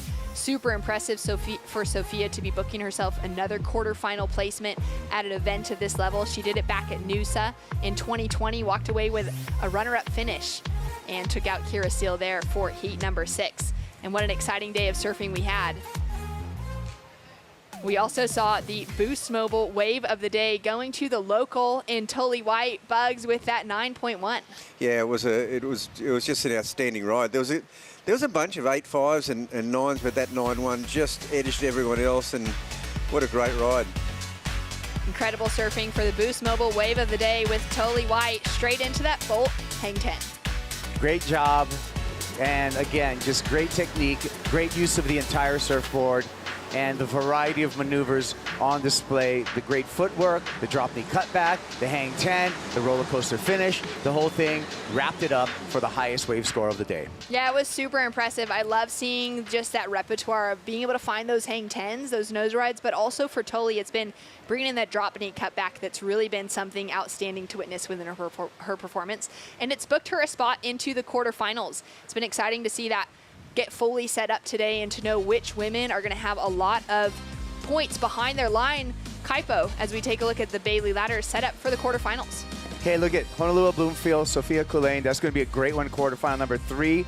And also, I like how it's going to start off with Chloe Coleman and Natsumi Taoka, who also had surfed excellently earlier this morning, Bugs. That's going to be a great one. That is going to be a great heat. Yeah, both those ones are going to be amazing. Yeah, Matsumi is another one who just, she got a big, I think she got a 9 too. She did. She opened up with that 9, which was she didn't open with it, but she found that 9 in the heat. It was the best wave of the day up until Tully found that 9.10. And that final quarterfinal between Soleil Erico and Rachel Tilley, that's going to be a good one because it's the matchup they had back in the finals to see who was going to win a world title back in 2018, and it went to Soleil Erico. An incredible day of surfing that we saw all around, and we're going to now take a look at those top 5 moments. Too many to choose from, but we've had to nail it down. For number 5 for the GWM Sydney Surf Pro Top 5 Moments, it goes to Soleil Erico, linking in that 7.67, Kaipo. Look at this. Real comfortable on the nose, no problem for Soleil, and just enjoying the fade, the footwork, the finish, everything for the Malibu local, looking good right here in Australia. Looking so smooth. Coming in for number 4, Rachel Tilley, locked in a 7.83 in a clutch performance, Bugs. Yeah, well, this was a come from behind wave this morning, and she came in. She said she was shivering, but she certainly looked smooth and warm on that one. Incredible performance from Rachel in a moment when she needed it. Coming in at number 3, it's Chloe Calmon's 8.5, Kaipo. Fade to bottom turn straight to the nose. Nice cut back. Great footwork, staying calm in the middle of this wave and able to really, really execute on the inside. This steep little runner and pulls the nose out, gets an extra hang 5 there to finish. Boom. Incredible performance from Chloe. Wouldn't expect anything less. And coming in at number 2, a very stoked Natsume Teoka. Bugs, she walked away with a 9-point ride, the highest of her career. This was an extraordinary ride, and she's just so nimble and so fast. And she showed how good she was on her backhand, and then this on her forehand. It was, you know, an extremely solid ride. Beautiful surfing from a woman that we've just become so familiar with here on the World Longboard Tour. Love seeing her string together the best wave of her career at this level of competition. Feeling so proud to walk away with a 9-point ride. And then taking the cake, it's the local Tully White with the variety, locking in that 9.1.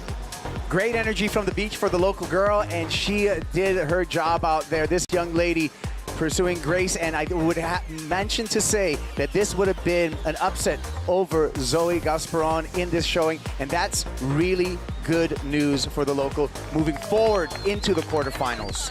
Oh, such an incredible performance. It's going to be a crazy quarterfinal matchup on the women's side of the draw. But we've got so much more to come. We've got men's round 4. We've got the whole Challenger Series to unfold before we finish out on Tuesday. It's going to be a big week, Kaipo.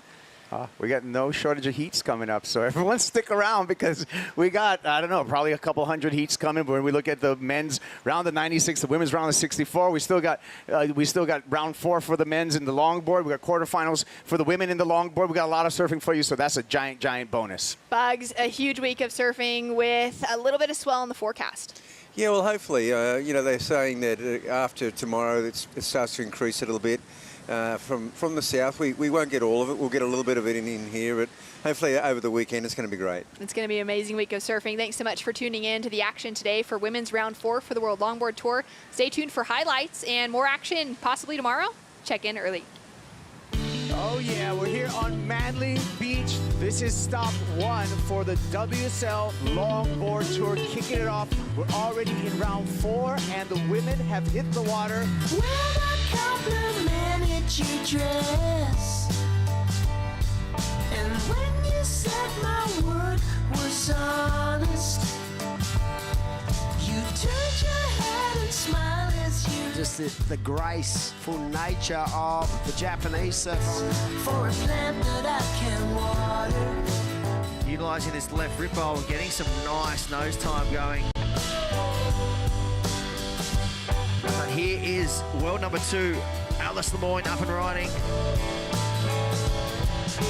Lovely long hang 5 there.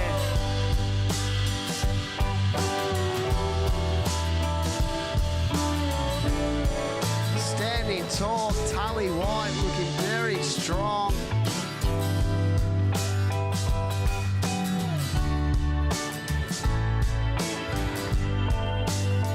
I've got a feeling that you move with the stars.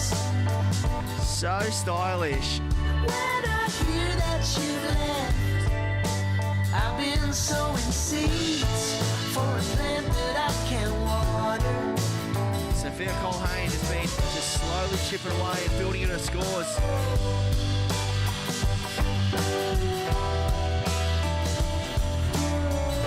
Wow, what an amazing comeback.